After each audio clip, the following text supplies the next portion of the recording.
There we go. We are live on Twitch. I don't know why I need to stop trying to schedule lives. I don't understand how. Yay. Okay. We are live on YouTube. Give me one more second. Keep tapping the screen. Share the live. Hi. Hi. Welcome to the People's Receipts. I missed you all very, very much. Give me 1 second to set this super chat goal on YouTube.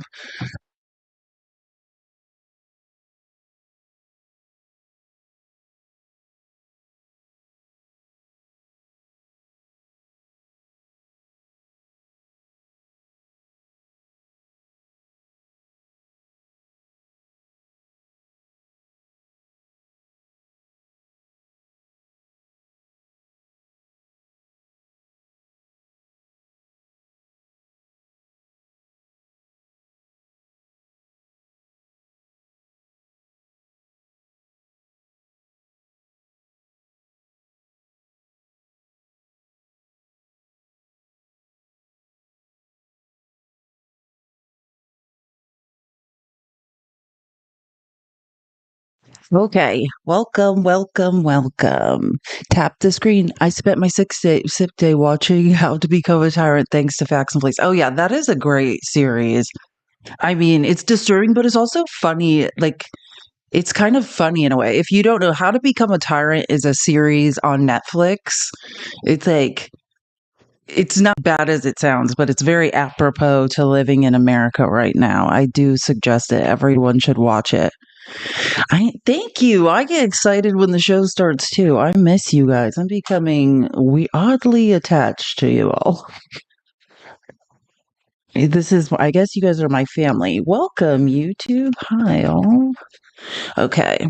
Just making sure. Oh, wait, hold on. My only thing is I need to make sure we have the right presentation up. Why is this? This is last week's. Just give me.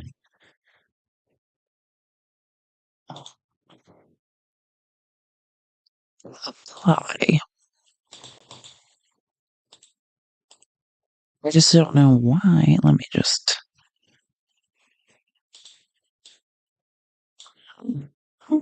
Let me unattach from casting and there we go. That'll work. It should work now.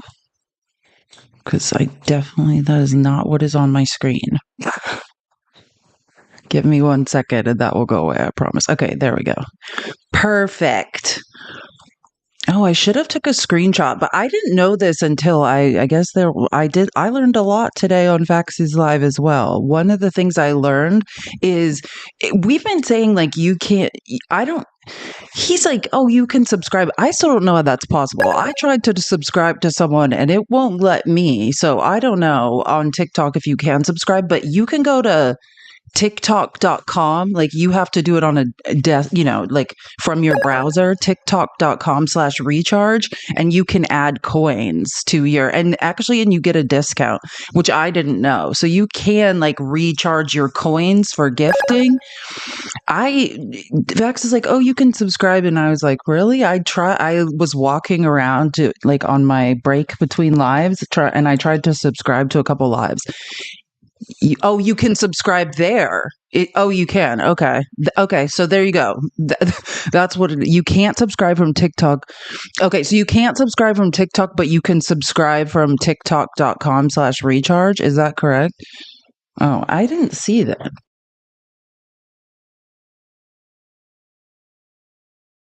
that correct? Oh, I didn't see that.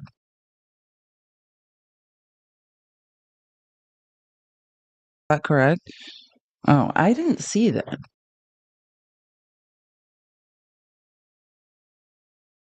that correct? Oh, I didn't see that.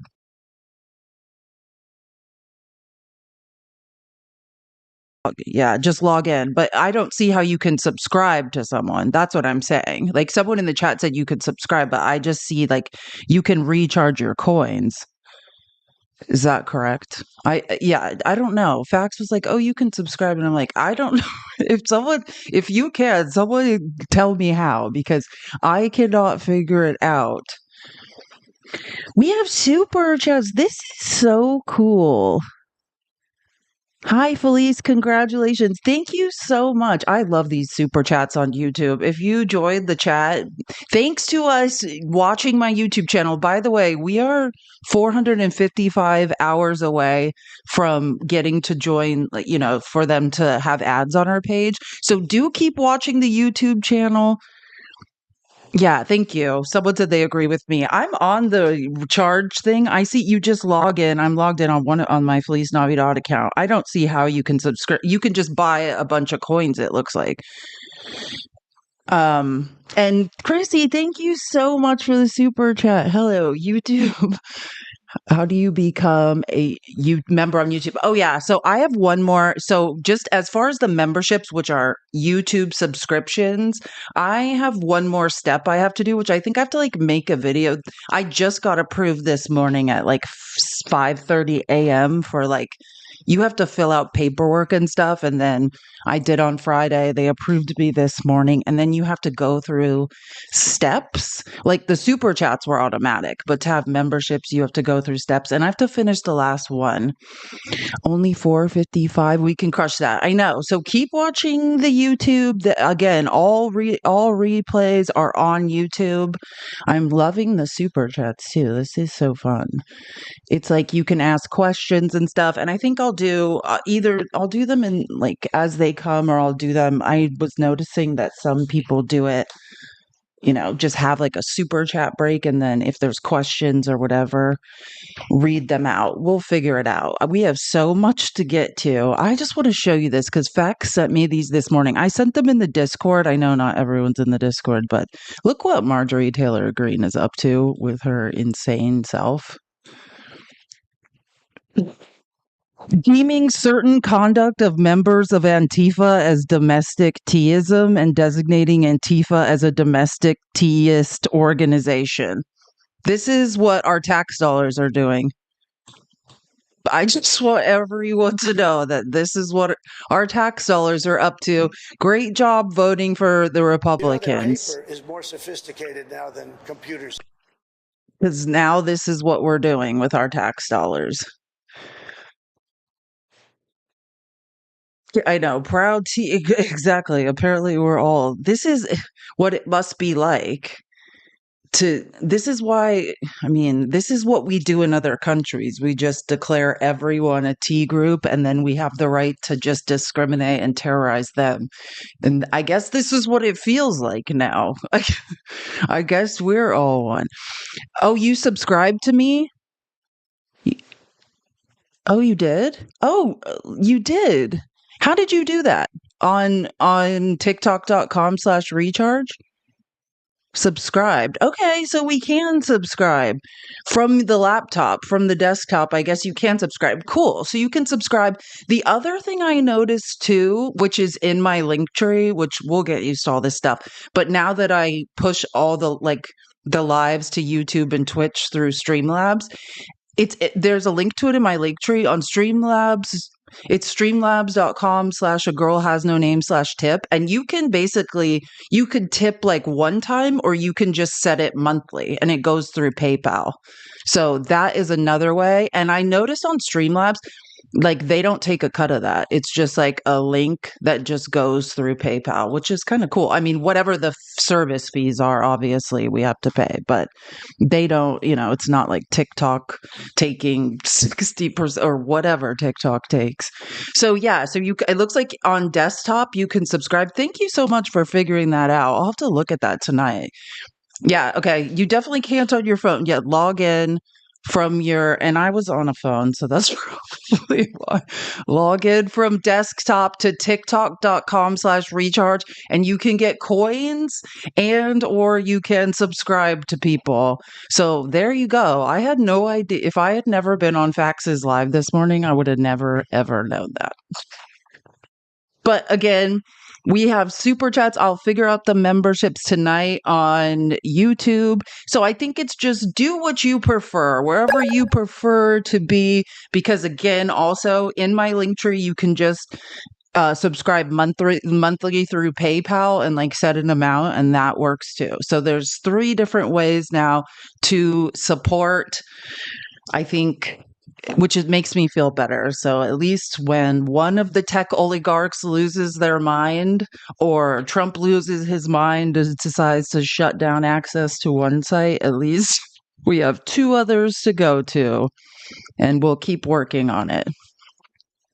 And there's a new, I don't know what Kick and Trovo are, but they're new places that you can like stream to from Streamlabs. I was noticing as well. So I'm going to check those out.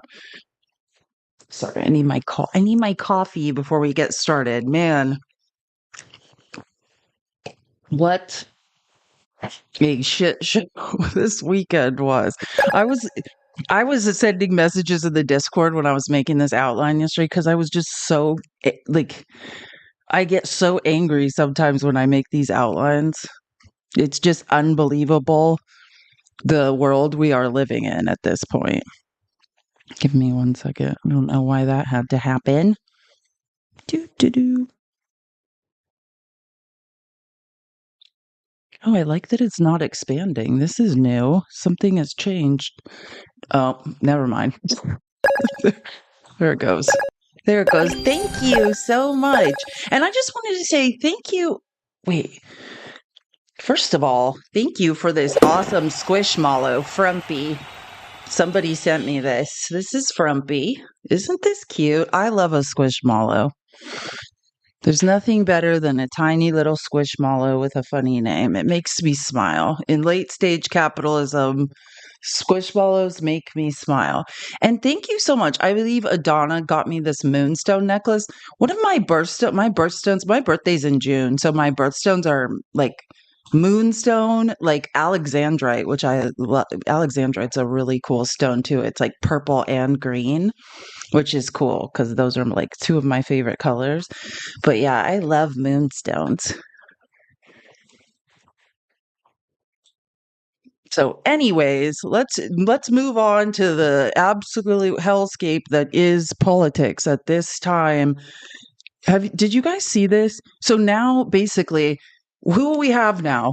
John Bolton, which is not surprising because he was outrageously shit talking Trump, you know. So I'm not, I mean, I don't think it's normal. Also, he shit talked Biden, and Biden did not go ahead and like pull his security detail. The reason people have security details like John Bolton is being threatened like Trump is by Iran. Like they have like contracts out on him, the country. And Trump removed, exactly, Mace. I agree with that. I'm not going to say it out loud on the chat, but I do think Trump is just like, hey, whatever happens to you, like people try to hurt me, so I really don't care what happens to you type situation. Like that seems to be the reality that we are in at this point. Yay, we reached our super chat goal. Thank you so much. I need to reset it. I'm just learning how to do this.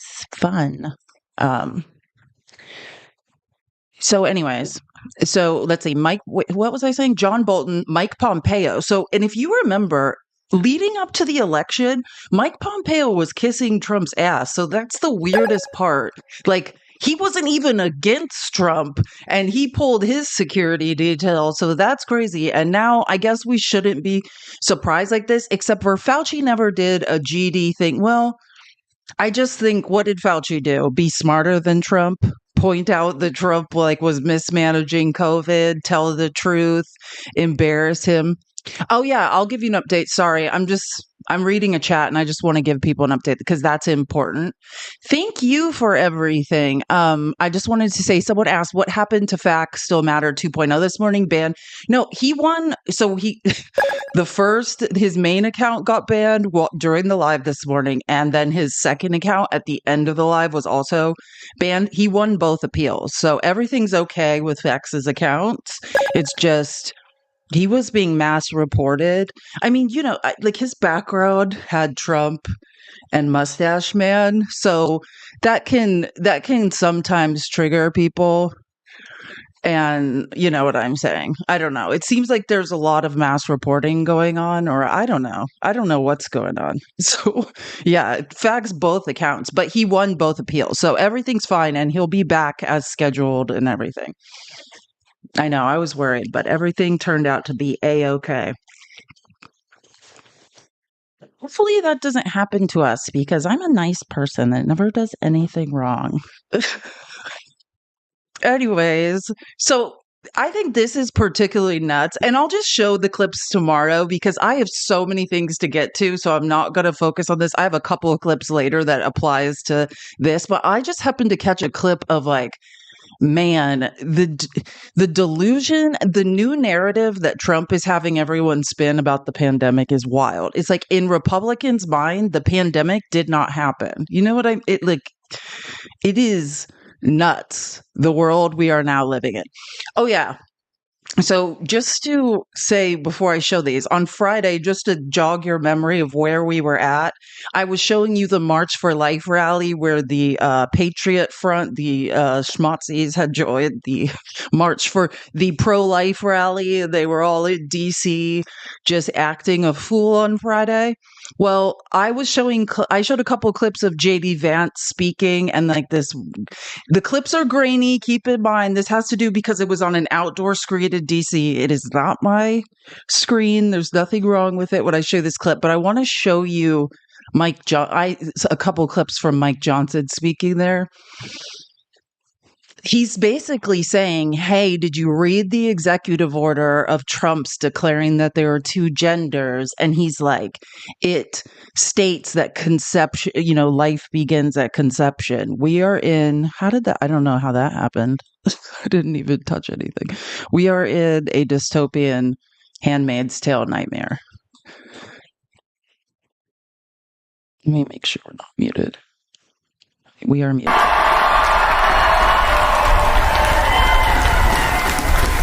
And I don't know if you saw his executive order on gender, but it defines life as beginning at conception rather than birth.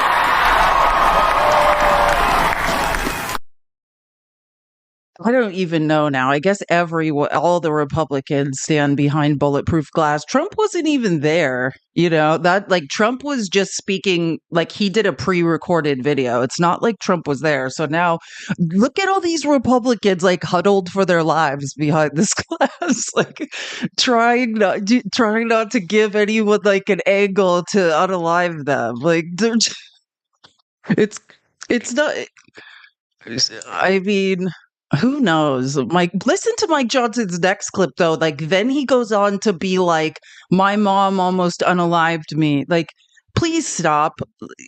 Ugh, I can't stand this.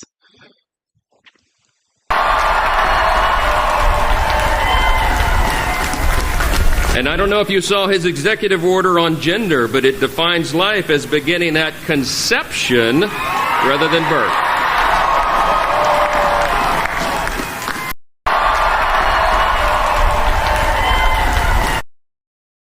The same clip. Here we go. I thought I changed it. Sorry. I was born in January 1972. It was almost exactly 1 year before Roe v. Wade became the law of the land.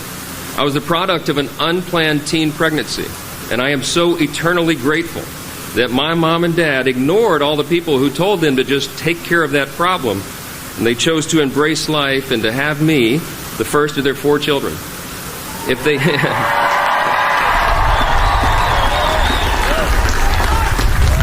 It's a simple fact, a very simple fact. If they had not done that, then I would not be here. And I often wonder who else we have missed and what those individuals might have contributed to our society and our world. But oh God, so many thoughts come to mind when I heard that, but I will keep them inside. We're probably all thinking them. I've seen several of the ones I was having in the chat. Like, it's just, Mike, stop.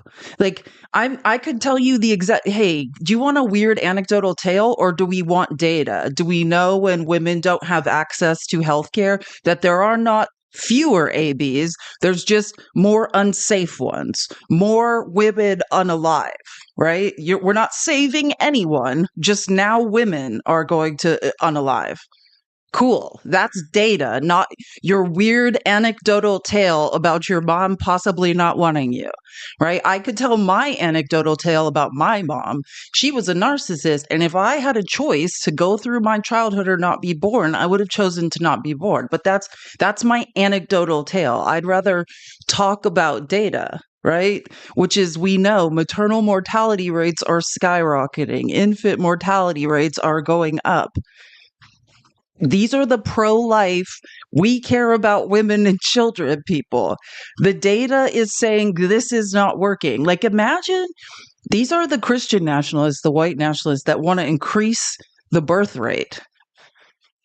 Like in Texas, the birth rate has increased of Hispanics. Like, I don't understand. Like, it's like these people should really look at the data. But oh, wait, Trump has put a freeze on all data because he wants, he doesn't want people to see the maternal mortality rates. Like, that's what's happening in Texas. Rural Texas, the birth rate is rising.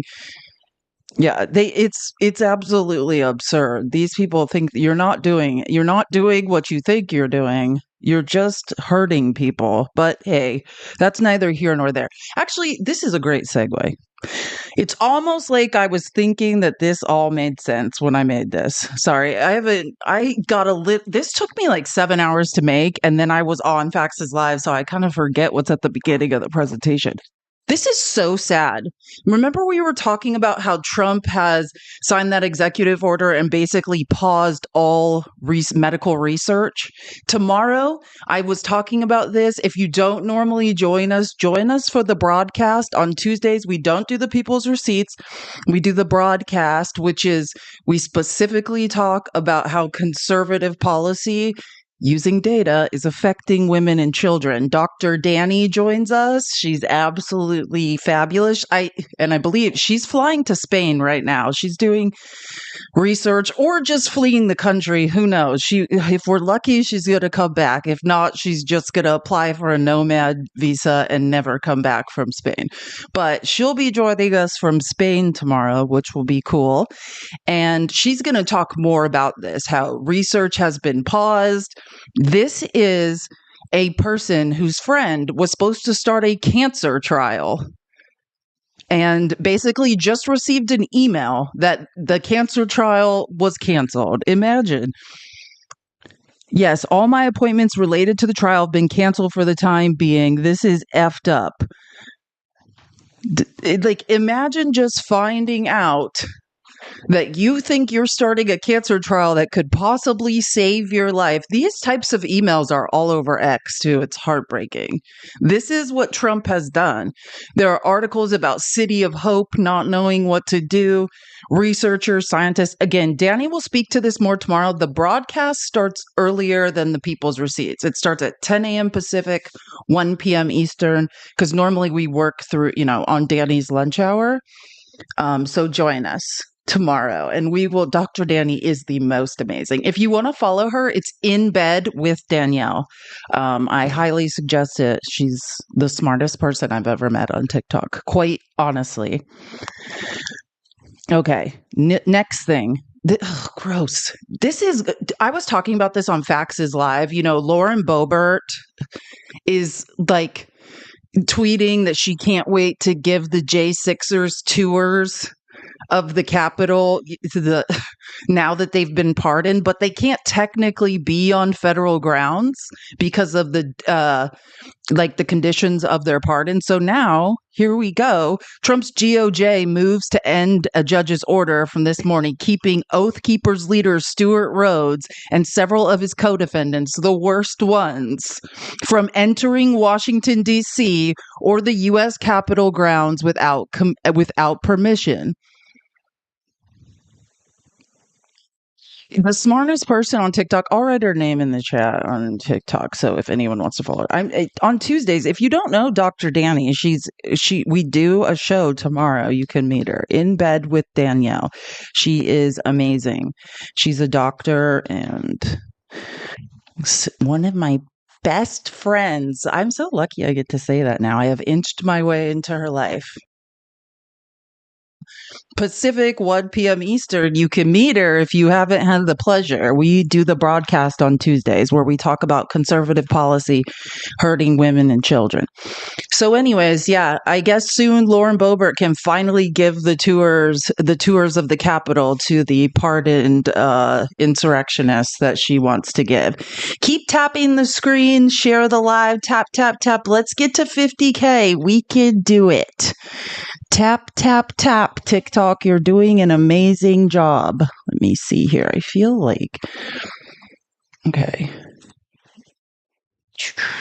I'm just making sure I don't have super chats to read. I feel like I need to refresh this. Okay. Oh, there we go. Okay. Steph, that super chat, she sells seashells by the seashore. That is hard to say. Thank you, Miller. Thank you so much for the super chats. You can write a message if you have something to say and I'll read it. Okay, now let's move on. We have a lot to talk about with immigration. Immigration is going to be interwoven into this whole presentation because I feel like this whole weekend, no matter what I do, I keep coming back to the horrors of Trump's immigration policy, like terrorizing us all. Is she going to show them where they should? Exactly. This is where you tried to zip tie someone. Here's where you were stabbing someone with a flag. Yeah. Or I was like joking this morning on Fax's Live because I was like, what the hell kind of tour is Lauren Boebert going to give? She's going to be like, here's where I watch the bathroom and make sure a man doesn't go into the women's restroom. Like, Lauren doesn't do anything. Did you guys hear? We were talking about that on Friday. Lauren Boebert and Nancy Mace. Lauren Boebert, if you weren't here on Friday, Lauren Boebert, a Bloomberg Capitol Hill reporter happened to like witness Lauren Boebert thinking that she caught a man in the women's restroom, and she like ran to like the Capitol Police like station closest by, alerts them that she thinks she's caught a man in the restroom, then runs and goes and gets Nancy Mace, and they run back together, run into the restroom, all while this Bloomberg reporter is just like, I witnessed this whole shit show. And nobody knows what happened inside the bathroom, but then the guy follows up later and he's like, oh, like, what happened? I thought you caught someone in the bathroom. And she's like, oh, we thought there was, but we were wrong. Like, she's peering under stalls in the bathroom while people are trying to go to the bathroom with Nancy Mace. This is our tax dollars at work. Great job. Keep up the good work, ladies. What's the point of her doing that? My guess is to get on Hannity at night. Like, truly, do you want to know what I truly think the point is? To have a story, to get on Fox, and to feel important, to tell Jesse Waters, to distract us all from the fact that billionaires are robbing us. That's what I think the honest to God point is.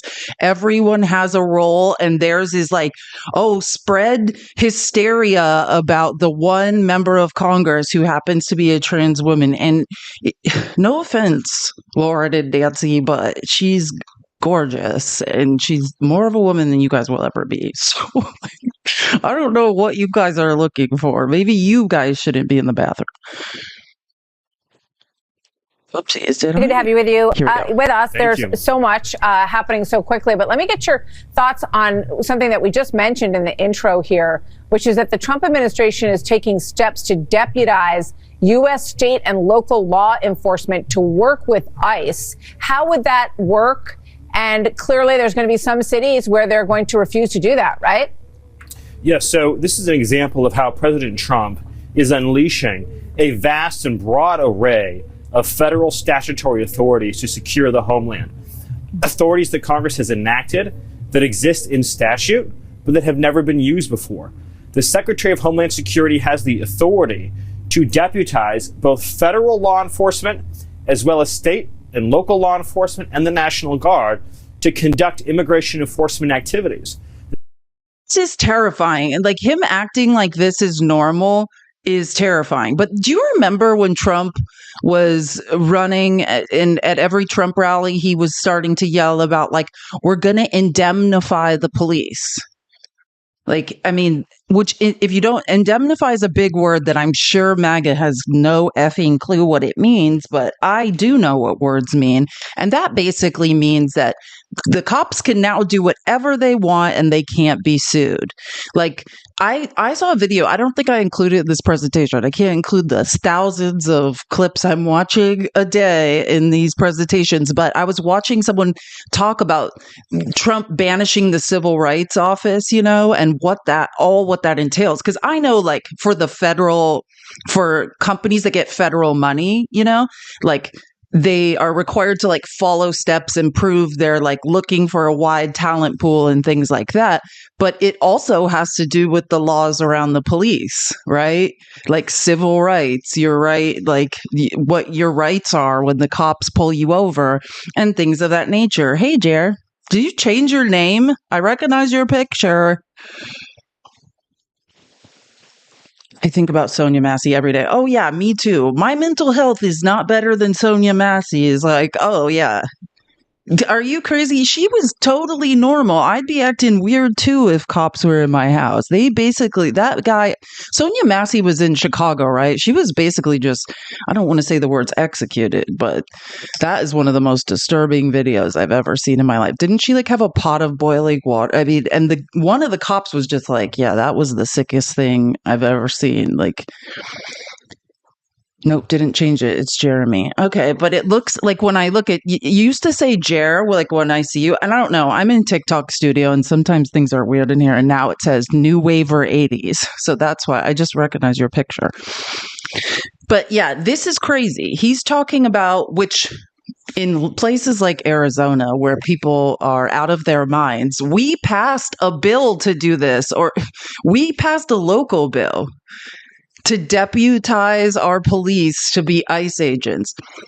But the thing is think about this. There's no funding behind it. Oh, that's really cool. You guys are all ICE agents. Hey, you know how you have a job that you're underpaid to do? We're not even giving you like hazard pay, and being a police officer is really shitty anyways. Well, surprise, you have a new job and we are not going to fund you or provide you resources to do that job in any way. Like, so most places in Arizona where we already passed this locally, like cops are like, I'm not doing any of this. Like, no, unless you're going to pay me to do this, like, I'm going to go ahead and just do my job. And like most local municipalities, like Yuba, like border, the large towns and cities near the Arizona border are like, we're not doing this. Like, this is not our job. No, thank you. Like, we don't have the budget to just handle crime. Yeah, like let alone, Chicago, like the blue states are definitely not participating. Like they don't have the budget to do it. But the red states, they have some gung-ho wackos who were like, oh yeah. Like remember on Friday, I was showing you guys the Mississippi bill and I was playing clips. Like they're like, you can be a bounty hunter now, and they're putting bounties on the heads of immigrants. What could go wrong there? We're back to the slave patrols. This is what 2A was built on. This is the well-regulated militia to go drag slaves back to plantations. If you survive, if you escape one of those deportation camps, don't worry. The bounty hunters will hunt you down and drag you back. I think they have bills for that in like Missouri. I think I saw one, Mississippi. I think a couple other places. Like we are back to the original states' rights, right? To track down humans and shoot them in the legs. No big deal. What could go wrong? And again, this is all Stephen Miller. What he's talking about is all written in Project 2025. There's all these different nonprofits that were authoring Project 2025. His is called America First Legal. They consider it, and I said this on Friday, and I think it's important. Whenever you see Stephen Miller, think America's First Legal, AFL. They consider it the far right's answer to the ACLU. You know, the ACLU fights for American civil liberties, you know, for minority groups, for the disabled, for people, for the LGBTQIA. Well, this is their answer to stop the ACLU from creating equity and inclusion. That's not disturbing at all. And Trump has no idea. I don't know if you saw Trump signing executive orders. He doesn't know what any of them say. Stephen Miller is the lawyer. When it comes to immigration, Tom Homan is like the scary enforcement guy. This is the legal brain. Secretary of Homeland Security has already used that authority to deputize other federal law enforcement, including all the law enforcement branches at DOJ. And that authority will be leveraged shortly to deputize state and local law enforcement to conduct immigration arrests as well. Additionally, there's an authority known as 287G in the Immigration and Nationality Act that will be used to enroll National Guard operating in a state capacity to assist and support the Border Patrol in the... Yeah, so that's posse comitatus. That is turning the American military on Americans on U.S. soil. Like, even Rand Paul knows that's illegal, but they're going to try it anyways. I heard they're already sending like small amounts of military to the border. The Department of Homeland Security, the reason Trump inducted crazy Kristi Noem, she was already doing it. She was sending South Dakota National Guard, funded by a Tennessee billionaire, to the border. Which John Thune, Mitch's little protege, was pointing out, hey, this is really illegal and messed up. Like, we need to, like, change the language. Like, you imagine if billionaires can call up the American military with their money. What could Elon Musk do? If you, that's all it takes. If you have the money to fund the American military, you can use them for whatever you want, because that's what happened. I showed this a while back when Sam was on our live, when we were talking about Pete Hegseth. I showed that article. You can just Google it, though, like Nancy Mace sending the National Guard. And this is what Trump is doing. He's asking his like red state buddies to send their National Guard to the border, or to do, I guess it sounds like, which is even scarier, to be in the interior and do these ICE raids. Yay, Joanna's here. Tap the screen. Keep tapping, guys. We're a little behind on tapping. Let's tap the screen. Hi, Joanna. It's Monday. It is. Another week opens. Yeah, I want to swing on Nancy Mace every time I hear her name. And now she's opening her coffers, trying to put her feelers out there to see what kind of fundraising she can do to be fucking governor. Absolutely not. Can't stand her, and I want to swing on her. Y'all are making me want to swing on y'all a little bit, because we should have been at 50K at this point. I don't know what y'all are doing, but you need to get your rears in gear and tap the screen. We're at 195 shares. We could have been at 300 at this point. Tap the screen, share the live, do all the good things that I love y'all doing, that we all love doing. This country is a shit show, and we appreciate Felice doing the hard work, looking at all these Fox News clips so we don't have to suffer through it, and sharing all the phenomenal information that she has with us. If you want a link to the Discord, hop on the bio. If it's not working, reach out and send one of us a message. We may need to reset it. That happens ever so often, but I promise we'll get you situated, because we want you part of the community, and we want you to have access to all the information that you hear on the lives that's in the outline that can be found on the Discord. Love y'all to pieces. If you haven't sent your heart me's, do that. If you need to recharge your coins, you can do that from a browser on TikTok. You can't do it from your phone, but you can do it from a browser. You can also subscribe that way if you lost your subscription, because I know that happened to a lot of people. You see that little cute blue and white notebook in the corner? Thank you for joining the team. That's a poll. Click on the poll, tap on one of the options that lets TikTok know that we're live and that you're enjoying the content. Also, Felicia looks stunning today. The top knot is nodding. Reset your live gift goal. Everybody else in the chat. I love how you say poll. Poe.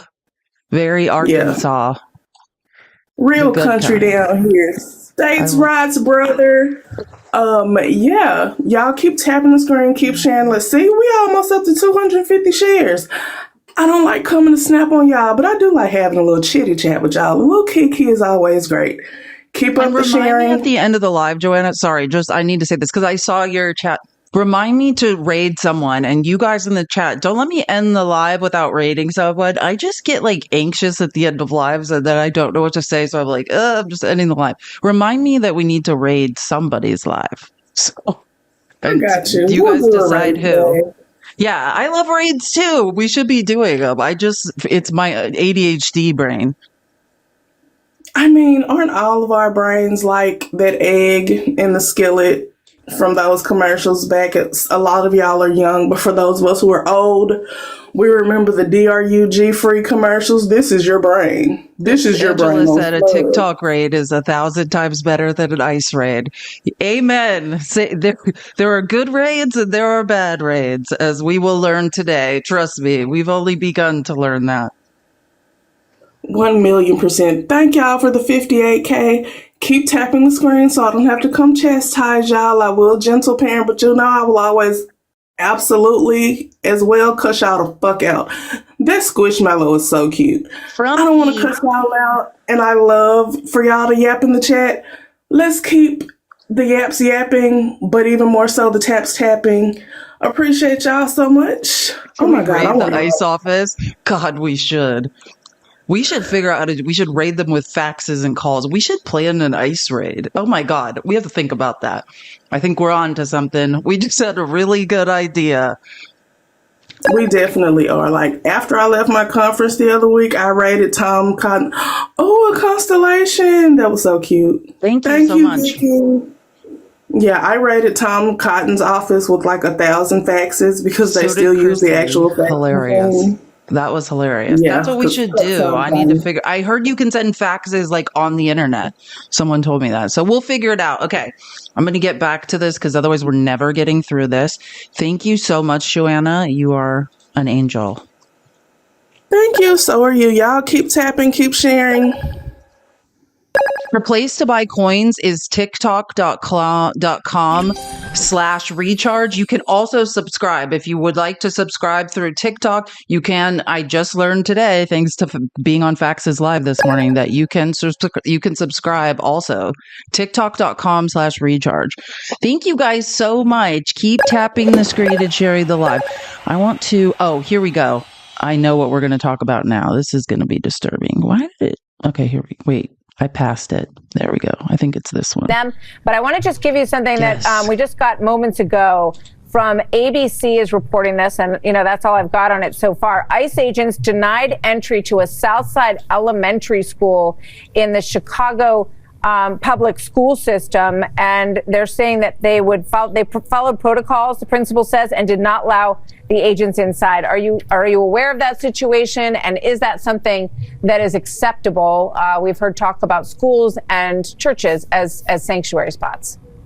There's no sanctuary for criminal aliens in this country, nor is there a sanctuary for child trafficking, for child smuggling, or for child endangerment.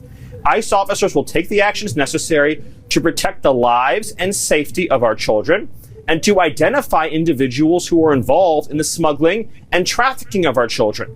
In order to conduct these investigations, in order to protect the safety and security of children all across America, federal law enforcement needs unrestricted access to conduct basic investigations.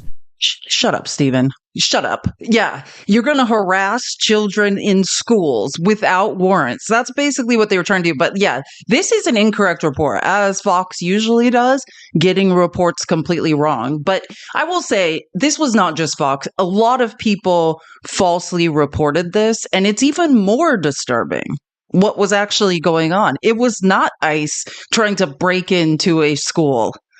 Right. It's not a high school either. We're talking about, I believe it was a middle school. ICE is trying to break into a middle school in Chicago.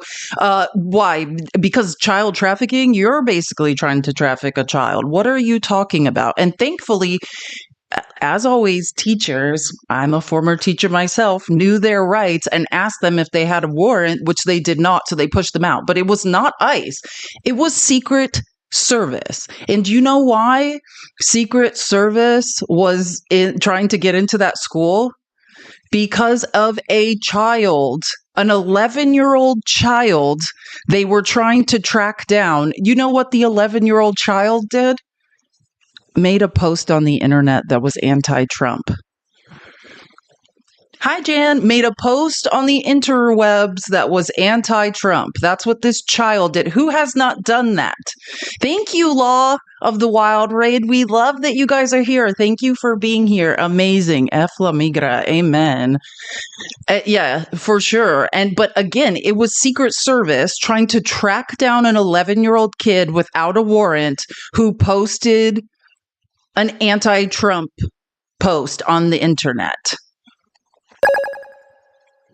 Yeah, I mean, if it can happen to an 11-year-old, I don't know why. It's only a matter of time for me. When I'm on the live and they burst in, just somebody bail me. Someone come look for me. Don't leave me in the deportation system trapped in a labor camp. At least try to find me, because that's the direction we are clearly going. Wait, hold on. Who hasn't posted that? What was the post? I don't know what you guys are saying. What was the post? Who hasn't posted that? I don't know what you guys mean by those statement. Can SS arrest people? Yeah, I mean, Secret Service. I was going to say it is the SS. This is a police state. If you can break into schools without warrants and try to track down an 11-year-old kid who's dissenting against Trump, what can't you do? I don't know. I mean, yes, I think the Secret Service can definitely arrest people. I mean, but I don't know what they're doing. They did not have a warrant. That's why they would not let them into the school. Like, what were you going to do without a warrant? Scare the shit out of some kid? Like, it's terrifying. And Stephen Miller hears that happen, and he's not like, oh, we wouldn't do that. He's like, yeah, this is what's happening. And I'll show you a clip later where Tom Homan is basically, oh, is this the clip? This might be the clip. So I don't know. Let's see what this clip is, because it literally might be this one. Avoid arrest. What criminals are hiding in schools? Middle schools, elementary schools. You going to go into those? How many MS-13 members are the age of 14 to 17? Up, they're doing the military-aged men. And by the way, this was not a high school, even though, stop. Tom Homan, stop lying, stop pretending. But they're doing the military-age men. This is what they did when they were unaliving Palestinian children. Well, kids as young as 5 are in the military. That's what. Do you remember when that was their excuse for why they could unalive children? Anytime you hear the military-age men, oh, sorry, like there's 2-year-olds in MS-13. Please stop, Tom Homan. Please stop. I'll get to the larger point of how you end up in MS-13, right? MS-13 is a gang that comes from Central America. And if you understand the history of Central America and why there are gangs there, guess whose fault it is? Ours. Do you know what we did? We destabilized the economy. We flooded it with weapons. We allowed illicit substances to be trafficked through there. We sanctioned their economies. We turned off their economies at times. And that is exactly what happens when you sanction, when you tariff, when you create economic unrest. What is the number one driver of crime that we know because data, right? Poverty. That is when countries south of here end up at the southern border. So the real answer, right? And we'll get to Trump's idiocy in Colombia.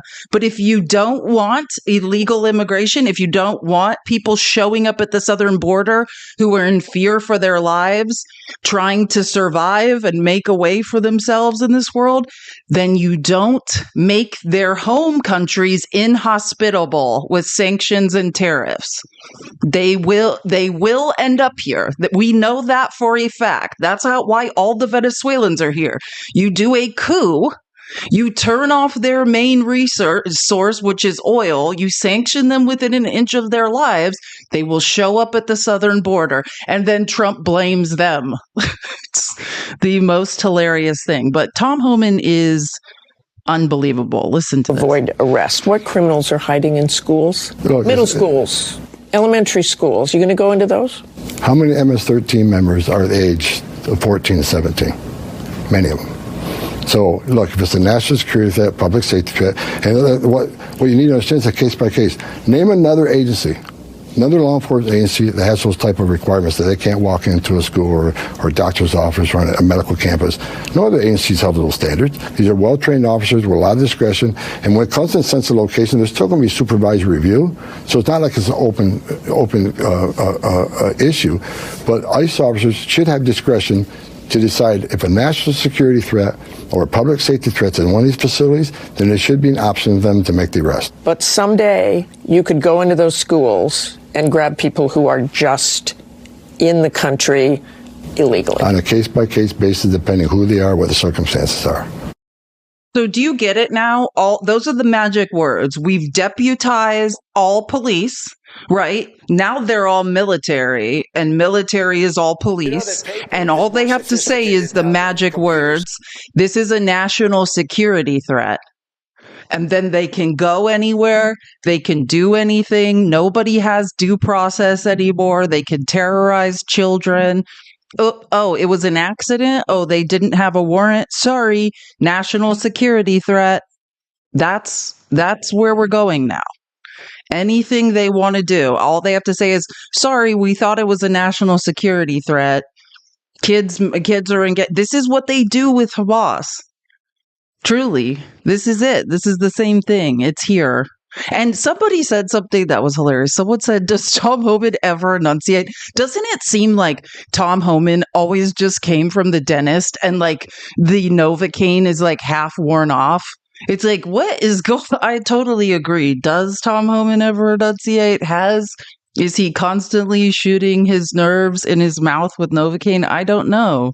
It's a great question that somebody should look into. He's like, I'm surprised like spit doesn't just run out of his mouth when it's like he's not swallowing or something. I have noticed that. He never enunciates. Now let's move on to Trump ruining yet another relationship. And just as somebody who lived in South America and traveled around South America when the last time Trump was elected president, I needed to disappear from this country. This is a bad choice. Messing with Colombia. First of all, how much do we want to pay for a coffee? I don't personally want to pay. This is ridiculous. And Colombia, just to be clear, is one of our most stable allies in South America, historically. Trump has spread a lot of lies about Colombia. Colombia has always accepted our deportation flights without a problem. There was never an issue. All they said was, hey, Trump, like you have, which Trump doesn't understand history nor care about it, but hey, you know, the United States has a really disgusting history with military incursions in our airspace,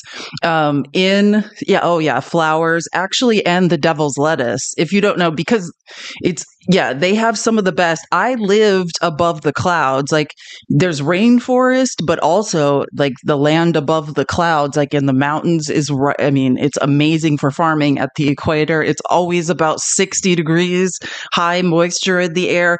Like the flora and fauna, like normal plants here, what a flower looks like here, it is this size. I mean, just because the conditions are ripe for everything to grow. It rains twice a day, constant humidity in the air. Yeah, it's most of our flowers, if you don't know, come from South America. That's where they're grown in mass. And now the devil's lettuce as well. The ones that aren't the stuff that's not being grown hydroponically. If you look into research of where devil's lettuce is being grown in fields and mass produced, a lot of it is in South America. Not that, you know, I used to do marketing in that industry. But that's neither here nor there. That's another life. Anywho, so if you don't know what happened with Trump this weekend, he has alienated another one of our allies, right? The president of Colombia, which we'll get to that, MAGA cannot spell. First of all, like they think they're talking about like Columbia, Missouri the whole time. They don't know that Columbia is not spelled with a U. Trump's like, we owned Colombia. You can't even spell it. You can't own it because you can't spell it. And you didn't own anything. All the man was saying was, hey, we've accepted all of your deportation flights without a problem. We've been a great partner of you guys. We've been a great trading partner. We don't like the military airplanes. It's incendiary because of your history in South America with military incursions. And also, we don't like you shackling our, people you're deporting in military planes, like insane criminals. You need to treat people with dignity like you do on normal ICE flights. That's all he said. The normal ICE flights, they are accepting with no problem. All he said was treat people with dignity, right? That's it. And then Trump went wacko, posted all of this nonsense, right? Saying that he's going to sanction people. Now, again, we just went over this. MAGA is upset because why? Brown people are coming to the southern border. Do you know how you get brown people to come to the southern border? You destabilize South American countries. And you don't have to do it with all, right? It just takes one, right? You create poverty in one country. Look at Venezuela. The crime spills over. It's a chain reaction. People, and they will end up at the southern border. This is the start of the next people. Colombia right now is some of our lowest, like the amount of immigrants that we detain and return. Colombia has next to none compared with Venezuela and other countries, right? Colombia is actually one of the best, but not if Trump does this. Not if we have been complete friends and partners of us. So I'm just saying, Trump is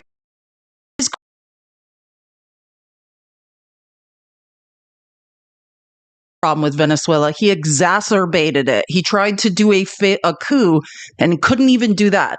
We are masters of coups, and Trump couldn't even do a coup correctly in Venezuela. That is why they ended up at our southern border. That's when you hear the words root causes of immigration. That's what we're talking about, right? We need to invest in other countries, create economic stability and trade partnerships so people want to stay there. They have jobs. Nobody wants to attempt some horrific journey they may or may not survive. Joanna, I just read your... Keep tapping the screen, TikTok. We're doing a great job. We're almost to 100K. We can do it. Tap, tap, tap. Or Joanna's going to come up here and scream at all of us. I need to talk faster, too. I'm not making good time. So again, he makes all these threats against Colombia. No you involved in that name. And then, so again, if you don't follow Aaron Reichlin Melnick, whenever Trump is telling lies about immigration, this is where you can find the truth. He testifies in front of Congress about once a month. He is the foremost expert. I mean, this man is an encyclopedia of immigration law. I have never seen anybody know more than he does. So again, he said, Colombia has accepted hundreds of deportation flights in the past year. It's business as usual. Nobody deported more people than Biden. He is the deporter in chief. He did it quietly, right? I don't know if you've seen, if you look at like whitehouse.gov or you look at White House, like the accounts on X, every time they arrest someone, it's like a huge mugshot and their face. Yes. He's also on Blue Sky. The Aaron Reichlin Melnick is pretty much, I don't know if he's on TikTok. He's like a professional, like I don't know if he's on TikTok or not, but I'm pretty sure he's on Blue Sky as well. But yes, this is from Twitter. Yeah. And it's interesting to watch him on Twitter because it's like MAGA is spreading lies and he will just own people. I could watch it all day. I do watch it all day long. People just tell lies and then he's like, actually, you know nothing about immigration. So again, he's saying Colombia has accepted hundreds of deportation flights in the past years. It rejected 2 flights using military planes, but agreed to continue taking flights using normal ICE planes. In response, the Trump administration has done the equivalent of punching them in the face. Cool. Can't wait. This is our future. All repatriations are governed by bilateral agreements. He's explaining some dumb. See, this is a MAGA idiot who said, what right do they have to refuse their own migrants based on the variety of plane we fly? It's a completely bad faith pretext. No, it's not. You don't even understand the words of which you use. So he's correcting an idiot and saying all repatriations are governed by bilateral agreements. Every country has an absolute right to set the terms by which they take deportations from another country. And if you don't know why military planes might be an issue, pick up a book on the 20th century Latin American history, which is, as a history major, thank you. Why don't you read a fucking book and understand what the U.S., the reason people are at our southern border is because of what we have done. The only reason people are migrating is because of the shit show we created in Central and South America. We did it, us. The reason the illicit substance trade is thriving there is because of the demand in the United States. This is not a problem in other places. It is our problem. Keep tapping the screen. Tap, tap, tap. Let's get to 100K. Okay. Obviously, I'm not Gustavo Petro. That's the president of Colombia. But nor am I Colombian. So my thoughts on this are purely my own. But I can't help but think that Trump's actions eliminated an easy off-ramp for Petro to get the U.S. to say they'll be nicer and then keep on taking deportation flights like normal. He's saying Trump always has to escalate things. All this guy was saying was like, hey, I don't know. This is all for show. Don't send military planes to South America. We don't want them. Just send your normal planes. Treat South Americans you're deporting with dignity, and it's no problem. And all Trump would have to say is cool. You know what I mean? Cool. Sounds good. Colombia we're not deporting that many people to Colombia in the first GD place. But Trump has to escalate everything and act tough. So he says, of course, Colombia can dictate whether and how wait, hold on. I should start at the bottom. That's the point. A country like Colombia cannot dictate what Trump and the USA does or how it does it. Yeah, we absolutely can. You have to understand airspace. If anyone who owns airspace wants to deny the right of a plane to land, shocker, they can. Like, MAGA they are not thinking people. Of course, Colombia can dictate whether and how the U.S. can repatriate people to Colombia. It's a sovereign nation, and deportations must be carried out with the consent of both countries. The question is whether the U.S. can force them to change their position with bullying. Yeah, and so this is basically what happened. I mean, the president released a long statement. Man, he released several statements. I actually have some translations. He said some here. Hold on, let me pull them up. I have the translations. I don't want to read all of them because these are long. These are long, but I'll show you some of them. I mean, he basically is just like, you guys are garbage. I mean, it's the long and short of it. He's just like, I don't like you guys. Here, let me find. Here we go. These are the government of Colombia reports that we have exceeded the impasse with the. Oh wait, no, that's not the one I want to show you guys. I need to hold on. I live just off of Sunset near Nolan. Oh, that's a whole nother thing.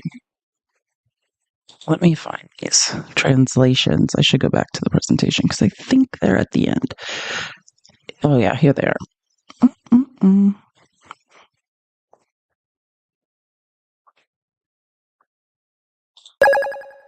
Thank you so much. Okay. He ordered the foreign trade minister raise the tariffs on imports. Oh, wait, hold on. Trump, I don't really like traveling to the U.S. This is the translation for the longest one. First, he wrote something shorter, and then he wrote this long thing just being like, First of all, this man is highly intelligent, right? He's citing Noam Chomsky and Paul Simon, and like Trump has no idea like what you're even saying. You're way too intelligent for him. But he's just saying, I don't like traveling to the U.S. It's a bit boring, but I confess that there are some commendable things.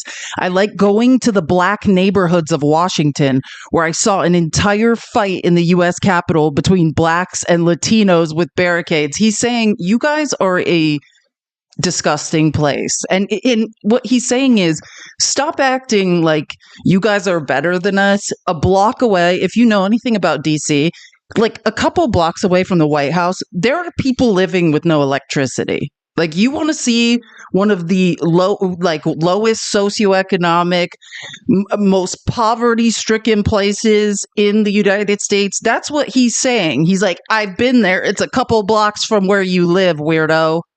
Like, he's just like, stop acting like your place is in a shit show.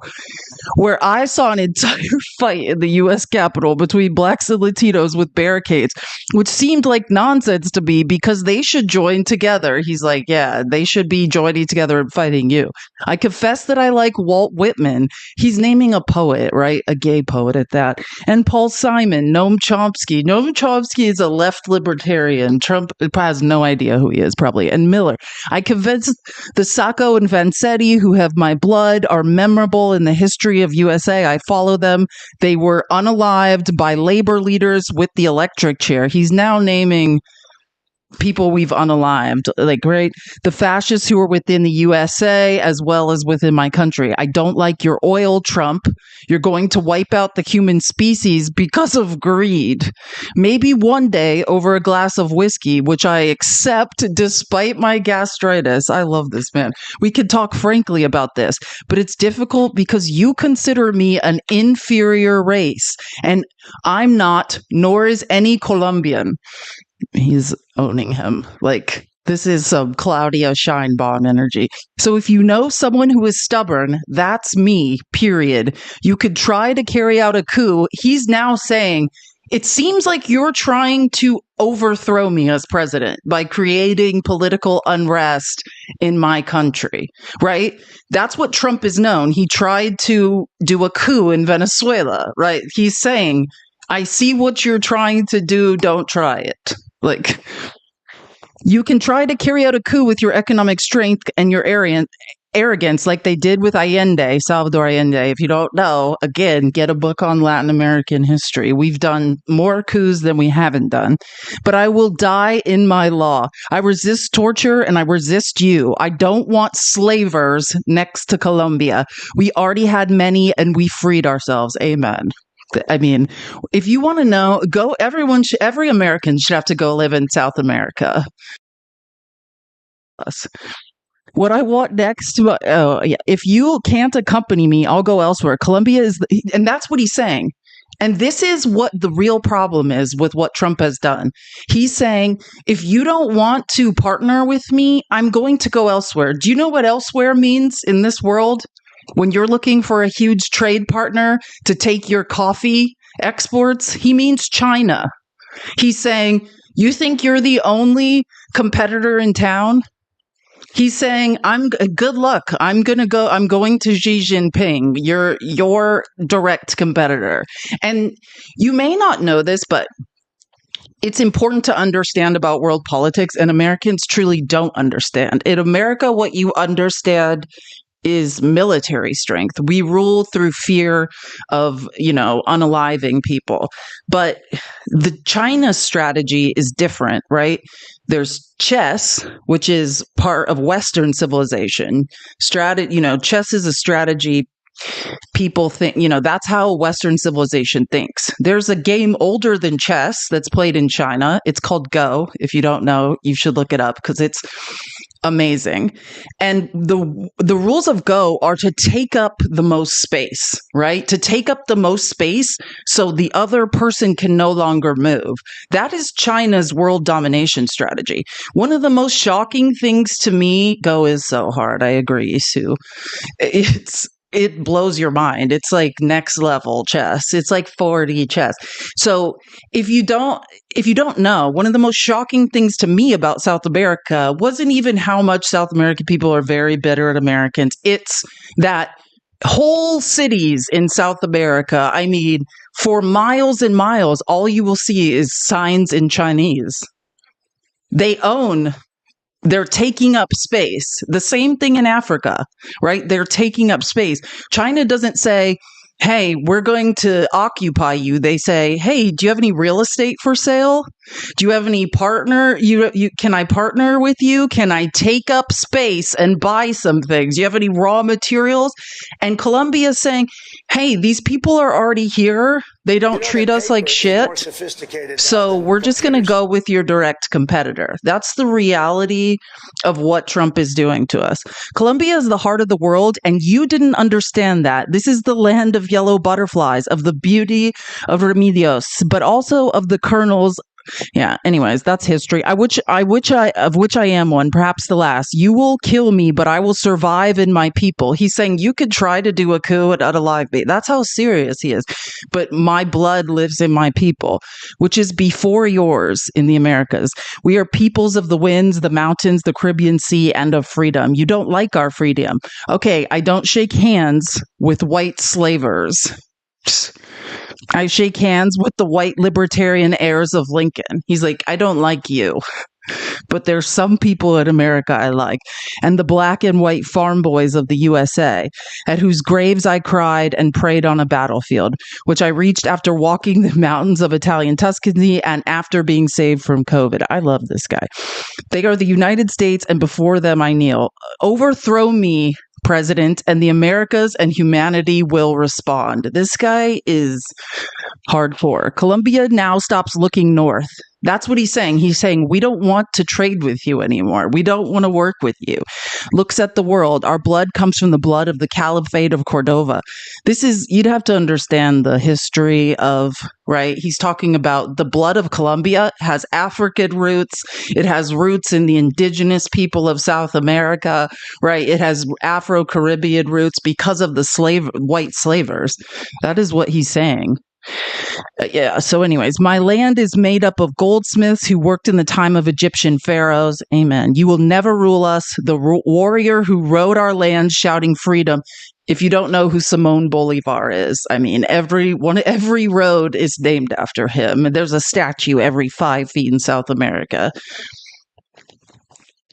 Our people are somewhat fearful, somewhat timid. Anyways, your blockade does not scare me. He's saying I'm just skipping to the bottom because Colombia, besides being the country of beauty, is the heart of the world. I don't know that you love beauty as I do. Do not disrespect it, and you will give it your sweetness. From today, Colombia is open to the entire world with open arms. He's basically saying, who wants to trade with us? The U.S. sucks.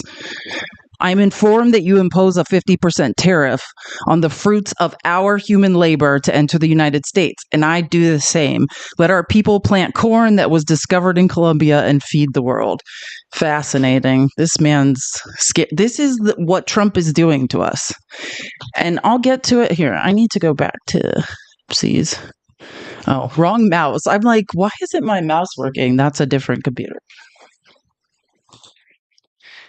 So I just think it's important to know how serious that guy is, right? And Trump did what he usually does with this stuff. Just like, I won. Like, you didn't win anything. You embarrassed us. And do you know what the resolution of all this was? Like, this guy is basically like, you're not going to treat people you're deporting to Colombia like animals. I'll send my presidential plane to pick them up. Like, what a great guy. He's basically like, you're not disrespecting people on my time. Thanks, Fax, for the $5. We're so lucky to have you. And I'm so lucky to have you. Thank you so much. So, I mean, this is the reality. He's basically sending his own plane to pick up the deportees because he's like, you're not going to treat Colombians like animals and handcuff them in military planes. Yeah. So, I mean, originally he's like, fine, 25% tariff. You're going to put 25% tariffs on you. I'll put 25% tariffs on them. And I didn't even read all of his message, but at one point he's like, hey, don't complain to me when your land's flooded with nose candy and your coffee is shit. Like, basically, is what he said. And that's what trade wars are. Understand, it is mutually assured destruction. But I promise you, South America has the stomach for it. They already have nothing. They come from nothing. They are people that are used to surviving with nothing. Americans cannot survive. The second Americans get uncomfortable, gas goes up a few cents, and Americans want to die. We will not survive a trade war. Period. Anyways, I do love him, though. This man is my hero. And then they started, this is hilarious because the White House is acting like they won something and can't spell the name of the country. Like, great job, you guys. Great press room you have. Stephen Chung and whatever her name. And Caroline, I have issues with reality and the truth. Leave it. And Alexander AOC said, to punish Colombia, Trump is about to make every American pay even more for coffee. Remember, we pay the tariffs, not Colombia. Trump is all about making inflation worse for working class Americans, not better. He's lining the pockets of himself and the billionaire class. Like, we cannot, I need good coffee. Colombia has the best coffee too. Oh my God. We do not want to be tariffed by Colombia. I'm sure, what's his name? What's that Trump sycophant's name that tries to stop everyone from organizing? The guy, the CEO of Starbucks. I'm sure he is like, what is this man doing? Stop. Okay. And now this is the recap. Deportations are fine, but don't use military planes. Trump, F you, 50% tariffs, visa bans. Colombia, if you're going to be that way, screw you, 50% tariffs back to you. We're breaking up and we'll see other people. Cough, China, cough. Which I'll show you in a second. This is not over with China. They see an opportunity and are moving in. Who benefits from Trump being an idiot? China, Russia. All of our enemies benefit from Trump being an idiot. Wait, I want to find that. Hold on. I think we're done reading all this. I think I summed it up pretty good. Oh, yeah. Let's move on because I love this. So now they want to deport the If you Native don't know who Americans. this is, I met him it's a long story, but there's this group of creators called Rise United. It's like these political... they're like lobbyists, they're reporters, they're all sorts of, it's a coalition of black and brown DC, like people embedded in DC, like very important people in DC. And they're creating like a press corps of black and brown creators. And like during the election, we met once a week and we got to meet all these famous like commentators and things who would like give us trainings. That's where I met this guy. If you don't know who Brian Baez is, he is a genius, but also like one of the best creators, I think. If you don't know who he is, like it's spelled Baez, like Brian, Brian, Brian Baez. I suggest following him on X. It will change your life. I don't know if he's on TikTok or not, but he's one of the best creators. And you'll see why right now. I think I have 4 of his videos because he's really into, like BIPOC issues, but like specifically immigration. And you'll see it from this first video because I have a lot on immigration today. He's talking specifically now about how Trump is trying to take birthright citizenship from indigenous people. So now they want to deport the Native Americans. And no, you heard that right. Reports of Navajo people being detained in immigration sweeps sparks concern from tribal leaders. Let me be very clear, because a lot of people say the word indigenous, but people don't know what the fuck that really means. Indigenous people are groups of people who have a historical connection to a region before colonization. Navajo Indians have been in this country since about the year 900. The fact that ICE agents would even breathe their way is fucking ridiculous. They're particularly vulnerable because they're located in the states of Utah, Arizona, and New Mexico. All 3 states that are close to the southern border. When you have a president that says, Open borders with people pouring in, some of whom, I won't get into it, but you can look at them and you can say, could be trouble, could be trouble. Opens the door up for complete racial profiling and stereotyping, particularly with these immigration sweeps. Couple that with the fact that tribal members already struggle with access to proper documentation, which can get worse under the ICE sweeps. Despite possessing certificates of Indian blood, CIBs, and state-issued IDs, several individuals have been detained or questioned by ICE agents who do not recognize these documents as valid proof of citizenship, which is fucking insanity. Mind you, they're even more at risk because the Navajo Nation President Boone Urin endorsed Kamala Harris for president when she was running. We know Trump doesn't give a fuck about people who didn't vote for him. All around the fucked up situation, but really? The Native Americans who have been here before your colonizing ass? But I mean, again, not surprising because this is America. So now they want to deport the Native Americans. We'll get into this further, but that's the biggest deal. If you don't understand what happens to a lot of people, Native Americans, what happens is they have state issued IDs, right? Or they have these tribal documentations that prove they're indigenous, but those aren't accepted by ICE. The documents a lot of indigenous people have aren't accepted by ICE. So in Arizona right now, where I'm a native Arizonan, my father is half indigenous Mexican, comes from the Yaqui tribe, like the Pascua Yaqui reservation, and they are snatching up Navajo people. The largest, if you don't know, the largest reservation in the United States is Window Rock. It's on the northeast corner, right, the Four Corners area.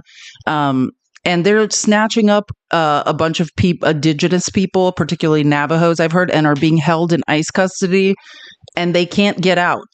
We've held people. There are people who have been falsely, brown and black people who've been held in ICE custody for years, who it turns out were citizens and just could not prove it. That's the reality. Oh, yeah. I saw that. My cousins live in New Mexico tribes. They voted for Trump. Yes, this is, I don't want to talk about the immigration status of my family, but I will say there is a huge conundrum. And I actually think this realization is very good. Like for people, Hispanic people need to see, right? Indigenous and Mexican indigenous and indigenous tribes need to see who Trump is.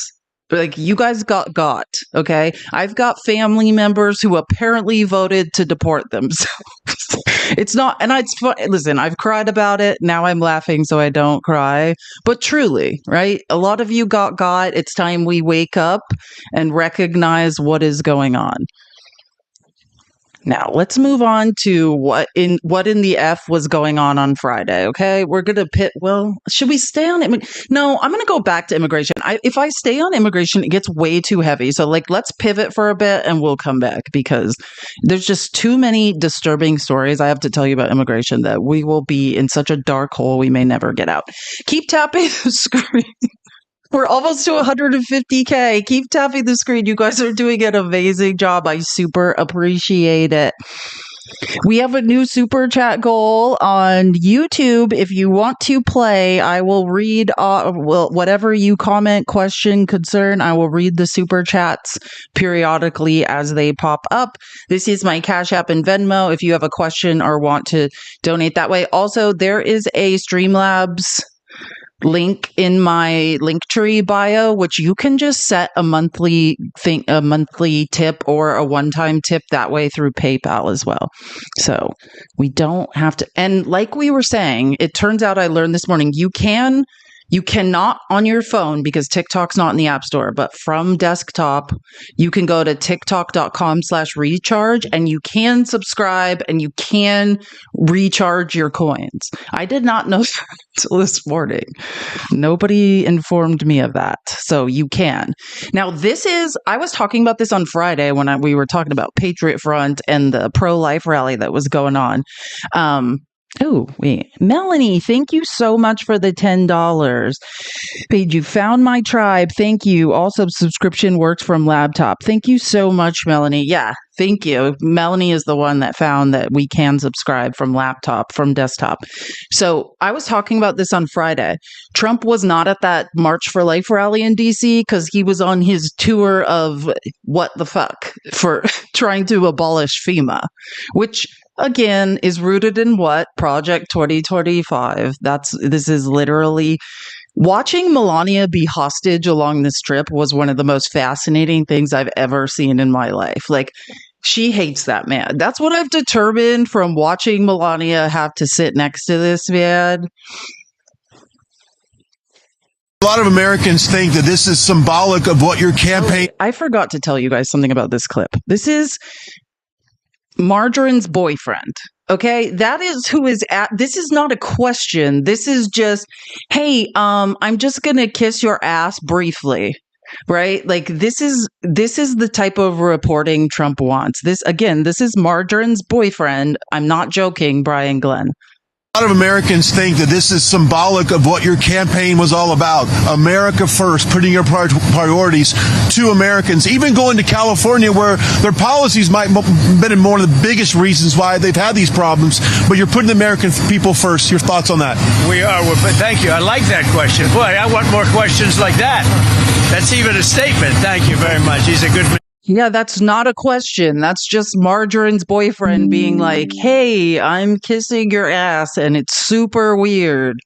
I know. Oh, we'll get to Newsom making out with Melania when Melania won't let Trump anywhere near her face. That was one of the best parts of this whole tour of shame, was the fact that Melania was like, Gavin, I will hug you and press my body against you and allow you to kiss me. And every time during the inauguration, Trump would try to get close to her. She'd be like, get the away from me. That is who would not let Gavin Newsom kiss him on the cheek? We all would. Let's not lie. We all would. Let's move on to Trump being a weirdo. What is going on? Probably less FEMA because FEMA just hasn't done the job. And we're looking at the whole concept of FEMA. I like, frankly, the concept when North Carolina gets hit, the governor takes care of it. When Florida gets hit, the governor takes care of it, meaning the state takes care of it. To have a group of people come in from an area that don't even know where they're going in order to solve immediately a problem is something that never worked for me. But this is probably one of the best examples of it not working. And there's been some others, like in Louisiana, etc. So we're going to be doing something on FEMA that I think most people agree. I'd like to see. Okay, so I just want to explain what he means. Again, this comes from Project 2025. It sounds a little bit confusing what he's saying, because it's like, who's going to take care of it? No, what he's trying to do is just abolish FEMA, but he still wants to levy the money, right? Like, the states are still going to pay federal taxes. And like, when there's a disaster, he's still going to ask Congress for the aid. He's just saying the organization that is FEMA, all of those experts, scientists, experts on how to respond to a disaster, let's get rid of all those people and let's bring in a bunch of grifters, and we'll get there. But he specifically names Franklin Graham, right? A grifter charity, right? This is just all a grift. He needs to cut the federal government so rich people don't have to pay taxes, right? People are going to get very mad about these tariffs. He needs to cut as much from the federal government as possible. And FEMA is one way to do that. If you don't know who Franklin Graham is, that's Billy Graham's son. He's a grifter preacher. And Trump names is like, we don't need experts and scientists who are trained to respond to disasters. We just have grifter preachers who we could just give billions of dollars to, and they'll figure it out. That's literally what he's saying. Like, wants to give money to random charities of his choosing. And this is what Tim Walz would talk about during the campaign when I saw him speak live so many times. He was saying, this is what Trump wants to do. Like, during COVID, it was the Hunger Games. If you come from a blue state, he wants to deny you aid, right? That's what he wants. Exactly what he's trying to do to California. This is why Trump likes this. Red states, sure, I'll figure out how to help you. It's not going to be as good as FEMA. He's going to give a bunch of religious organizations money, and they're not going to, and apparently that money is somehow going to reach the people. We already know that does not happen. Zane, did you subscribe to Felicia's Friends Forever? Thank you so much. I didn't even know we could do that yet. Apparently, you can buy memberships now on YouTube. Yay! If you want to, you can. Zane helped me realize that. Awesome. I didn't even know that. But again, that's what he's talking about, right? Cutting the federal budget, firing the federal FEMA workforce, experts who are trained to respond to disasters, and bringing in random grifters to do the job that he likes. Do you expect to ask Congress for additional aid for North Carolina and California? It will be direct. In other words, the aid will go through us. So rather than going through FEMA, it will go through us. And I think maybe this is a good place to start. Because, and in all fairness to the governor, in all fairness to everybody else, FEMA was not on the ball. And we're going to turn it all around. Yes. Puzzle piece. Hold on. Yay, it's a Fruit Loops bowl. Never seen that one before. Okay, the live is saved. But did you hear that? That's what he's saying, through us. Hey, Congress is going to approve billions upon billions of dollars of disaster relief. Just give it to me. Just give it to me, the Queen's mob boss. I'll make sure the people get it.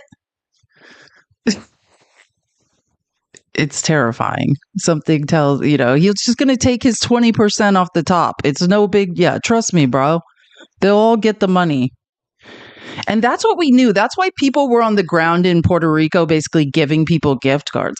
Like, when you work, that is what we're essentially doing. Like, money is filtered down. How much of it gets to the people who need it? Who's going to hold him accountable? Exactly. That's what he's doing. Anybody that could hold him accountable, FEMA, the inspector generals, that was their job, to hold Trump accountable.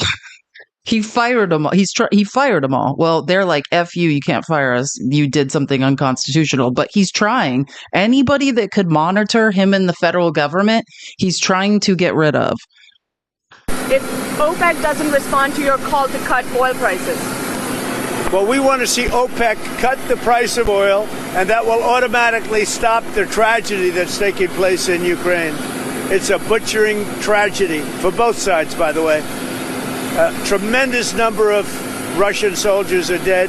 Tremendous number of Ukrainian soldiers, and a lot of people are dead from the bombing of the cities. But right now, it's just talked about this on Friday and maybe Thursday. I can't remember what day I was screaming about this, but you have to understand how crazy it is what Trump is saying.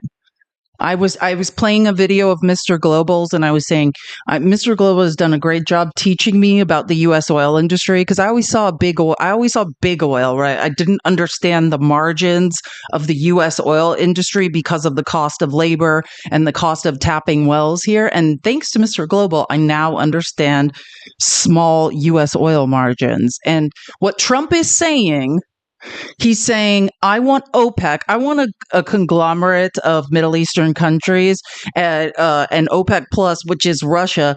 I want OPEC to flood the market with product and drive the price per barrel of oil down.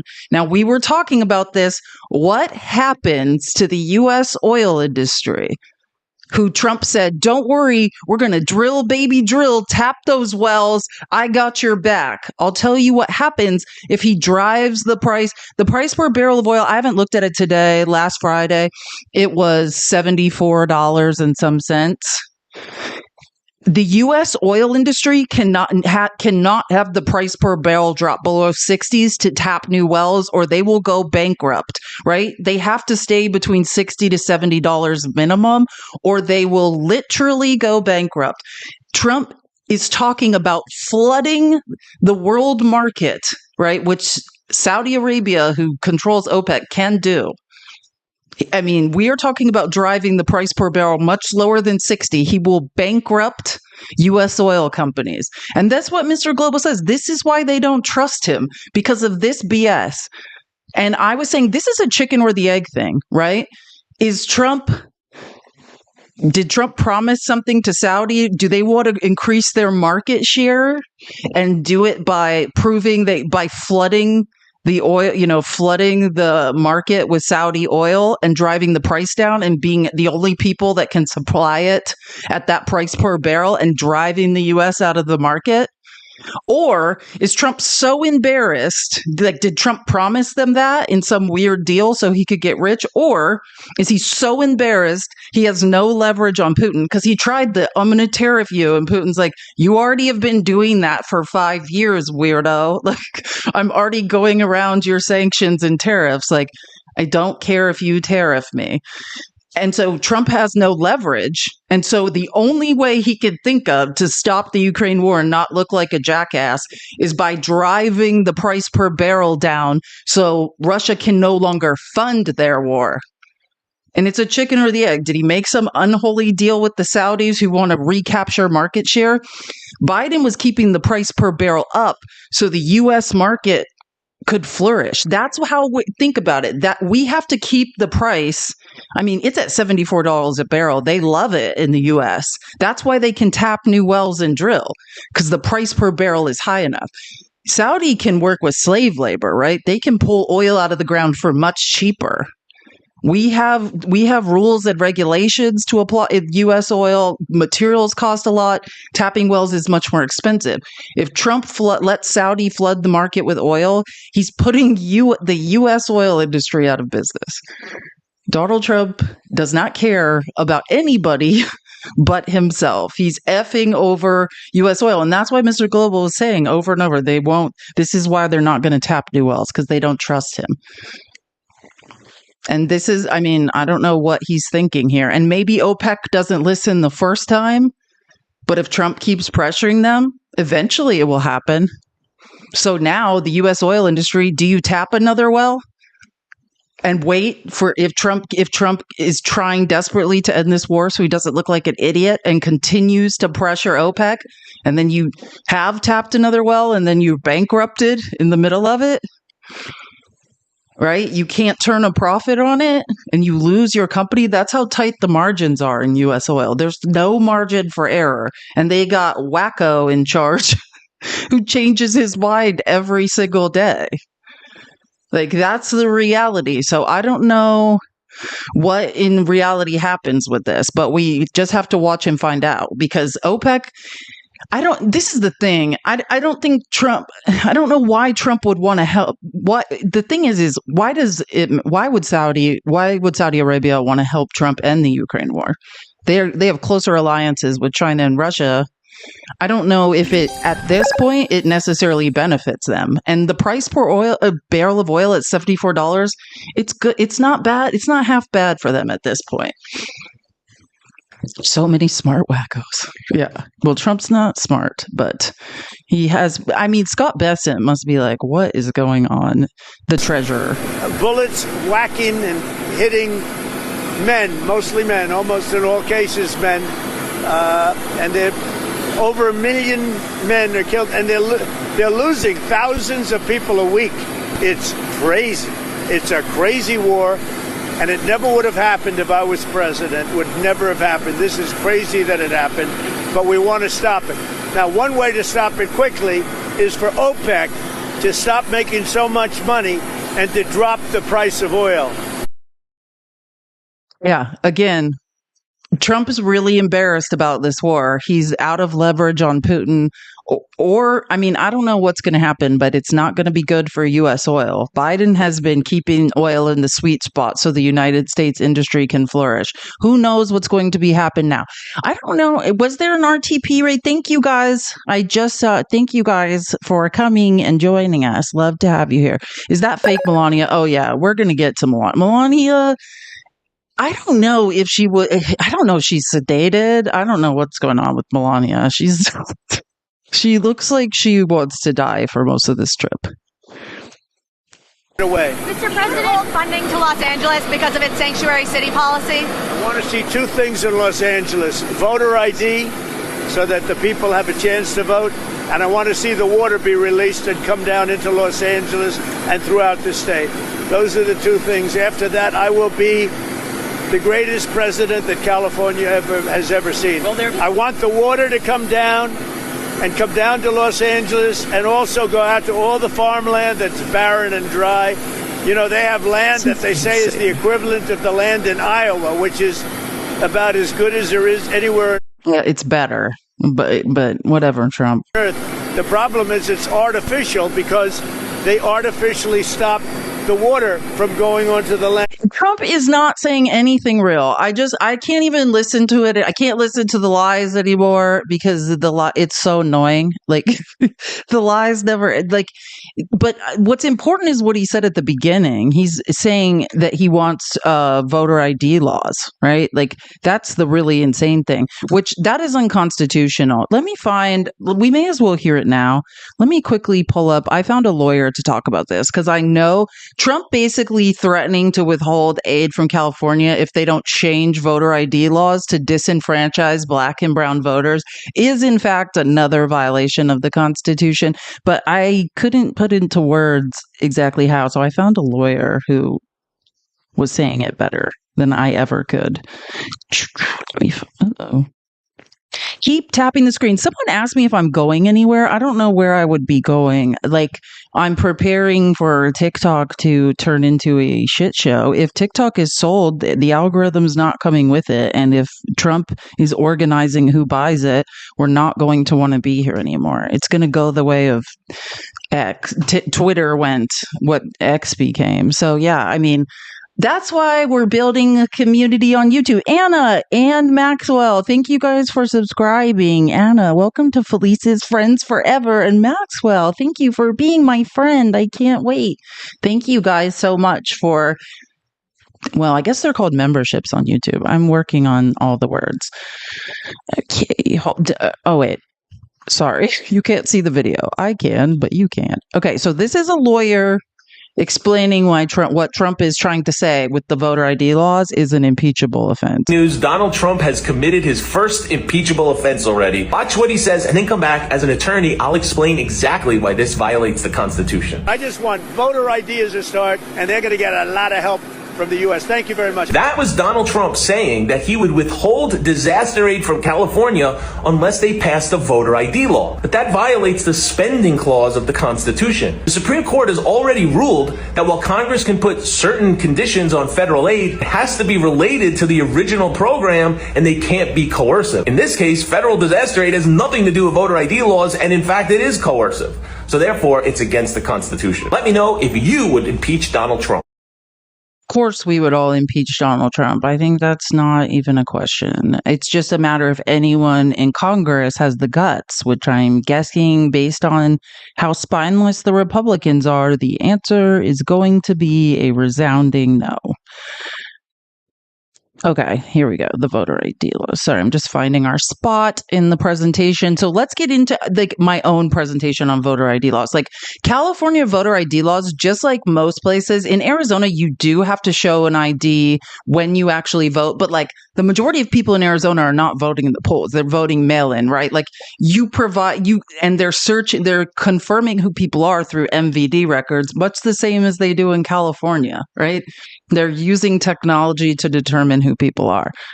So, I mean, it's very simple. Like you have to confirm who you are with your social ID, a form of identification. And if you don't do that prior, then you have to bring other forms of identification to the polls.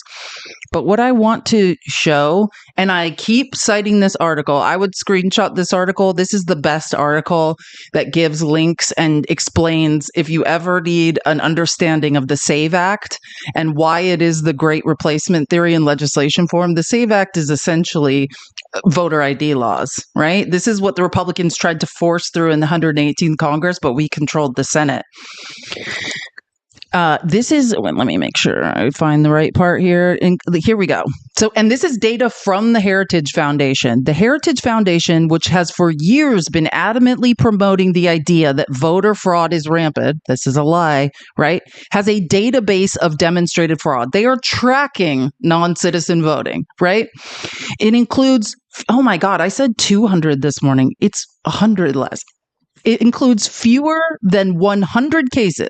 This is not just of people trying to vote as non-citizens. This is just trying to register to vote, right? It includes fewer than 100 cases of non-citizen voting or voter registration since 2002. We're talking about 22 years because this was written in, I think, July 2024. Okay, so we're talking about this point of 22 years, 100 cases. That is statistically insignificant because I can do math. A period during which more than 678 million votes were cast in presidential elections alone. Non-citizens are not trying to vote in this country. But who do we know that voter ID laws disproportionately harm? Actual American citizens. Black and brown citizens, right? This is all interesting stuff. I suggest people read it. But this is a study, you know me and my studies. This is Center for Democracy and Civic Engagement, right? Nearly 21 million voting age U.S. citizens do not have a current non-expired driver's license. Just under 9%, or 27.6 million people who are U.S. citizens aged 18 or older do not have a non-expired driver's license. Another 12%, 28.6 million, have a non-expired license, but it does not have their current address, right, and current name. It has to have both. If you move and you don't update your ID, you can't vote. And who do we know that disproportionately is affected by this, right? It's young Americans. It's almost half of Black Americans ages 18 to 29 do not have a driver's license with their current name and or address. And 30% do not have a driver's license at all. Only 1 in 5 Americans living in states with voter ID licenses do not have a current driver's license. 1 in 5. So what they're saying is in red states, this is less of a problem. This is disproportionately affecting brown and Black people, Hispanic people. It affects disabled people, right? This is what we know. So that if you're wondering why conservatives, all they try to do is suppress the vote. This is why we use the Electoral College. They can't win a popular vote. They have to cheat to win. If everyone can vote, they lose, right? I was looking, and I'll go over it tomorrow. I don't have time today, but there's new voter suppression numbers out, like Trump having MAGA suppress the vote and challenge the voter rolls in swing states, and look into like how this has affected people. And it is very damning, right? I mean, imagine if they could stop all these people. So Trump, they want to control California. They want to turn it red. That's why Trump's saying, you want help for your fires? I want you to suppress the Black and brown vote in California. That's what he's saying. And nobody's challenging him. Nobody's saying, hey, that's unconstitutional. That's crazy. Nobody's saying this. So again, I suggest looking up these studies. That article has a link to this study. It's fascinating to read because it goes into people in lower incomes groups are more likely to think photo IDs are not required for voting in person. Every single marker is why conservatives try to force voter ID laws. People with a disability are far more likely to lack a current driver's license. Amen. If you're just trying to survive in a shitty, ableist America, do you really have time for that? 40% of Black Americans and Hispanic Americans in these states incorrectly think photo ID is required to vote in person, compared to only a third of white Americans. Yeah, it's bad. Anyways, I suggest everyone read these studies and understand why Trump is hysterically going around California saying, if you want help, if you want to build homes where the fires have ravaged, even though nobody pays more federal tax dollars than California, they don't get them back either, right? They go to support red welfare states.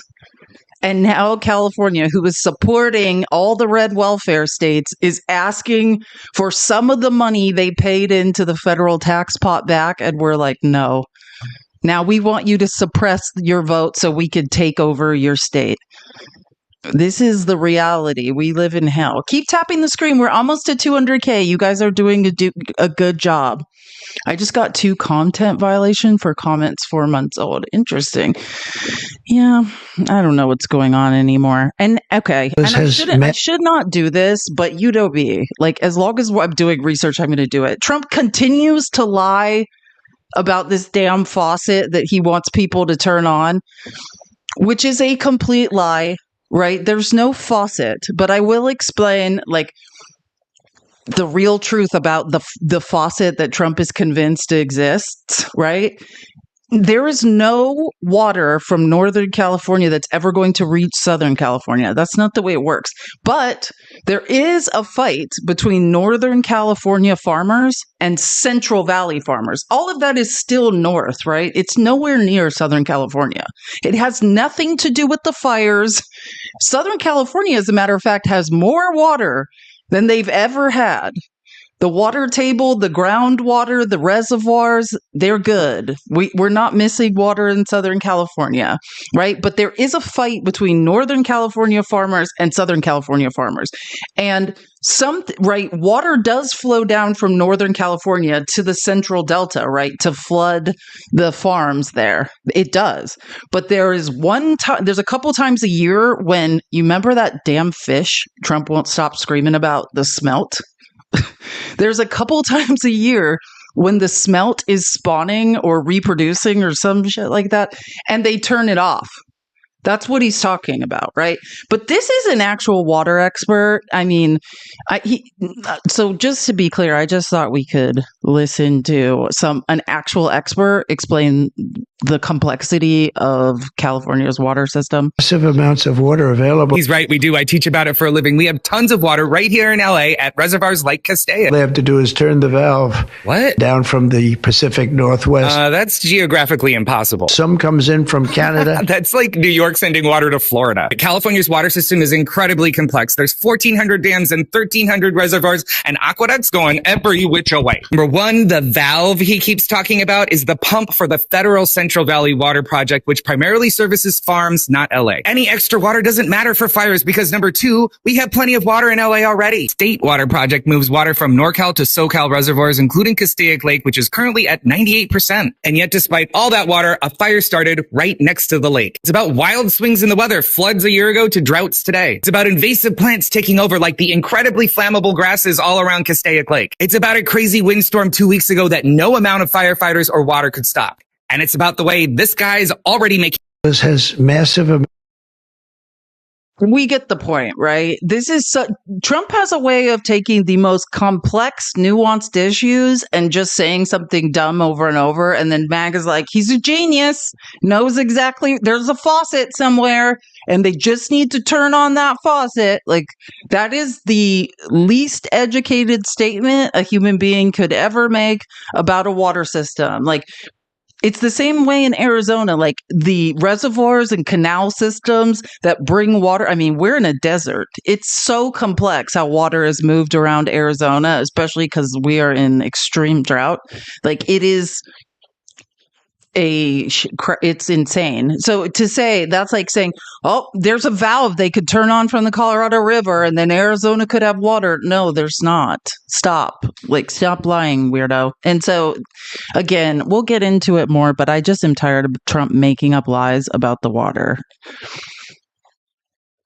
I'll also be signing an executive order to begin the process of fundamentally reforming and overhauling FEMA, or maybe getting rid of FEMA. I think, frankly, FEMA is not good. I think when you have a problem like this, I think you want to go and, whether it's a Democrat or Republican governor, you want to use your state to fix it and not waste time calling FEMA. And then FEMA gets here and they don't know the area. They've never been to the area. And they want to give you rules that you've never heard about. They want to bring people that aren't as good as the people you already have. And FEMA's turned out to be a disaster. And This is all a lie, right? Trump and actually Russia, we can track the propaganda, which the Conservative Party is now just a spreader of Russian propaganda. The propaganda, the lies about FEMA actually came from Russia and were co-opted by Trump and MAGA. The lies never end.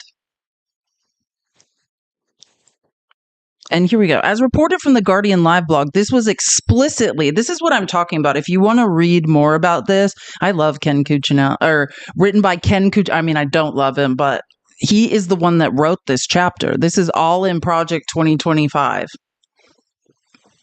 Here, the FEMA is getting in the way, right? All of this stuff, the bloated DHS bureaucracy and budget, all along with the wrong priorities, right? Privatizing FEMA or giving these funds to people he deems worthy of doing disaster relief, right? This is not good. This is not good for any of us, but other rich people that Trump is friends with. These opportunities, and this is from Project 2025, include privatizing TSA screening and FEMA, and Federal Emergency Management Agency, National Flood Insurance Program, reforming FEMA emergency spending. This is all Trump wants to privatize all this stuff. This is oligarchy at its finest and put people he favors. Maybe it's not even oligarchy at this point. Maybe it's just aristocracy. He's like Henry VIII, and that he has his like loyal courtiers around him, and when you do something he likes, then he's like, you're in charge of billions of dollars of FEMA money and you get to skim off the top of it. Like, that's what it seems like at this point. You talked about conditions being placed on aid to California, voter ID and the like. Are there any conditions that you're going to put on aid to North Carolina? We're going to do a lot for North Carolina. They've been very slow. I don't know why it's been so bad. This has been one of the worst I've seen. Katrina, of course, was something that obviously that was a long time ago. That was not good. But this has been very slow. I don't know if that was for political reasons because they lost the state. Biden lost the state. Maybe he felt he doesn't care. Maybe there were other reasons. Do you see how narcissist projects their reality onto other people? That everything he is saying is a complete lie. Biden has never done any of that. Biden has never delayed aid to any red state ever. But you know who does do that? Who plays Hunger Games with FEMA money, which governors all talk about, is him. And that's the interesting thing about the psychology of narcissists. They project their own crimes onto other people around them. They accuse people of what they are doing. It's fascinating to watch. I don't know, but this has been very slow. By any standard, this has been very slow, and we're gonna make up for lost time. No conditions you're going to push for aid. Well, in California, I have a condition. In California, we want them to have voter ID so the people have a voice, because right now the people don't have a voice because you don't. I want to gerrymander that state within an inch of its life so I can control the fourth largest economy in the world. Know who's voting, and it's very corrupt. And we also want them to release the water. Less than 100 cases of non-citizen voting in the entire United States in any election. 678 million votes have been cast in presidential elections alone. Less than 100 cases of non-citizen voter registration or voters, period. I mean, or people trying to vote, non-citizens trying to vote in the entire country. This is the biggest lie of all time, and MAGA swears to God immigrants are sneaking into the country to vote. It's delusional. Release the water, they wouldn't have had a problem. If they released the water when I told them to, because I told them to do it 7 years ago. States can leave, and I haven't looked this up because I have so much material to get through today. But when I did faxes. I've been up since like 3 a.m. I did faxes live this morning for like 3 or 4 hours, and that's what we were talking about. There's like a resolution being brought in California to secede from the United States or something, which, I mean, I don't think it's necessarily serious, but you keep making all these threats against them. Like we're talking about the fourth largest economy in the country that controls the Western seaboard, which what trade do they control? The shipping lanes from China to the US, right? Where all of our product is coming from. Like, you'd be mad, right, to F with California. They control the western coastline of the United States, and imagine how they could tariff the rest of the country. But I mean, yeah, like they $1 Trump proofing their state. They have plan A, plan B, plan C, plan D. They were planning for Trump to do this. So it's not Sorry, Ohad, I don't want to listen to you spread propaganda about Israel today. Like, it's just not something I'm interested in anymore. Like, I'm really trying to spread the truth, not random propaganda. It's reported you invited Senator Schiff to join you on this trip and he was too busy. Are you disappointed? I don't know. I was told that Schiff was going to travel with us to California. I wasn't thrilled, to be honest with you. And I saw him last night on television. It looks like he got hit with a baseball bat or something. What happened to him? He just said that Adam Schiff looks like he got hit with a baseball bat. Trump, look in the GD mirror. Are we serious? Is this? It's not hostility, Ohad. You spread propaganda. Like, I cannot talk about your personal feelings about Israel over and over. I got it. I understand how you feel, and you spread your feelings. And like, there are other sides to your feelings. Like, other people have feelings as well. I'm not giving you an example. I don't want to talk to you.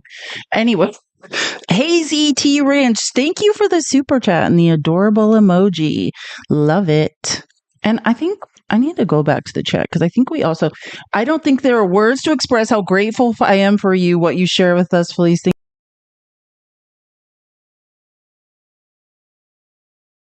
Barbara, thank you for joining for being.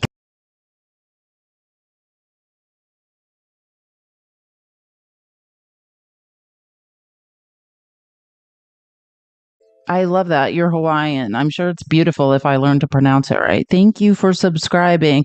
And Hazy, you subscribed also. I need to upgrade in membership. Jamie, you subscribed. We're all friends forever. I'm going to start doing like members only chats or something. We're all going to start hanging out. Go start your own life. That is so true. Ohad, you have so many things to say about Israel. Why don't you host your own lives? That's a great idea. You should start your own lives, and then people can come argue with you. Oh, I do ignore him. I've been ignoring him for years. It's just some advice. Oh, and Melanie, I saw you said, sorry, I forgot to add my TikTok name, Wicked Bliss. I saw that in the chat too. Thank you so much for the $5. TikTok does let Israelis start lives. I have many Israelis.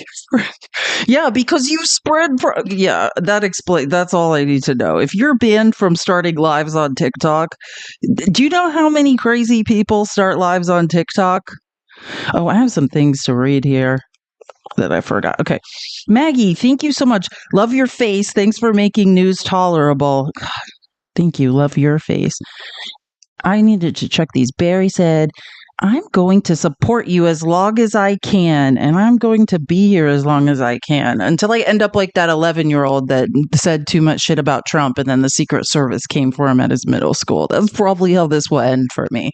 The Secret Service will burst in, and you guys can watch me be taken to a deportation camp. Or wait, wherever the Secret Service takes people. FBI black sites, who knows? Wait, I'm trying to think of where I want to go to. I don't want to listen to all this. We got to skip over some of this North Carolina shit because he says the same thing over and over. Okay, this is what I want to show you guys, which is really important. Well, and it's not really important, but I just want to say this. Trump over and over keeps spreading the lie. Like you heard him say that, California doesn't deserve funding or something, or they mismanage funds, or, all of this shit. Red states have always got the most FEMA funding. Florida, Louisiana, and Texas received the most FEMA dollars from 2015 to 2024. Florida received $2.5 billion, Louisiana received $2.4 billion, and Texas received $2.3 billion.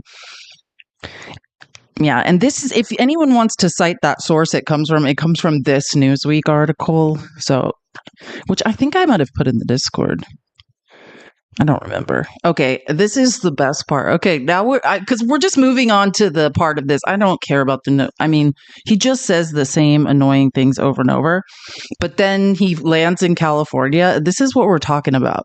So Melania would not let Trump touch her at the inauguration. Well, she hasn't let him touch her for years, right? She won't let him kiss her on the cheek. Like they have some agreed. I would love to read their prenup, which has been, I think, renegotiated like 3 times. He's not allowed to touch her. She gets annoyed if he comes close. Did you guys see at the inauguration? He tried to kiss her and she was like, get away from me. She wears like giant hats so he can't get close to her face. And then she gets off the plane and is like, Gavin, kiss me, which I find hilarious. Gavin Newsom looking way better than Trump.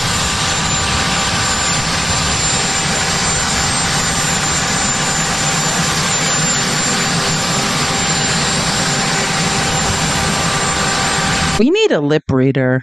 I love when he just like bumps him in the chest. He's like, hey, and just to be clear, and we'll get to this because I found some other people to report on things. But Trump would not meet with Gavin, right? He went around him. He scheduled this press conference with the mayor of LA, Karen Bass, and he showed up on the tarmac. And when Trump was getting off, he's like, this is my state, so I'm standing here and you're going to meet me, like, which is the real power move.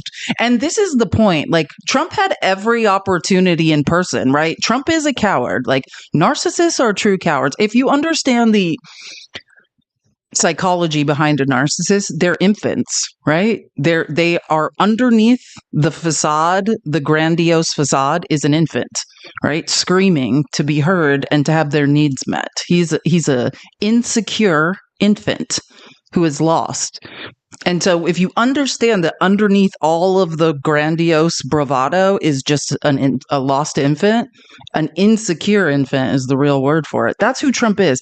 How many times have you heard Trump or seen Trump on True Social call Gavin Newsom and just be disrespectful? And I love the clip where Gavin Newsom's like, yeah, every kid in my 3rd grade said that to me. You know, like, you're just another elementary school bully to me. And when Trump met him in person, did he say it? Did he have the guts to do anything? No, he did not.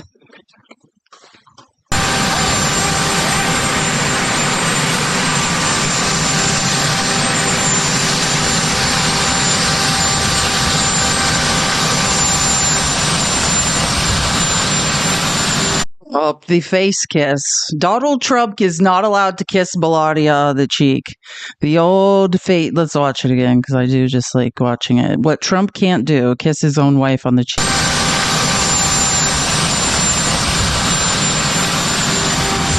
She's talking to him. That's the most Melania ever talked during this trip, too. Like, truly, that's the most she talked in public was to him, not her husband. Anyone else? She's like, oh, an attractive man. Okay. Oopsies, I'm going the wrong way.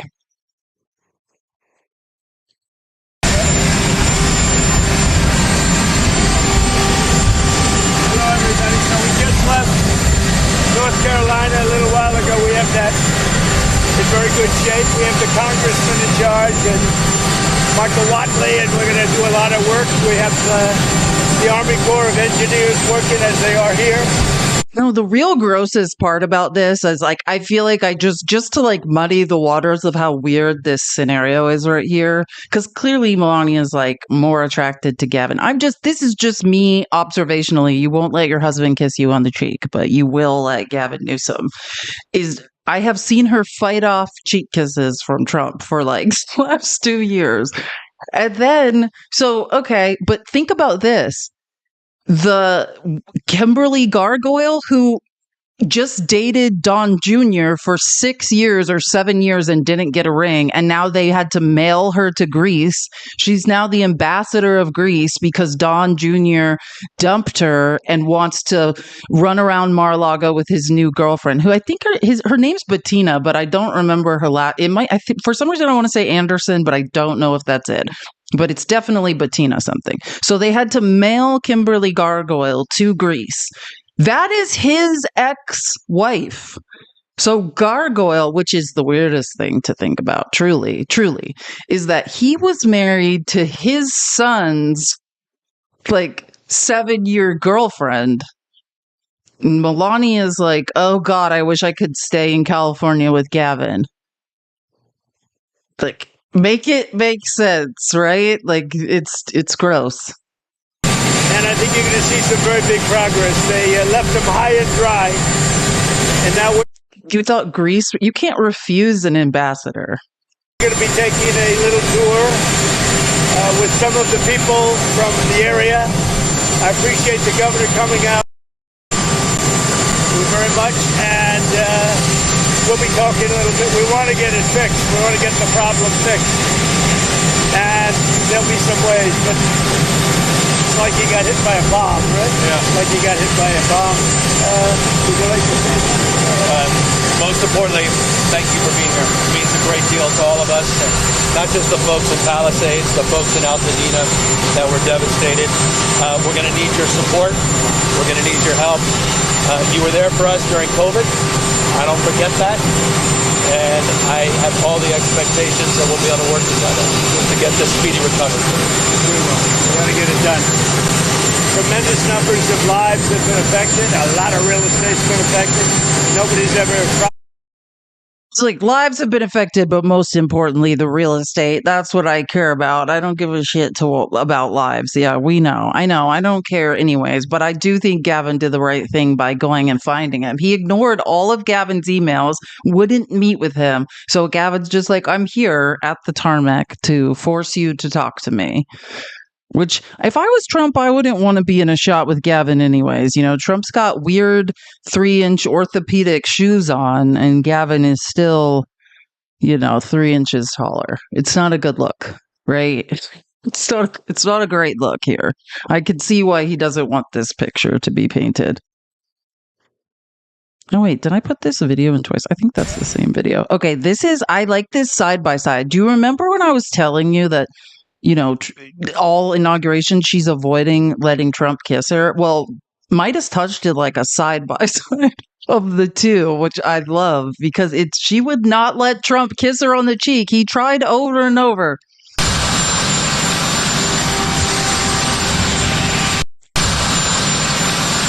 Nope. That was a real kiss. One person is allowed to touch her face and the other isn't. And I just find it hilarious, right? 80% of communication is nonverbal.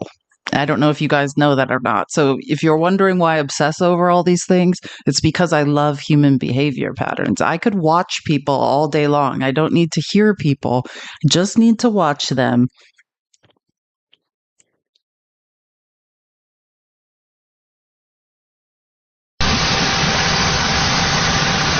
I would pay money to know what this conversation was. The old fist bump. He's like, you've been avoiding me, so I came and found you.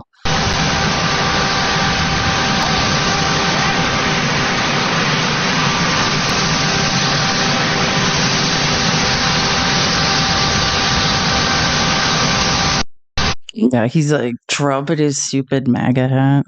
Oh, I love this one too. Have you guys seen this? The orthopedic lean is we got one person who's not literally gravity is pulling Trump over. It's not great. Like,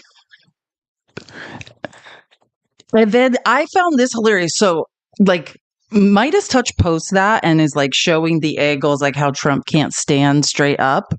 And I'll show you why. If you don't know, like there are doctors that say that's like a dementia diagnosis, right? When you lean forward and you have to wear orthopedic shoes, or it's a sign you've had a stroke. You know how Trump like drags a leg behind him all the time? Like, well, Trump says, I have seen Trump in New York. I can tell you, Trump is probably like 6 feet tall. I've seen him. Like, he's definitely 6 feet tall, but he's not any, like, if you think Trump's 6'3", he's not. But I saw him on the street before, like in Midtown. So yeah, I think it's very obvious one person is 6'3" and the other person is not. Like when you see them standing by the press. But anyways, so this MAGA person, like, Midas Touch posts that photo, which they didn't Photoshop it. It came, they got it from somewhere, and they're like, "You photoshopped that photo," and then they're like, "Cope harder, you weirdo! It came from Reuters." Like, stop pretending. Plus, like, also, MAGA, you've never seen the millions of photos of Trump leaning like that. He is wearing orthopedic shoes to stop it. Like, those are not normal shoes he has on. He's wearing shoes to stop him, and he's still doing that. That's the crazy. Yeah, he's been wearing them for years. But this is, I don't know if you've ever seen this. There's videos, like Lincoln Project did like videos, all this, Midas Touch has. But I'll just, I'm not a doctor, I'm not diagnosing him, but there have been neurologists that have said they possibly, this is just one of the diagnoses that some neurologists have speculated might apply to Trump. I'm just saying, like, if you're wondering why people are fascinated by him leaning forward, it's because it's a very specific neurology condition. That's why. Megan's like, so? It's like, yeah, if our president is out of his mind, like, maybe we should, the Mad King. That's literally there's an account on, and I'm obsessed. I'm an Anglophile, so I love like English king history. So I love the Mad King, or like studying about him and stuff. And there is an account, I can't remember what it's called, on X that exclusively calls Trump the Mad King. It's fascinating. Oh man, progress. Dude, Melania was so pissed while Trump was talking. Watch her here. Let me zoom in. Watch Melania's mouth. Like, when Trump is muttering incoherent things, it's like she's like muttering swear words under her breath. Because people are trying to figure out, like, what is going on with Melania's face? And we're not, she's gorgeous though. We're not talking about her looks. I'm going to play watch her mouth though. It's like Trump's talking and she's like, "You son of a," that's what I think. People are like, "What did she having like a facial stroke?" And I'm like, "No, she hates him when he's talking." That's that's my opinion. I think she's like, "What the?" Big progress. They left him high and dry, and now we'll be talking a little bit. We want to. You can almost say since the second. I guess some of you are coming with like this piece of bitch. We've all done it. We've all dated someone that every time they spoke, we were doing that. Like, we've all been there. I think, as like, who hasn't? She's like, "Shut up." I know, like, Hannity always has like body language experts and like lip readers on. I don't know why I have this clip over and over. Oh, look at this. This is ridiculous. Newsom crashes Trump's Los Angeles visit, begs for cash. This is Rupert Murdoch. Is that what happened? Like, what should he do as the governor of California if Trump doesn't want to be seen with him? Like, should he not show up and not speak to him? I think he should speak to him, but I just thought I should show you guys. Like, I think it would be irresponsible of him as the governor of California. Oh yeah, the New York Post is trash. It actually is. The Wall Street Journal, is at least alpha shoes. I can't. I shouldn't even be. We don't need. They're like evidence of a condition. Trump has if you watch Trump, like, I've never missed a Trump rally. Trump has dragged one leg behind him. That's why one shoe is worn down. He drags his leg behind. He pulls his whole body forward with one leg and drags the other one, like 100%. And everyone's like analyzing what's wrong with him. I love watching people's faces while Trump's just saying incoherent things to Californians. It's fascinating. They're just like, what the is he talking about?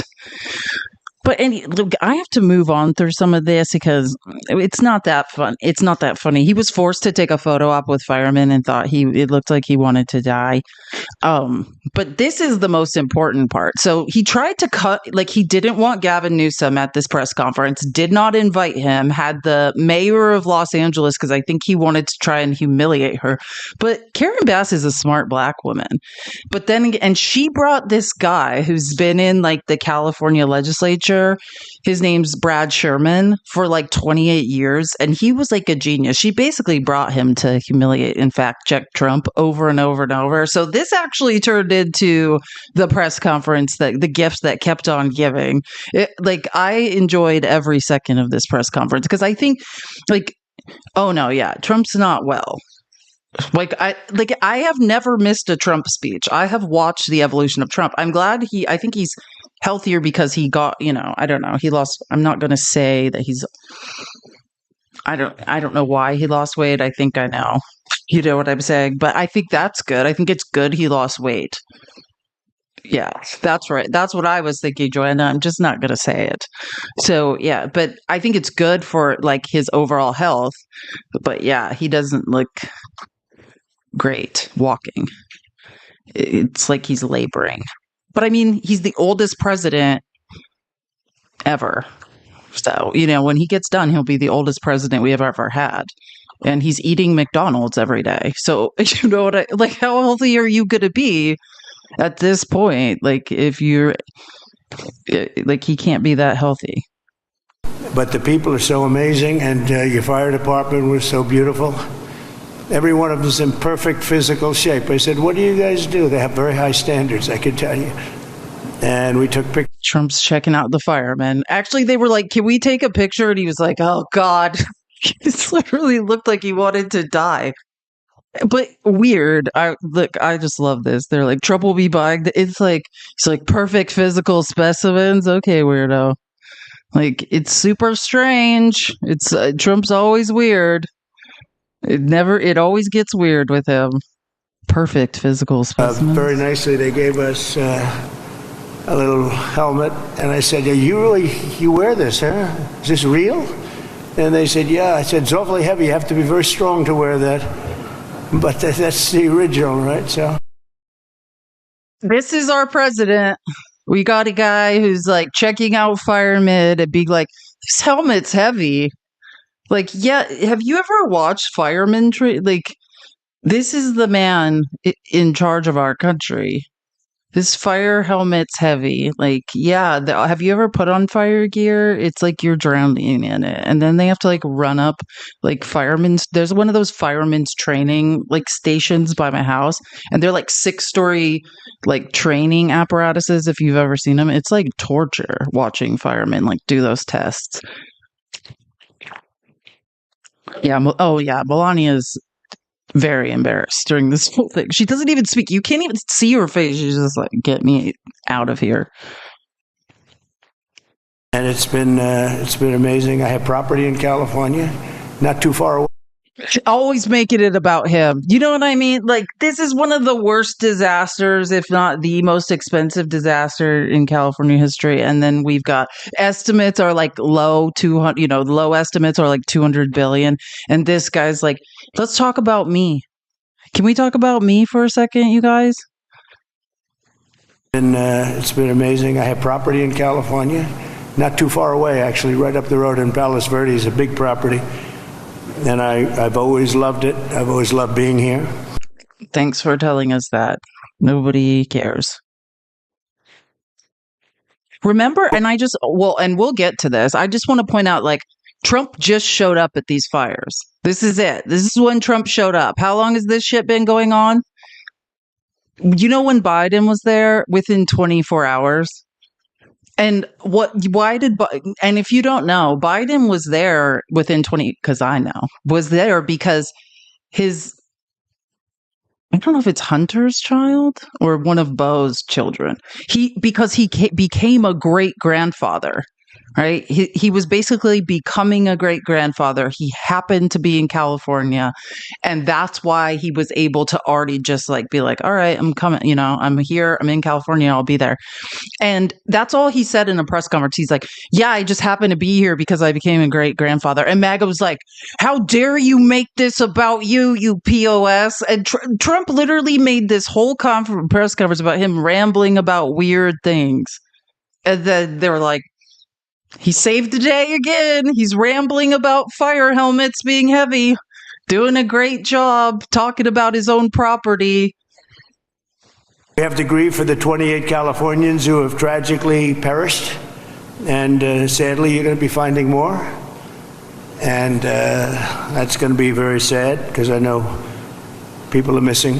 And when you look at that kind of incineration, you know what's going to happen. You're going to find some more. Like, okay, what the are you? When you look at that type of incineration, you're going to find some more. Cool. Is this a motivational speech? Like, just what? We've gone from firemen are perfect physical specimens to those helmets are pretty heavy to, hey, like, I've got property in Palos Verdes that didn't burn down and has nothing to do with this.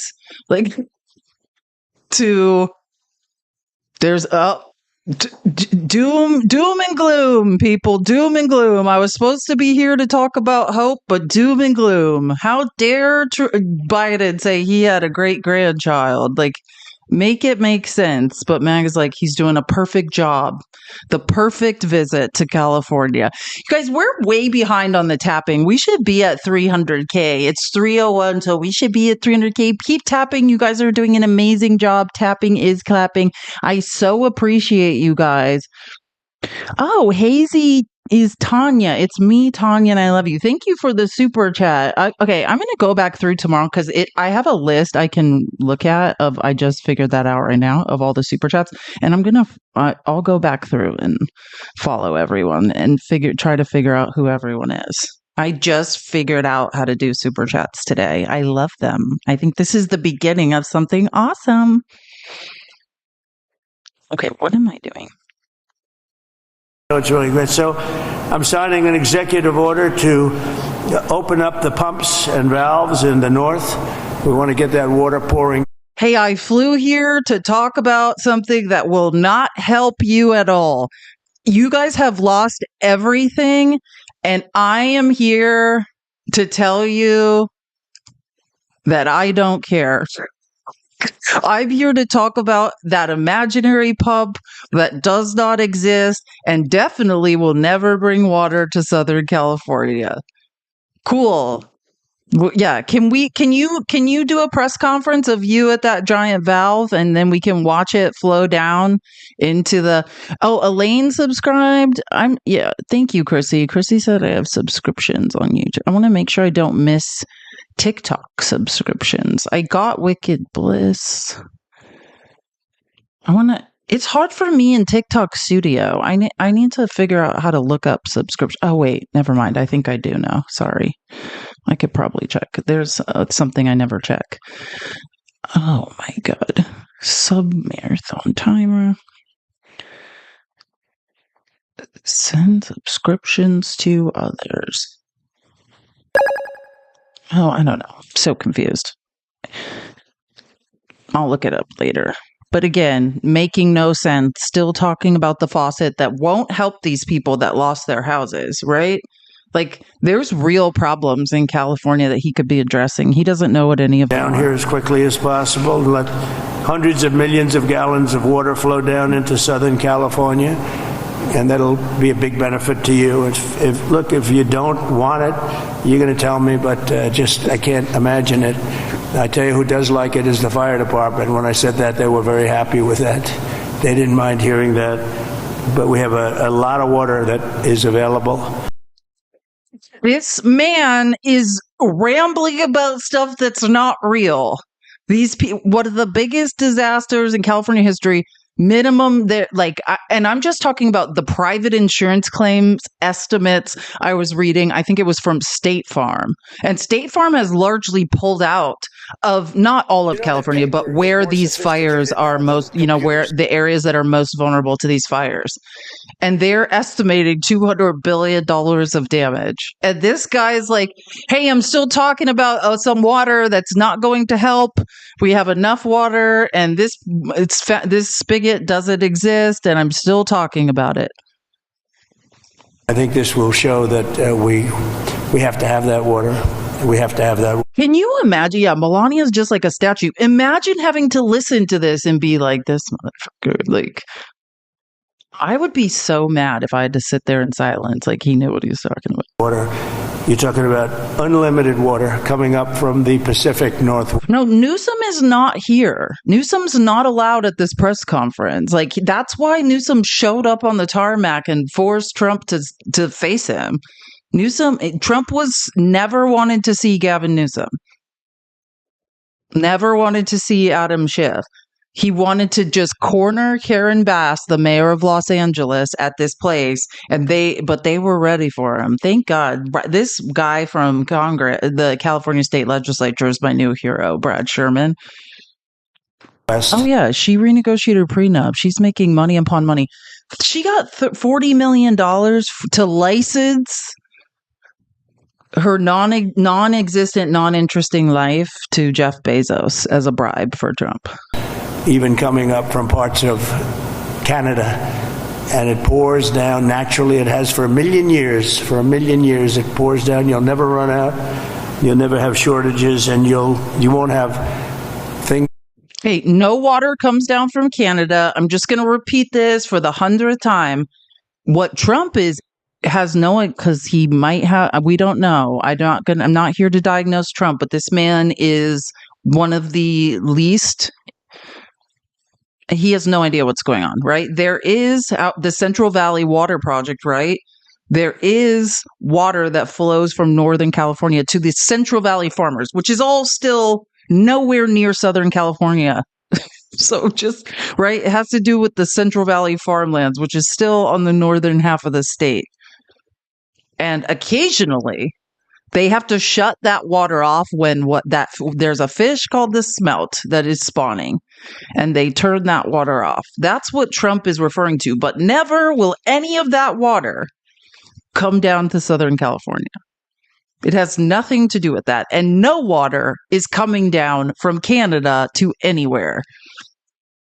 Like this, and when you do, you'll have a lot of water to put it out. So I'm going to ask that you figure that out, but I really strongly recommended this 7 years ago, and I think I'm going to just do it. Yeah, you just do it. Can you please film yourself doing it so we could all watch? You're going to go find this faucet yourself and turn it on. Please do film that so we could all be there for it. Like, please.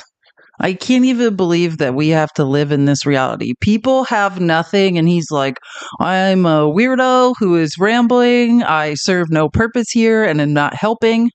I have no idea what I'm talking about, and people who do, I literally silence and devalue.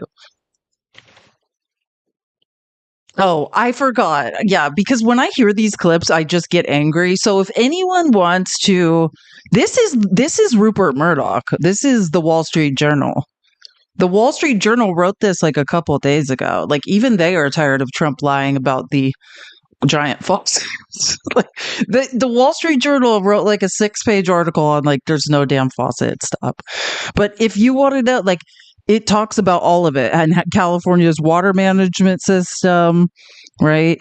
I love they quote the Canadian press because Trump said you have millions of gallons of water pouring down from the north with the snow caps in Canada and all pouring down, and they have essentially a very large faucet. That's a quote. The Canadian press quickly ranked the claim as false. There's no giant faucets here, a civil engineer told the news agency. I don't really understand what he's saying. California doesn't get water from Canada or anywhere close. In fact, much of the state's water comes from the Sierra Nevada mountains. What is going on? I thought Rupert Murdoch allowed this to be written, which I find funny because Trump's not smart. Oh, now to the smelt. Exactly. Trump appears to be conflating two issues. One is whether Southern California has enough water to fight fires, which is they do, and keep its vegetation green. The other is the continuing conflict between farmers in the Central Valley and the state and the federal management of Delta smelt, a threatened fish measuring up to 3 inches. Currently, pumps help water move from wet Northern California to the Central Valley where the farmers are. But the water must go through the Sacramento-San Joaquin Delta where fish listed under the Endangered Species Act migrate. The pump is curtailed when the smelt and these other threatened fish are migrating. At times, this results in water being sent out to sea that was primarily reserved for the farmers. Right? That's what Trump is talking about. Never will any of that water go to Southern California. It's to water crops in the Central Valley. Nowhere near. If you understand how far that is, never for that water to reach LA County. Like, we are in a nightmare. And I love that Rupert Murdoch's publication wrote this. It makes it that much better. Oh, and this is the other one, because Trump is well, we could get to this later, but this is the other lie, which we'll get to. Trump is also lying. Trump also, one of his crazy rants at this press conference is, well, again, people's lives have been destroyed. Trump starts saying that he has a house in Beverly Hills and he's only allowed to use 38 gallons of water a day, which is a complete lie. So that's the other thing they're fact checking. They're like, yeah, rich people in Beverly Hills and Bel Air can hardly bathe. You spend a fortune for a house and you can't take a shower. Not that shocker. That also is a giant lie. All Trump did is show up in California and ramble incoherently. Oh my God. And then he started being like, the half pipe reservoirs, they're all empty. Oh my God. They're not empty. He's talking about those are the systems for overflows during floods. We have those in Arizona. So can I just show you libs of TikTok? This is real life. This is Trump's crazy executive order about the smelt, putting people over fish, stopping radical environmentalism to provide water to Southern California. Again, not a thing. Never been a thing, never will be a thing. No water is going to be provided to Southern California, nor do they need water. Libs of TikTok posts this and is like, I can't even read that. Another campaign promise kept. Oh, you mean a blatant delusional lie? She believed. Imagine having no idea what was going on. I mean, stick to being a bigot, right? It seems to be your specialty. Trump promised to let the water flow to Southern California. Gavin Newsom sued during Trump's first term to stop Trump from implementing improvements to California's water infrastructure in order to save the smeltfish. Newsom is destroying California. Trump will save it. Dear Lord Jesus, please. We can't battle this level of stupidity. Do you know what I'm saying? We can't battle this level of stupidity. We just need to give up. And okay, so this is the funniest part. Gavin Newsom's press office replied to her. If you don't know who runs Libs of TikTok, she's an Orthodox Jew named Haya Rychik. And they replied to her idiotic post and were just like, hey, weirdo, here are the water in California, which is, we do not have a water shortage in California. Surprise. This is the annual level of water supply. The only thing fishy are Trump's facts. California pumps as much water now as it could under prior Trump era policies, and there was no shortage of water in Southern California. Good. And then I just happened to these are the first two MAGA comments underneath this post. That's a Bay Area chart, not a SoCal chart. If there's no shortages, why are there so many water conservation messages? Dear Jesus, Lord God. Like, these people. Like, why did California pass Prop 14 to build more storage? I don't know, to catch more rainwater? Can you ever have enough storage when you have gale force winds that are going to create fires and invasive vegetation that is highly flammable? Can you ever have enough water? You realize there are videos of the water diversion on Google, right? You mean the Central Valley Project? Like, these people this is what I'm saying. We can't fight stupid. Like, they don't want to learn. I know. This is why I hang out on X. Half the time I'm just reading idiots' comments. Yes, forestry management. You made fun of him for calling it raking, but he was correct. No, he's not correct. Nothing in the face of hurricane force winds that are spreading golf ball sizes of balls of fires. There is nothing that can be done. There is nothing. There is nothing. And here's the ultimate irony. Climate crisis are these people's fault. It's their fault. And then we have to listen to asinine things being said. Like, make it make sense. So close, yet so far, people. So close, yet so far. There's videos of water diversion. Yeah, you don't understand California's water system. It's extremely complex. But thank you. Like, talking 7 or 8 years ago, I was talking to people from Austria, people from Finland, people that live in forests.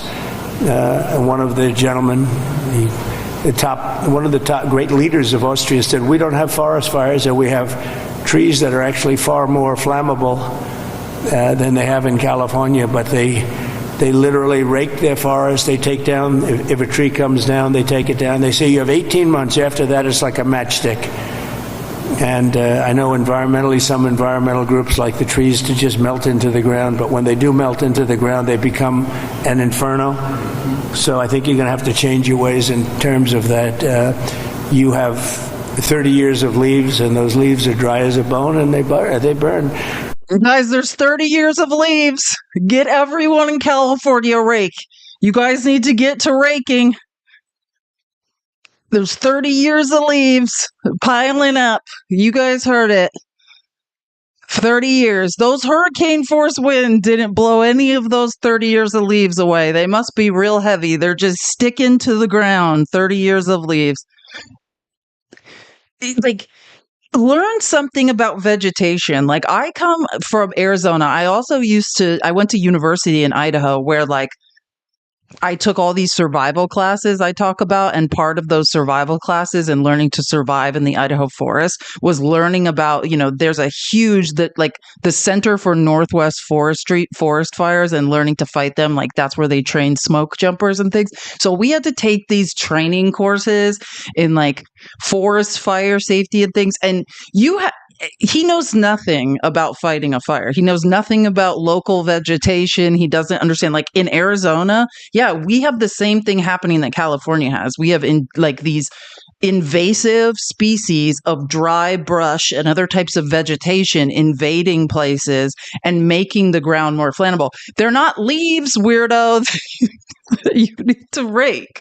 It's much more complicated. And in Arizona, we're actually trying to incinerate them, like these invasive species that are popping up, because once a year, like 3/4 of the state sets on fire. Like, I mean, Trump is literally just muttering incoherent things that he does not understand, right? Like, none of this is real. Oh, I talked to some people in Finland. Their trees are more flammable. And they told me that there's 30 years of leaves on the ground and nobody's raking them. That's what he just said. I just want to be clear. This man said, I once talked to somebody in Finland Their trees are more flammable. And they said that there's leaves in LA that nobody's raking.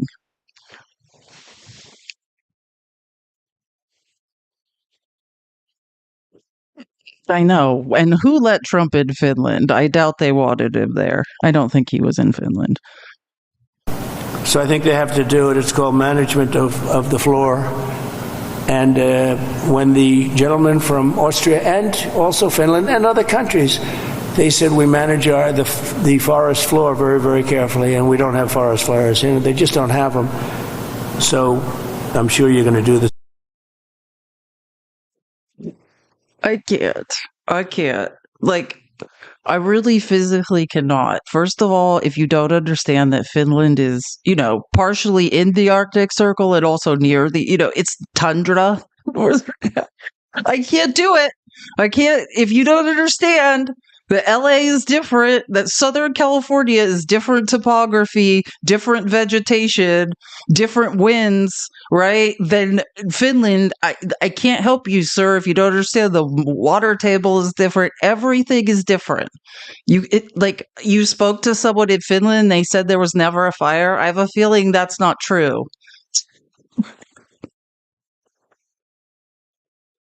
Can you imagine your house is burned down and this is the bullshit you have to listen to? Like, what are you talking about, sir? And I know... Oh, this is the best part. So this is the guy I was talking about, Brad Sherman. This is the guy I was talking about, Brad Sherman, who is... I don't know. Actually, I don't know if he's a senator. Is it I don't know if he's a senator but he's been in the California state legislature for 26 years. And so then there's time to I guess Trump was taking questions from people and he just starts asking questions. And I know you've talked about policies of California that you're not a fan of. But I've been in Congress for 28 years. I really disagree with Louisiana on their abortion policy. I disagree with them on their campaign finance policy. I disagree with North Dakota on their gun policy. And I would never turn to somebody from Louisiana and say, you keep living on your cousin's couch, because we're not going to help you rebuild until Louisiana agrees with me on a woman's right to choose. So I'm hoping that we can get these funds and that we don't punish individuals for the policies of their state. You can disagree with them. Okay, I'm going to do this right before I block you to the idiot in the comments who's continuing to write in all caps. I have played fire chiefs of Los Angeles explaining the vegetation and the management of the forest floors in Southern California and how it works, right? I have played scientists in the beginning of the show talking about Southern California's water levels. I have handled all of that. I am a historical researcher. I understand how to source actual scientists and fire chiefs who are more qualified than you. I understand you're a firefighter and you want to scream in the comments. If you continue writing in all caps, I will block you. You are rude and annoying and nobody cares. So the next time you continue to be rude, you will just be blocked and you will not be okay. Oh, dear God in heaven, it's continuing. Please just go do it somewhere else. Go repeat the same story somewhere else. I don't care. What the fuck is wrong with people? Nobody cares. If you are under the impression that anybody cares, they do not. That's the problem with MAGA. Everybody thinks that somebody cares. No one cares. Here's what you do. If you are a battalion chief and you're a firefighter and you want to talk about Southern California, then you go and you start a live and you talk about it. You know what I'm saying? You don't then scream in people's comments and be like, can you let me in your live? Can you let me in your live?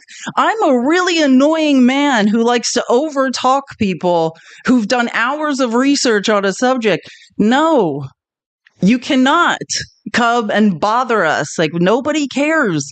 Nobody cares. I can find my own experts to explain how to handle vegetation management. We've been doing this for an entire week. We've already covered vegetation management. That was last week. Now we're moving on to water tables and Southern California's water supply. That's what we're doing today. And we're going over this press conference. I'm sorry that you missed last week. Those replays are available on YouTube. I'm not looking for some idiot to, what Trump said is idiocy. I don't care what you know about being a fireman. That doesn't mean Trump's not an idiot. Like, truly, what is wrong with men? And I think you've got some ideas. I look forward to us listening. Also, did you guys hear this? This was the best quote. Like, I would never say to someone, you should keep living on your cousin's couch in Louisiana. This man is a genius. And I know you've talked about policies of California that you're not a fan of. But I've been in Congress for 28 years. I really disagree with Louisiana on their abortion policy. I disagree with them on their campaign finance policy. I disagree with North Dakota on their gun policy.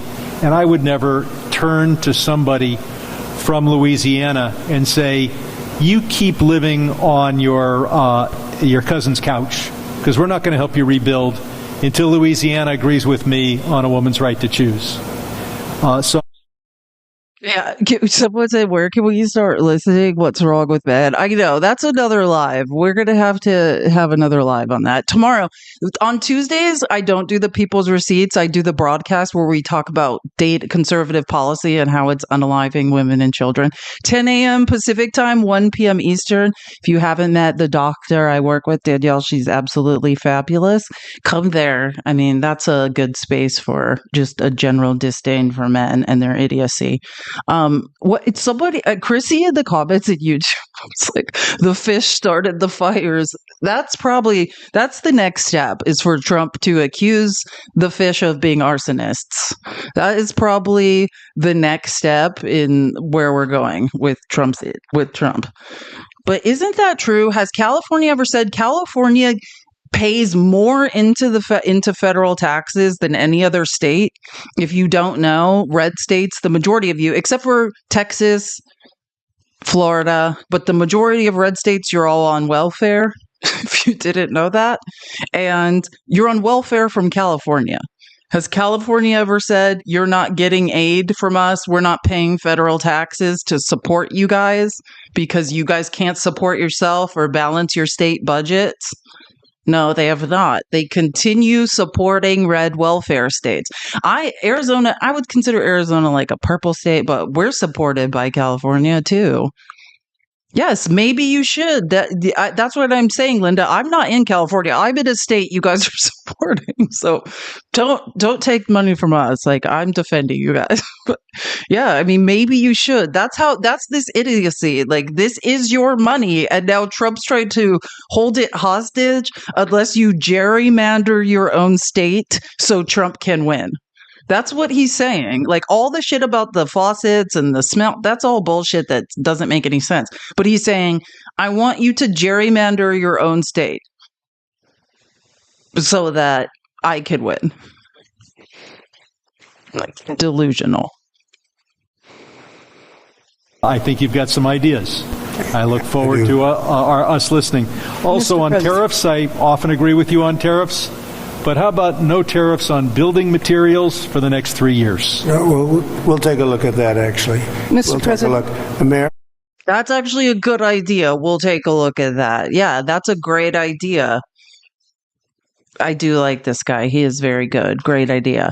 So wait, someone said, isn't there a bill for California to secede? Yeah, I heard that today. Like, when I was on Faxes Live this morning, that's what he was saying. And, you know, he's always talking about the news. I made this outline at like 3 a.m, so I haven't read it. But the Kilexit, is that what you guys are calling it? Yeah, I heard that today, though. I have not personally reviewed or seen it, but yeah, I have heard that when I was on Faxes Live, that there is a bill for California to cede from the union, which and someone said they're the 5th largest economy. They're the 4th largest economy now. Like, I'm talking about by countries. It's not that California can easily survive on their own. It's the rest of the states that are going to have a problem.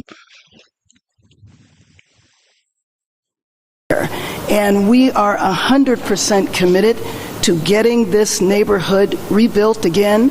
You mentioned a couple of things in terms of us expediting. So I signed executive directives right away so that we could cut the red tape, we could get people back building as fast as possible, and we're going to continue doing that. Yeah, the one thing is they are saying they will not be allowed to start for 18 months. No. That will not be the case. Okay, I just hope you're right. You can hold me to it. There's 4 groups said that. No. That would be they should be able to do it. They should be able to start tonight. That will not be the case. First we have to take care to make sure that there's not getting rid of the hazardous waste, cleaning things up so that people can start right away. And just like you said, if somebody their house was destroyed and they're going to rebuild essentially the same, maybe a little bit longer, a little bit higher, they really shouldn't have to go through much of a process. So I want you to know that we are expediting that. We absolutely need your help. We need the federal help. You've got it. I told you. You will have no permit problem. There will be zero delay. And as far as I'm concerned, you already have the permits. And the resource. I am more worried because I met at least 8 groups of homeowners, and I'm much more worried about the fact. At least 8 groups of homeowners? What the hell are you talking about? Like 8 groups of homeowners, you say? Like you went to 8 homeowners associations? Because I know everywhere you've been on your schedule, the White House puts out your schedule. And I happen to know for a fact that you didn't meet with any 8 groups of homeowners. I mean, wouldn't that have been on your schedule? Would we have not known that you met somehow you fit in 8 groups of homeowners? Because you pretty much went to this press conference and then you got back on a plane. That they said it's 18 months exactly, and they were devastated. They want to start now. They want to start removing things. They're not allowed to do it now. And you mentioned hazardous waste. Well, the hazardous waste. What's hazardous waste? I mean, what's hazardous waste? This is from a man who denies climate crisis and is basically told oil and gas, hey, pool your resources. Thank you so much for that awesome gift. I love it. Pool your resources and I'll get you a cool, give me a cool billion and then I'll deregulate oil and gas. Don't worry about, environmental teism. Just dump wherever you want, pollute. What's hazardous waste? Absolutely do I believe Donald Trump does not give a mother F about what could happen if people go back to their homes and there's leaks and, and hazardous waste leaking out of pipes and things of that nature, right? He has no idea the process it takes to, make sure after a catastrophe that people aren't going to be harmed. Yeah. What's hazardous waste? I mean, if we can't get really? You're going to have to define that. We're going to go through a whole... You're going to have to define it. Why don't you Google it? A series of questions on determining what's hazardous. Nope. I just think you have to allow the people to go on their site and start the process tonight. And we will. Okay. Yeah, and what they need from you is not just grandstanding and encouraging people to return to a place that may be unsafe. What they need from you, sir, is the money, right? They want to build right now, not without the money. Like, this is none of this makes sense. What they need from the federal government is money, not anything else. And even that into an area that's bone dry. We have to, I have a house in Beverly Hills, and you get notices every once in a while. They want you to go down to 38 gallons per person or something, per house, per person. I say, you mean you can only have, 38 gallons sounds like a lot. It's not a lot. And they want to do that every once in a while, and you just think it's ridiculous when you have like just about as much water as anybody in the country, and we shouldn't be in a position where you have tumbleweed that's dry as a bone. That even tumbleweed can be nice and green and rich and loaded up with water, and it's not going to burn. You don't even have to remove. Do you guys understand how tumbleweeds get dry? Because they are disconnected from a plant. So they are now dehydrated. Do you understand? The man does not understand why tumbleweeds are not green. I can't do it. And where you think in Pacific Palisades our problem are tumbleweeds, dry tumbleweeds rolling through? I can't. I'm in physical pain. He's like the tumbleweeds are dry. And we shouldn't be in a position where you have tumbleweed that's dry as a bone, that even tumbleweed can be nice and green and rich and loaded up with water, and it's not going to burn. You don't even have to remove it. It's not going to burn, but it's just dry. So I hope you can all get together and say, I'm so happy with the water that's going to be flowing down, because I just don't see anything. They talk about the Delta smelt, which is a fish that's this big, but it is really not, doesn't have to be protected because it's in other areas. It's and even that. All they need is the money from you at this, and grandpa clueless is like, I'm just gonna ramble about a 3-inch fish and a faucet that doesn't exist. None of this applies to this tragedy that has occurred, but I'm just gonna ramble. Hashtag Delta smelt. The fish started the fires. That's what we should all wear t-shirts. It's the fish. They're arsonists. Down in the north, the same thing. Yeah, he's very confused. I was thinking like Trump thinks like gravity, like latitude is elevation. I also think that. Like he doesn't understand. Do you know what I'm saying? Like he thinks anything north is at a higher elevation, I think. Do you understand what I'm saying? That's why he thinks like the water flows down from California. Like, do you understand there are lower elevations to the north? Like, that's what I honestly think it is. I've been thinking about this. I think he thinks latitude is elevation. It's the same reason he doesn't understand why when they had to turn off the electricity, why there was no water at higher elevations in the Pacific Palisades, because we have to pump, gravity. Yeah, he also might think up is down. Oh, yeah. This is me just fact checking. The stupid stuff he's always saying about Beverly Hills has no water. It's obviously not true. I think you have emergency powers just like I do, and I'm exercising my emergency powers. You have to exercise them also. I did exercise them. Because She's just like here for the mess, truly. She's like, I did, Grandpa Toddler. What in God's name are you talking about? I did do that. Like, are you going to give us this money emergency or powers. Not? You have to exercise them also. I did exercise them. Because you have a very powerful emergency power, and you can do everything within 24 hours. Yes. And if individuals want to clear out their property, they can. Oh, good Lord. It's just painful at this point. Many of you have sprinklers over your living room and your bathroom and your kitchen.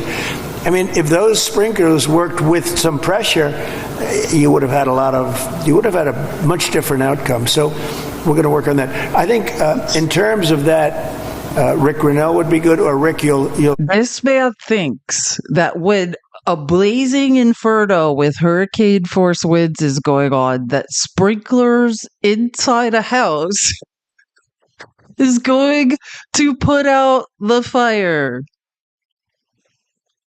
If I'd be so mad if I was in California, I'd just be like, okay, so this was pointless. By the way, Susan, hi, I see you. Thank you so much for my fave live for quality info. Thank you, Susan, for watching while you work. And May, thank you for the super chat with the black cat. That looks exactly like Mr. Mittens, my black cat. Talia said, just turn on the dang sprinklers. Why didn't we turn on the sprinklers, you guys? That's the real question. Someone needs to investigate the sprinklers, because that would have been fine. Hurricane force winds. It'll be fine because we had to turn off the electricity, that's why there was no pressure. Like, we've already gone over this a million times. The fish started the fire. We didn't start the fire. It was the fish. Head up a group of people that would recommend a few people to me, maybe a commission, set up a commission. I like it because we're talking about a lot of money. The other one is Kelly Love. Set up a commission so Trump can ramble incoherently while being leveraging California to try to get them to change their voter ID laws. Loeffler is now the head of small business, and small business is big business. It's actually one of the biggest banks. Almost at 300K. Tap the screen. I know. I think we've about had it with this madness. I can't take it anymore. I honestly can't take any more of this. The exterior sprinklers. You know what? If we had a dome over Los Angeles of just sprinklers, you know what I'm saying? Think about it. A dome, like Trump wants to build an iron dome over the United States, but they're sprinklers. We might be onto something. Get a military. Let's waste $1 trillion on that military contract, and then Trump can get rich and steal from that. It'll be great. How many billionaires can get rich off that sprinkler dome? That's what Los Angeles needs. Some of this is actually interesting, but I honestly don't think I can take anymore. I love these. Because Trump just kept saying more and more crazy stuff. Today we learned that geology and geography are high on the list of classes someone else took and passed for Mr. Trump in high school and college. I know water. I'm the best at water. No one knows water like me. Water people come to me with tears in their eyes and tell me, sir, you know water more than anyone, even Lincoln and Jesus. They didn't know water like you do. I mean... This is the reality of this. What was this trip for? Trump to just mutter incoherently while Melania's like, now you see what I'm dealing with. Like, I'm actually starting to feel sorry for her. Truly. I'm like, is this what it's like? She's earning her money. ILO can fix anything. I'm a water expert. I'm a fish expert. I'm a sprinkler guy. I used to do sprinklers. I know a lot about sprinklers. I'm an expert on California topography, geology. The water's flowing down from the snow caps. I know. Just if anyone has a question, just ask me. Have you? Oh, yeah, I know. He starts talking. Now I'm remembering what this is about. He starts talking about half pipes and reservoir. Oh, it's just so. It gets worse and worse and worse and worse and worse. But yeah, honestly, look how many more things we'd have to go through. Oh, yeah. This is the only other thing I want to say. He starts talking about the California insurance crisis, which is real, right? That could be something, but he knows nothing about it. Like, he's just like, all the insurers left. So I was just giving people random facts. The Los Angeles Times is owned by another billionaire, a Chinese billionaire in the medical space, in the health and medical space. So who backs Trump and told them to stop writing negative things about Trump. So I just thought this was the fairest way, right? There is a home insurance crisis. And if you want to read about it, then you could screenshot these articles. But it just has to do with climate crisis, basically. California, it's not worth it to insure these highly flammable areas that have sheer cliffs that no one can fight fires on, and they need to be able to raise California insurance rates faster because it's too expensive for them to insure these people. Basically, surprise. So people like State Farm, they didn't pull out of the whole state. They pulled out of these highly flammable areas. Very serious to what's happening in Florida in the floodplains. Nobody wants to insure houses they know will be destroyed over and over and over by hurricane. Yeah, it's the same thing. They know, hey, this place is going to burn down. They've been saying it for years that horrific fire infernos were coming because of the climate crisis. Now they're here, and this is why they don't want to insure them. And they're trying to give insurance companies the ability to quickly raise rates, which, I mean, if you have to be very wealthy to live in this area to afford home insurance at this point. But there is a backup. It's called California Fair Plan.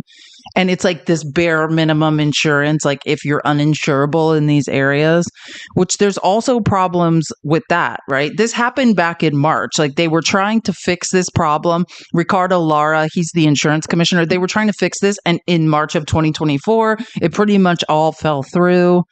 And then Newsom basically signed an executive order with all of these points of like, we need to fix the property insurance market. Like we need to figure out. And that's what they're doing. They're in the process of figuring it out and what they're going to do.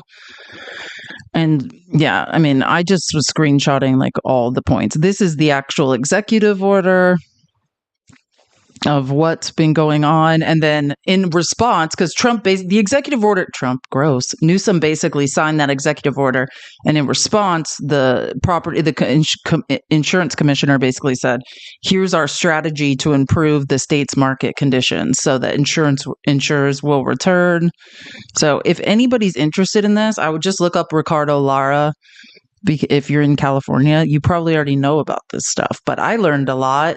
I mean, basically, as long as climate crisis continues, yeah, if you want to live in these areas, just like in Florida, your home, you're gonna be paying insane amounts for property insurance, like.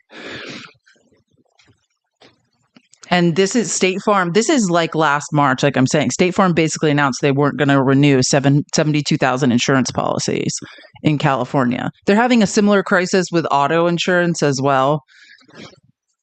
And then they basically said when the fire started, they issued a moratorium on canceling home policies that hadn't already lapsed. So, yeah, I mean, they're fighting the problem. Like Trump is basically, I didn't play the clip for you guys because I'm tired of his voice, but he's basically like, this is a crisis and nobody's doing anything about it. Lots of people are doing things about it is really what I was showing you guys. Tons of people. I really don't think I can listen to any more of this. Oh, and then this is another point I wanted to make because Trump goes off the rails and stops talking about anything real. If you guys didn't hear when he was at the Davos, conference speaking to world finance execs, he was basically saying like threatening Bank of America. Bank of America debanked John Eastman. And I don't know, Trump acts like they have some problem with a bunch of conservatives. I don't know of that many people they did it to. I know Mike Lindell had a problem with certain banks because he was actually going bankrupt. Like they wouldn't extend lines of credit to Mike Lindell because he was going bankrupt. John Eastman got debanked, and there's a voicemail of it that was going around on X. I remember when this happened. And Trump is now in his regular speeches threatening Bank of America and saying, you better not be debanking conservatives or there's going to be hell to pay. Like any private corporation at any moment can decide whether or not to do business with anyone. That's the thing about private corporations. And I do agree with John Eastman. He said, I'm almost certain they either didn't want to do business with me or didn't want the regulatory hassles of doing so, which I actually agree with. It's probably more trouble than it's worth. I can't believe how long this. Oh, yeah. And then in this clip, Trump basically implies that Biden never came to the fire crisis. Just harness it. Well, I think, look, I'm going to give you everything you want. I'm going to give you more than any president would have ever given you. If most presidents wouldn't be here, number one. They certainly wouldn't be here after 3 days. They would not be here. I can tell you that. Okay, it's been way longer than 3 days. Can you count, sir? And I just want to be clear. This is what Joe Biden did, right? He was there the same day or the day after the fire started, or within 24 hours, he had approved the FEMA aid and he was there on the ground, right? This is when the fire started. I just looked it up because you know me and facts. The January 7th to January 8th, he was there on January 8th. assets this weekend in anticipation of these weather events. The complexity of multiple fires, the likelihood these weather events, this wind event will continue over the course of the next many days, the impacts of over 1,000 structures already that have been destroyed, 100,000+ people that have been evacuated, lives lost, traditions, lifestyles, places torn asunder. This means the world to us, and just publicly, because I think this is important, the president happened to be in the region, in town. It's impossible for me to express the level of appreciation and cooperation we receive from the White House and this administration. So on behalf of all of us, Mr. President, thank you for being here, but not just being here today. Thank you for being here since the minute of this incident when there was a 10-acre fire less than 24 or so hours ago. Deep gratitude. Okay, so he was there immediately. So thank you, Joe Biden. And everything Trump says is not true. He showed up way more than 3 days after. This is like 3 days after, or 2 days, right? So stop lying. And I was telling you guys about this, and then MAGA was pissed because all he said in that press conference was like, oh yeah, I'm here because I became a great grandfather. They're like, how dare you make this about you? Now that you've seen that press conference of Trump rambling incoherently, was Biden making anything about him? Or does Trump make everything about him? And then they're like, Trump's a hero. Yeah, I know. I'm just showing MAGA's twisted reality that is not real. Oh, and this is like I was telling you about. I love Brian Baez, which someone said he is on TikTok, so definitely follow him.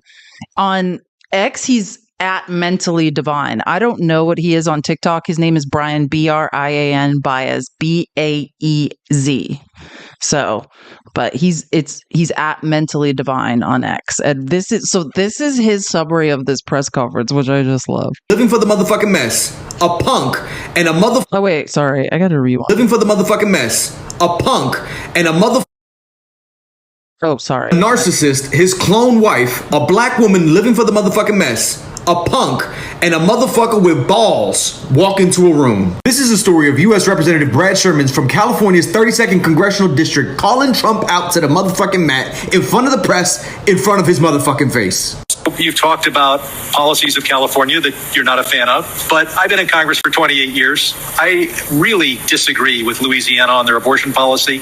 I disagree with them on their campaign finance policy. I disagree with North Dakota on their gun policy. And I would never turn to somebody from Louisiana and say, you keep living on your cousin's couch, because we're not going to help you rebuild until Louisiana agrees with me on a woman's right to choose. So I'm hoping that we can get these funds and that we don't punish individuals for the policies of their state. You can disagree with them, and I think you've got some ideas. I look forward to This motherfucker's like, please don't mess this up for us. Karen Bass, who's the mayor of Los Angeles, was living for it because she was like, finally somebody's telling this motherfucker to his face. And Brad is like, fuck it, I'm going to say what the fuck I'm going to say anyway. This is what we need more in the Democratic leadership. Being able to speak truth to power in front of his motherfucking face. Because it's one thing to do a fucking interview on Fox News and CNN and MSNBC and all this other bullshit. It's another thing to have him right in front of you and say that shit to his face in front of the motherfucking press. Keep calling the motherfucking out, and we gonna keep going on with the motherfucking keep going on. I love him. He's so funny. Can we marry? P.S. I'm Batman. Sure. I'll consider it. I don't think I'd be a good person to marry. All I do is hang out by myself and research things, so it might be really shitty for you. I require hours of being alone to recharge my battery. I've been diagnosed with PTSD and I don't trust anyone. So you think about that, let it marinate. If you are open to it, let me know.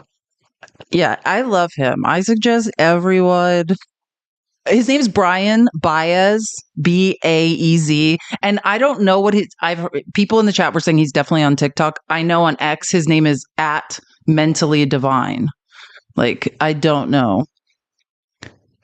Do I know if it's true that the government is going to purchase the government can't purchase TikTok. This isn't a socialized country. This isn't a social, like, Yeah, we're not purchasing TikTok. No, what Trump means is he's going to decide a conglomerate of rich billionaires who are going to purchase TikTok, and then they're going to give him his cut of it. Like, he's just saying, I'm going to negotiate a sale. If ByteDance wants to keep some of it, then they can, but you're going to give us more of it, or you're going to give us our share of it, and then somehow they're all going to cut me in. Yeah, he's the Queen's mob boss is leveraging people for his cut.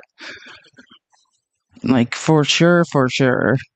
Yeah, this is not socialism. Like, if Trump said, hey, we're going to buy half of the U.S. government's going to buy half of TikTok, and then and then from the profits, everyone's going to get universal health care. We'd be a different country. This is not socialism. Like, right?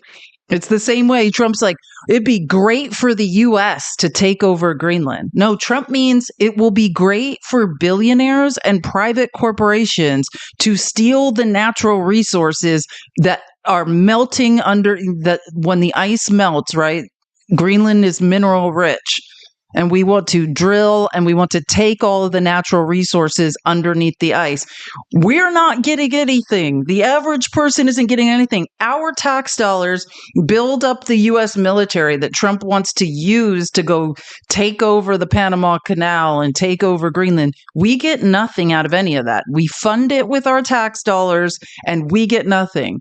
Billionaires get something and private corporations get something. We just pay for it all and work until we die.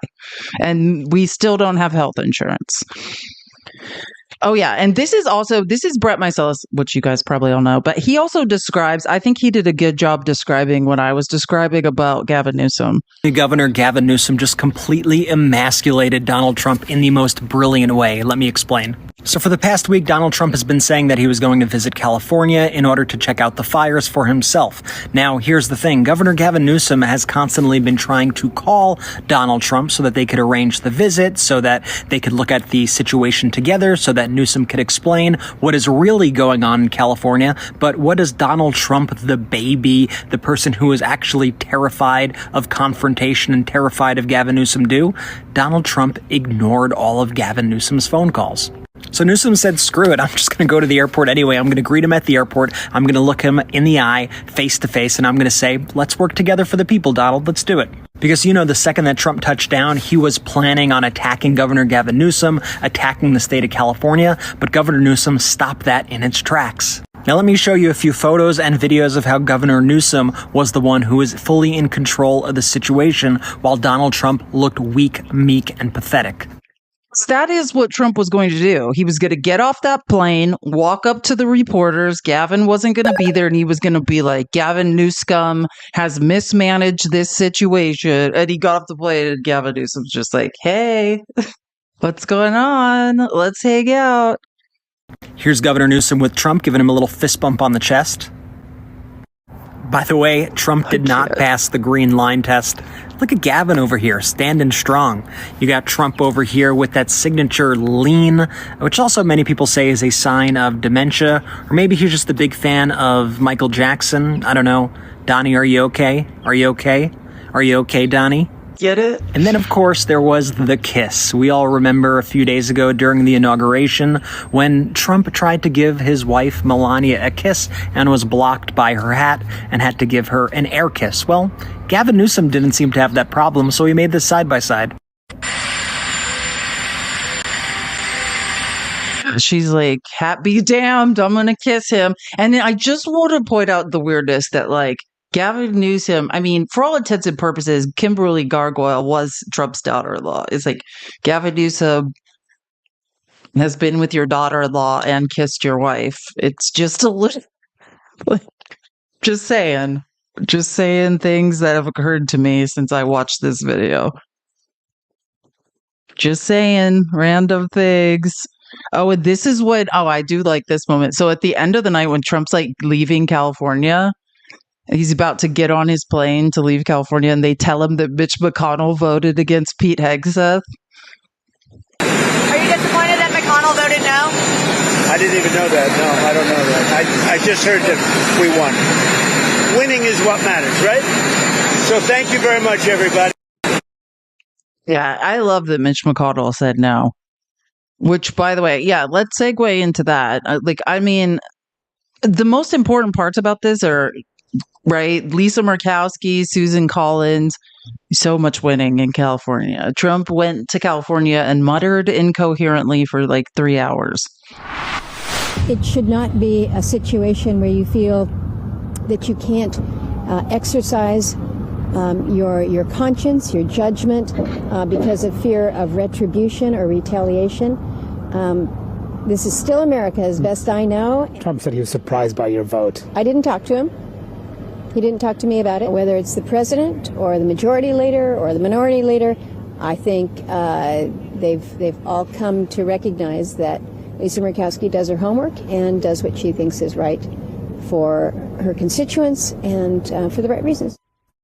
Do I smell a swing vote in the Senate? I love Lisa Murkowski, right? Like, Lisa Murkowski basically endorsed a Democrat for the House. Mary Peltola, the first Indigenous woman in Congress. Lisa Murkowski's basically like, yeah, I'm a Republican, but she's the best person for the job. And then implied, like, publicly, like, I'm going to vote for her. They have ranked choice voting in Alaska. Like, getting rid of Lisa Murkowski will be very hard for Donald Trump. Right. I know. I like Gavin Newsom for president. I do too. I'm really starting to like him more and more, especially because I also, Chris Murphy is looking good. I don't know. I feel like more Democrats need to get louder, but I think the loudest ones have been Chris Murphy and Gavin Newsom, and the best at communicating that. My son has an office right next to Lisa's Anchorage office. Yeah, I love Lisa Murkowski. Like, this is somebody that's willing to stand in the breach and stand up to Donald Trump. They have ranked choice voting. It'll be harder to oust her. Newsom, Crockett. Well, we can dream. Man, would that be great? Oh my God. That's a great one. I love that.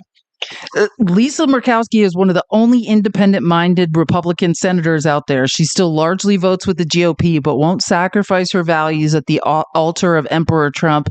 And after the way she won her 2010 race, she doesn't give a rip about the base. Yeah, she won in a landslide. Like, she will be almost impossible for Trump to oust. That's what she's saying. Like, and Alaska does not Alaska marches to the beat of its own drum. Remember Sarah Palin? I can see Russia from here. They have a whole other thing going on in Alaska. Like, and they like Lisa Murkowski, and that's what she's saying. It's a good day to die. Like, so it's the Lisa Murkowskis that we need, right? Even Mitch McConnell is signaling, maybe I will vote with people if it's important enough to me. I hate that Hegseth was confirmed, especially on a J.D. Vance tiebreaker, right? All we needed was Joni Ernst to have a backbone and protect women in the military. Yeah, AOC's probably too young. Yeah, I don't think she can win. All right. Are there any senators in the chamber who wish to vote or change a vote? If not, on this vote, the yeas are 50 and the nays are 50. The Senate being equally divided, the Vice President votes in the affirmative, and the nomination is confirmed. We are in hell. Yeah, AOC is too young to run for president, period. She's way too young. And yeah, I don't think she can't even, like, I mean, with Nancy Pelosi whipping votes against her, she should lead the Oversight and Accountability Committee. If anything happens to Jerry Conley, she should take it over. Oh, thank you, RGZ Mom, for welcome to Felice's Friends. Thank you for getting a membership on YouTube. Love listening to you. Congrats on the super chat. I know. Thank you guys so much for all the YouTube watch hours. Just hang in. Cool. Wait, who is that?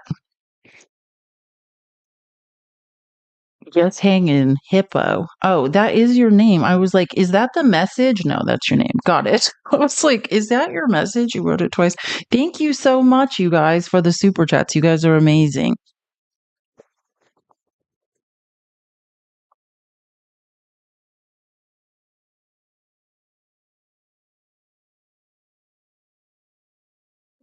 Look, I'm going to say this, and I'll say what Mark Elias said. We cannot lose the next election. So whoever we put up for president has to win. Gavin Newsom has effectively run the fourth largest economy in the world. So he has the resume to run the first largest economy in the world. She's not 35. Yeah, AOC is not 35, first of all. So I don't know why everyone keeps saying she is. As far as I know, she's not. I don't think she qualifies to even run for president, but it doesn't matter. Even if she did, it's not time. We cannot lose the next election. The difference between even a progressive and a moderate Democrat is so much smaller at this point than another conservative winning the presidency. We have to win the next election at all costs. Period. If Kamala Harris, I just want to say this. I love AOC. I don't like, I'm not debating whether or not AOC is intelligent, but if Kamala Harris cannot win, who has the actual resume, AOC does not have the resume to be president of the United States. Period. If you guys think she does, I don't know what you think people's resumes look like who run for president. She does not have the resume to be president of the United States. Period. Yeah, well, Republicans lie and cheat. What? Yeah, I agree. I'm not disputing that fact. I love AOC.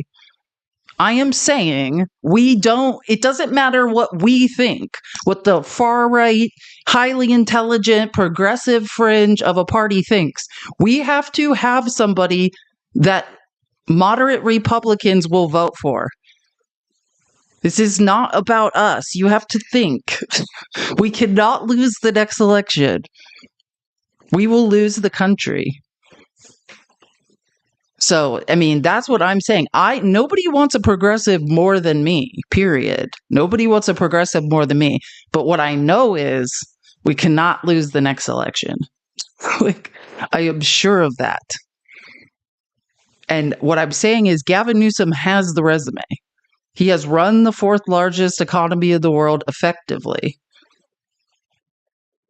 I don't know what a better resume than that is. Yeah, I'm being realistic. Because my dream candidate, yeah, of course I want a progressive candidate. I am saying we have to, I love Hakeem Jeffries. Don't get me started on Hakeem Jeffries. Maybe he could be the vice president. But I'm just saying we have to have somebody, like nobody had no woman in the country has a better resume than Kamala Harris. No one is more intelligent. No one is more pedigreed. She, pound for pound, she puts Trump to shame and we could not win.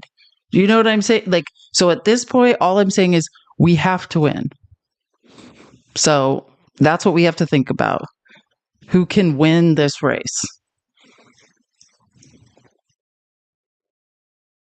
I mean, that's the reality. And yeah, tomorrow I'm going to talk about voter suppression numbers because a bunch of data has come out on like the voter rolls in swing states and stuff. So we'll talk about that tomorrow as well, because I mean, it does play a factor. But yeah, exactly. I agree with that.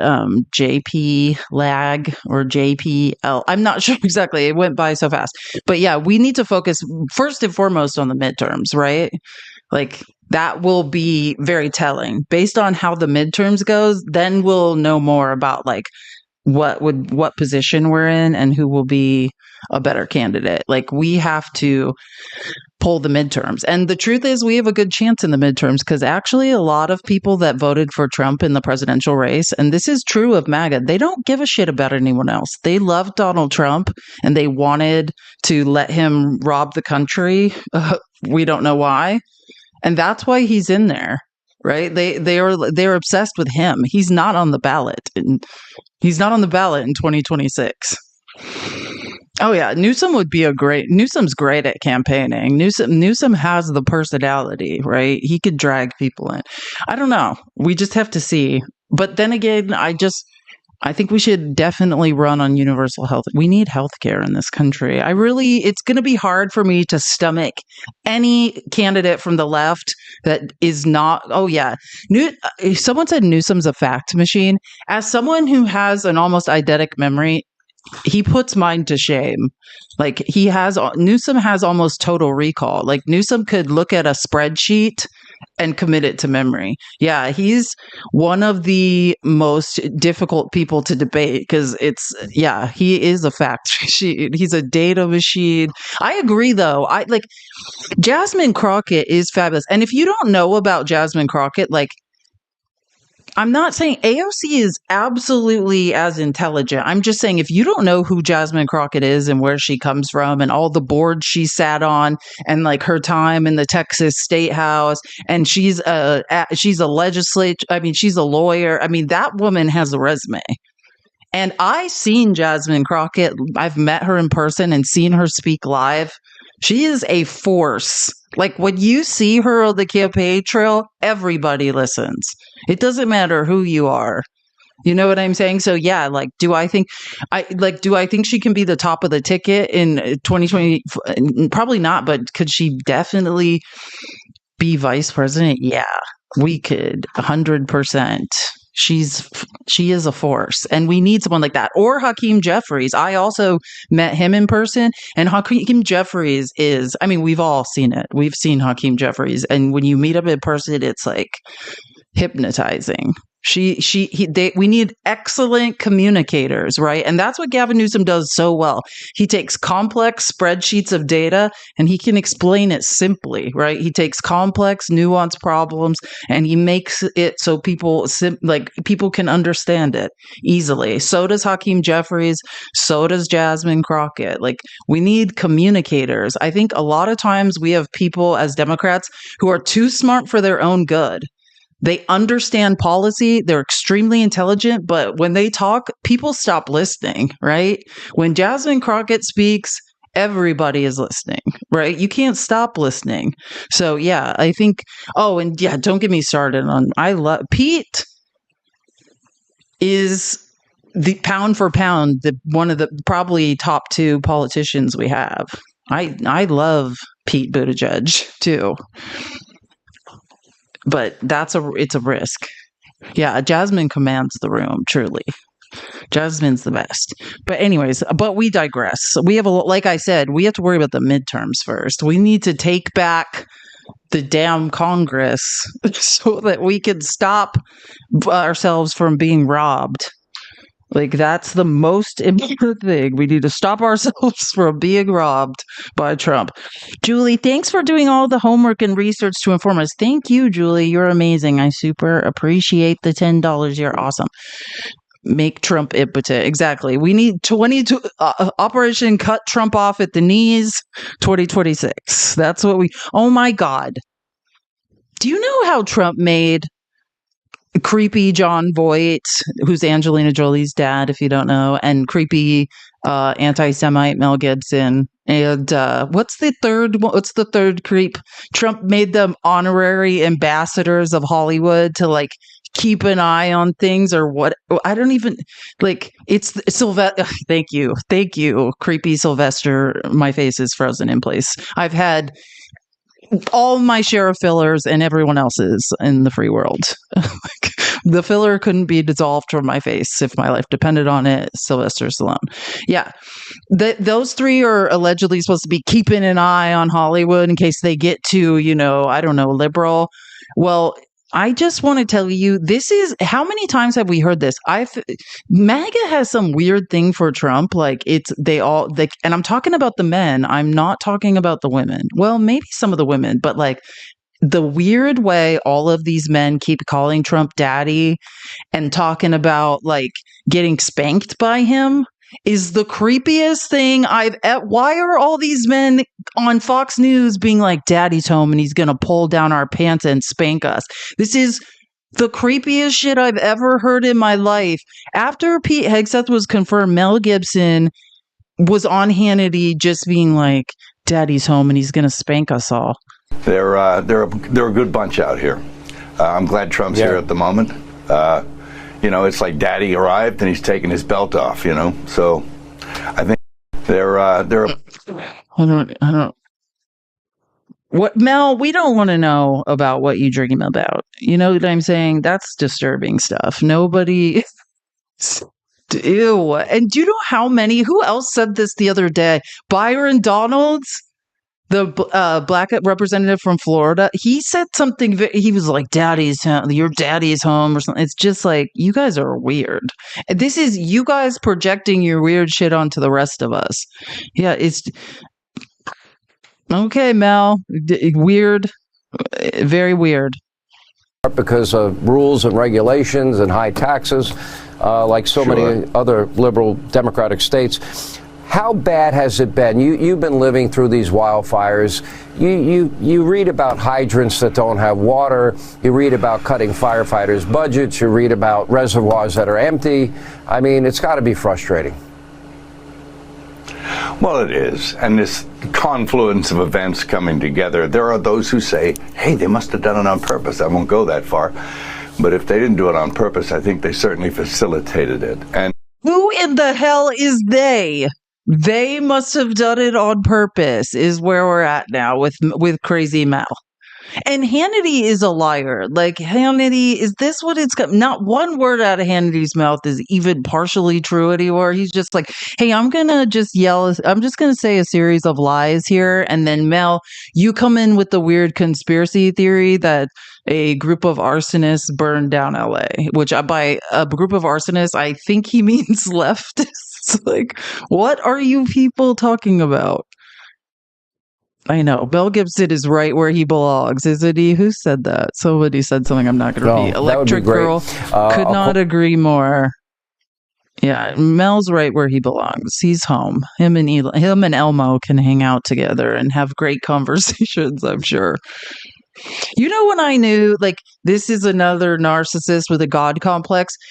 Right after Mel Gibson only would cast himself as roles as Jesus. And when I say Jesus, I mean, like, if you guys don't know, some of the most popular movies of all time, they have themes. They're all just basically telling the story of Jesus. Like, Star Wars is the story of Jesus.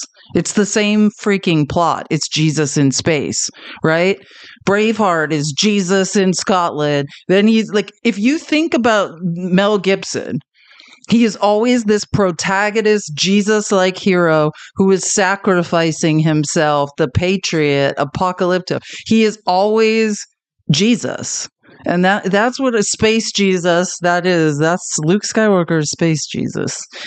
I'm serious. And some of the most, like, those are the most compelling stories in Hollywood. And Mel Gibson always casts himself in those roles. And that's when I was like, oh, can't do it, Mel. Like, you have a very warped self-perception of how I see you. Exactly. But Mel's right where he belongs. He's doing great. This is where Mel belongs.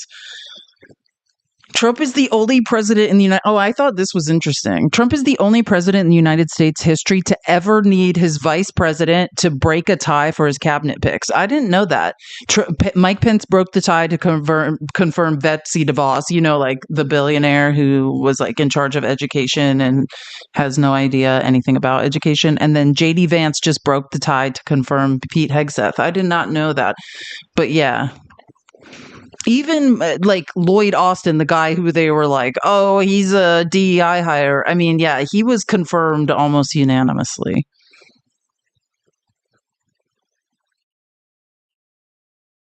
And this is our guy. I just want to be clear. This guy's running the military. What could go wrong? Nothing. This is just a picture. I don't know. I don't know why he's in a dunk tank. Hey, do you guys know Jack Schlossberg? This is Rob RFK Jr.'s cousin, who is got the Kennedy looks, right? He looks like RFK, not RFK Jr., RFK, who was actually good looking. Right. And this week, RFK Jr. is going to be, you know, his confirmation. And so Jack Schlossberg is on the internet, like, why the fuck doesn't someone do something about this? I love Jack Schlossberg. If you don't follow him just for his Kennedy good looks, he's also pretty smart. For the rest of my cousins, I'm asking the media to ask my cousins, I have a lot of them, what they think and why they don't say anything. and what they know about Bobby Kennedy and why they aren't talking and all the stories they have.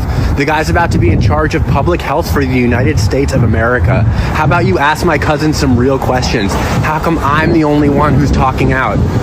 Wake up. This is not a fucking drill. These guys are taking over. If they don't want to talk, then you know what side they're on. Love him. I can't, if you don't follow him, like because you could tell like his anxiety, like he's about on the same, trapped on the same roller coaster as the rest of us. Like randomly he'll just get on the internet and be like, man, I have so many things I want to say.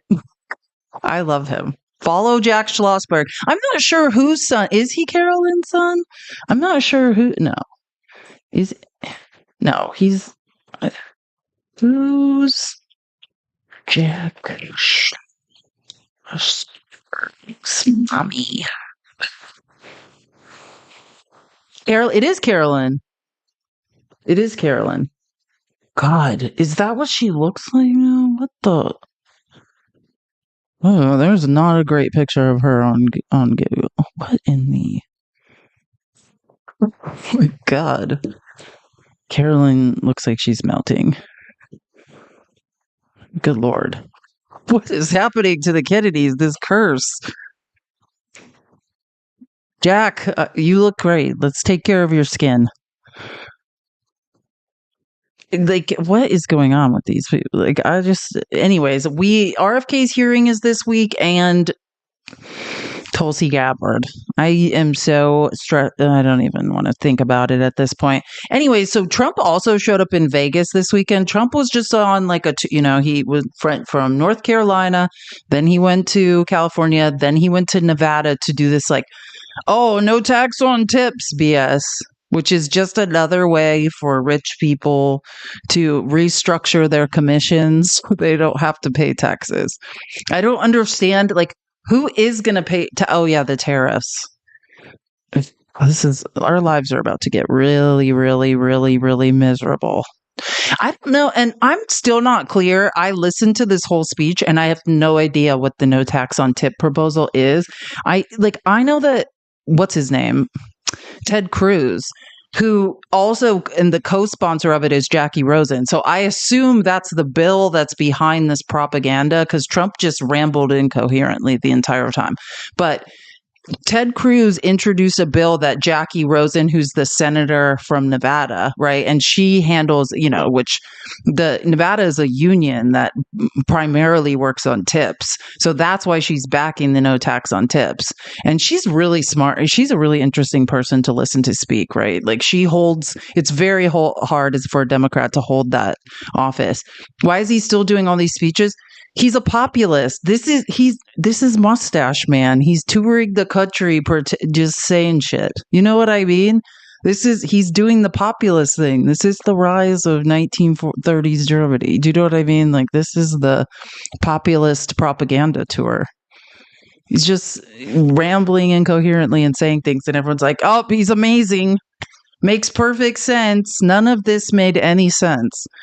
As a matter of fact, the only thing I even heard him say about no tax on tips is like a talk about him wanting to set Harris a waitress, but then saying he couldn't say that because he would be canceled.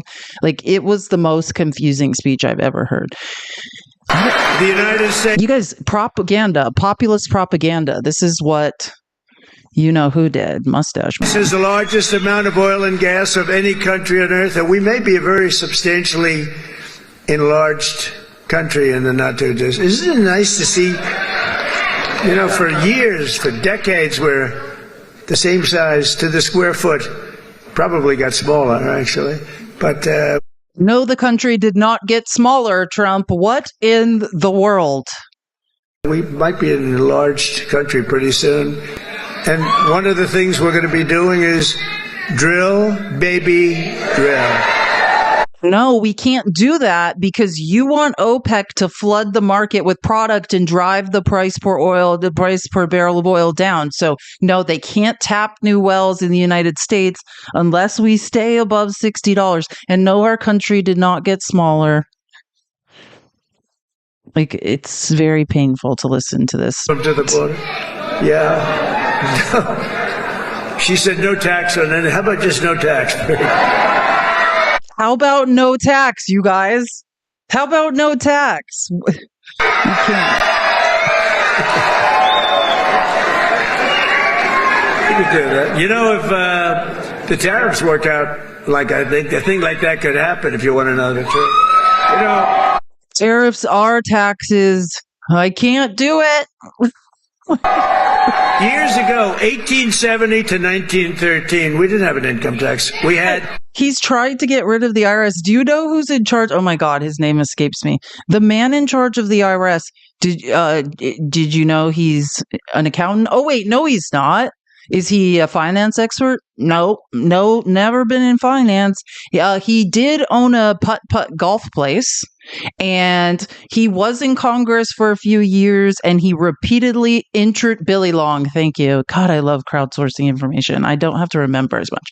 Yes, Billy Long. The man owned a putt-putt golf place, and his claim to fame in his couple years in Congress was that he basically repeatedly introduced bills to abolish the IRS.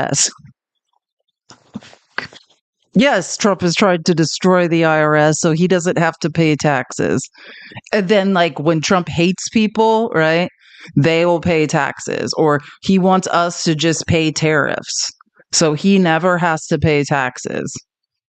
Yeah, Trump is throwing us into a depression. There's studies done on this. Between the mass deportations, the crops are already not being picked. Yes, there are statistical analysis on this. Yes, we are heading towards a depression. The stock market crashed. The tech stocks crashed today. I was talking about this on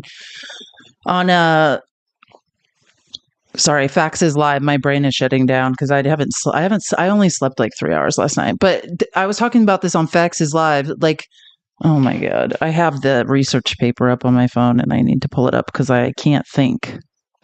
I'm about to say the wrong name, so I want to make sure. Like, specifically, like Nvidia's stock ran. I don't know if they shut it down. Like, if your stock crashes more than 20%, they shut it down, right?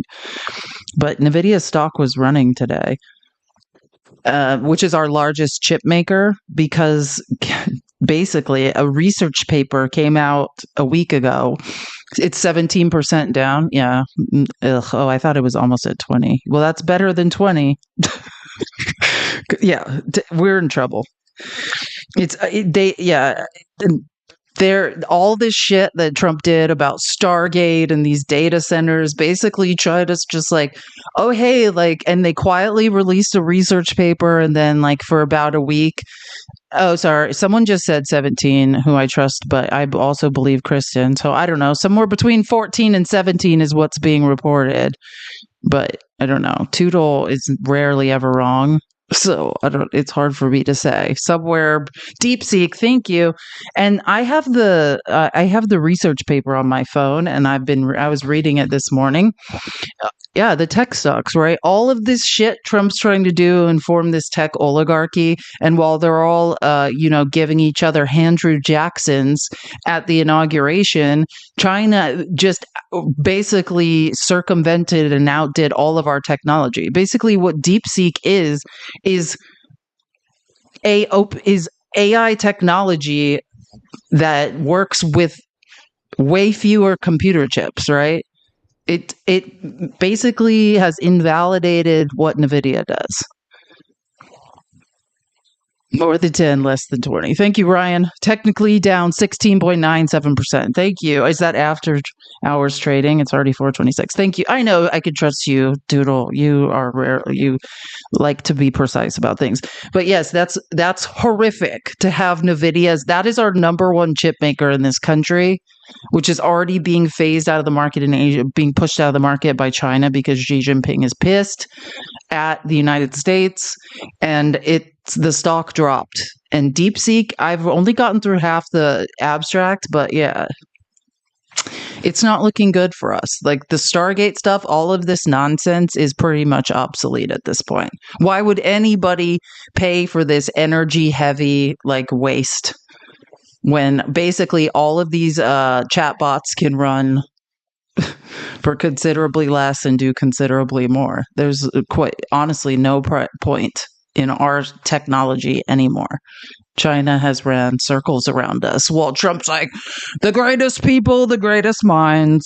Apparently not. Apparently China has done much better in a shorter amount of time.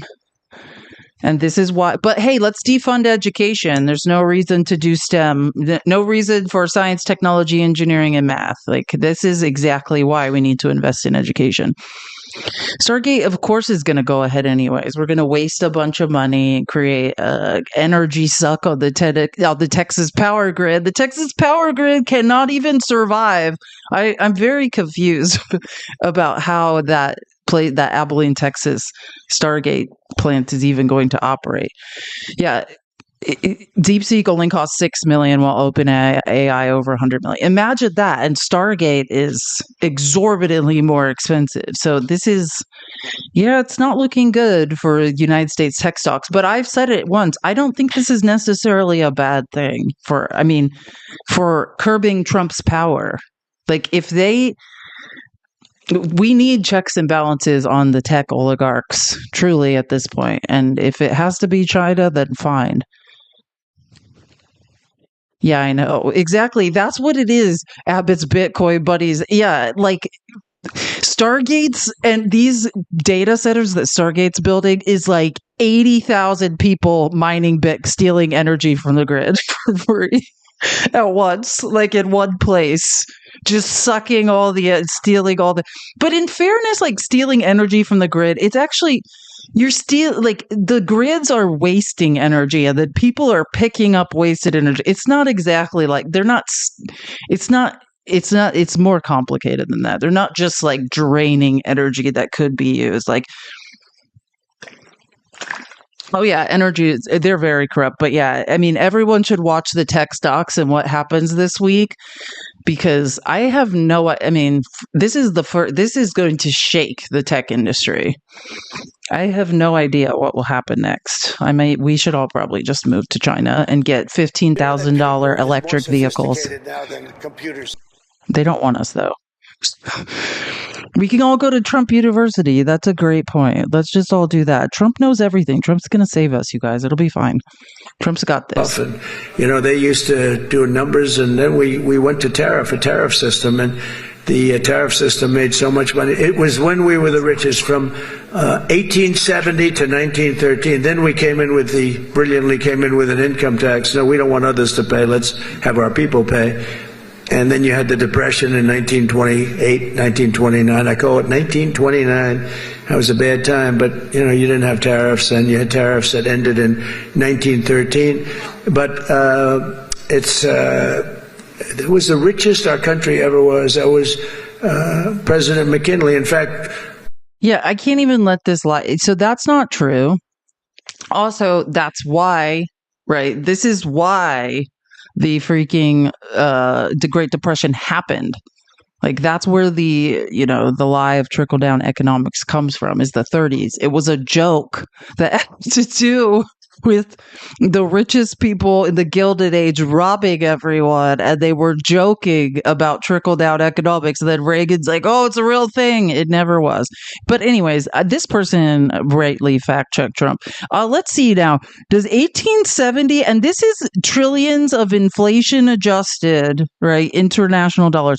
Now, you tell me, does it look like we were the wealthiest in 1870, or... What does it look like here?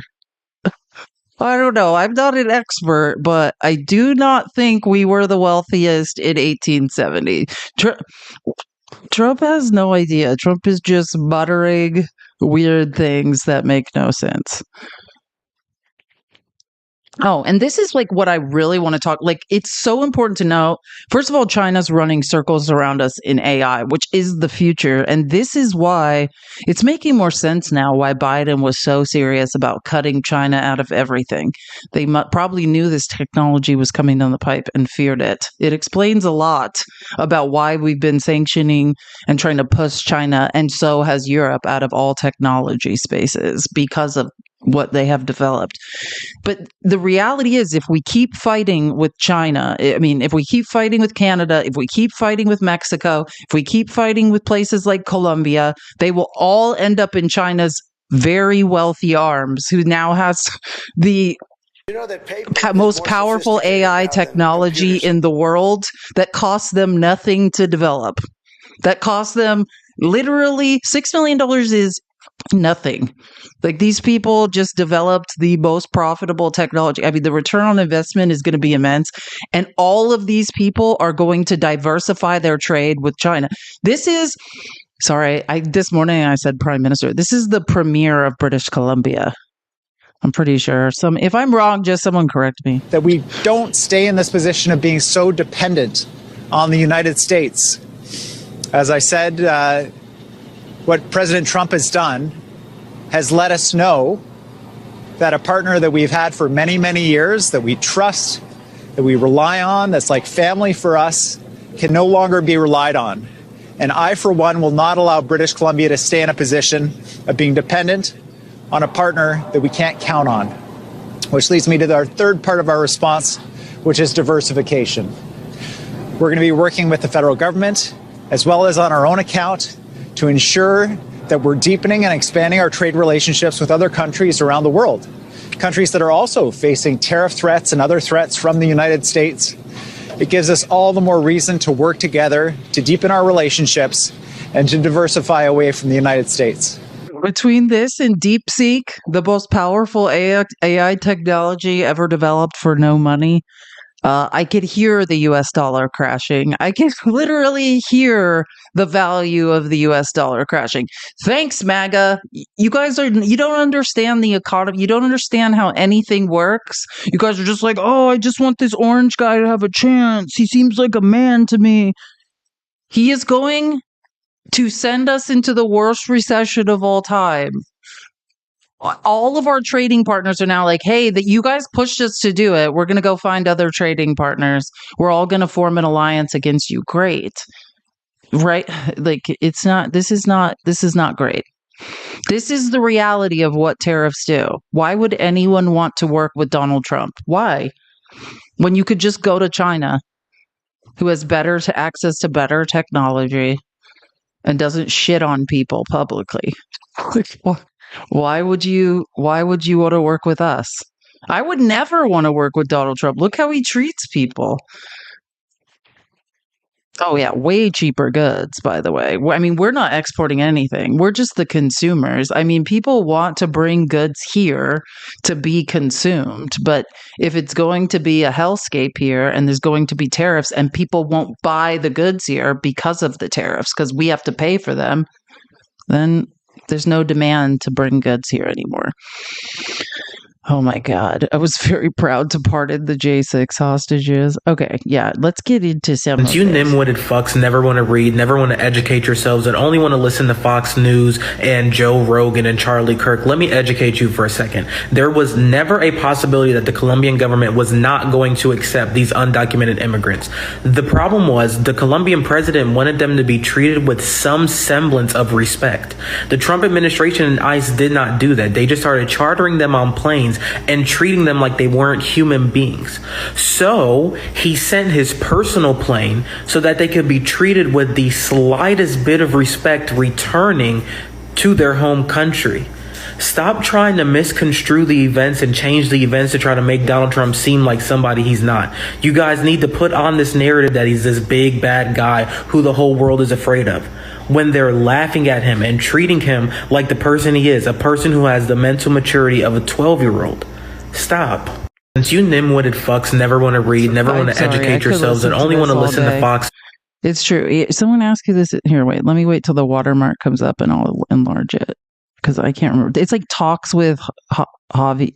Oh, wait. I think it's Javier. Like, that's what I think it is, but there's a white border, but I'm pretty sure it's Javi. Maybe talks with Javi. I would type that in. I think it's talks with Javi. And I see his stuff all the time on X. I don't know if I've ever followed him. Is the dollar up since December? Oh God. This is a nightmare.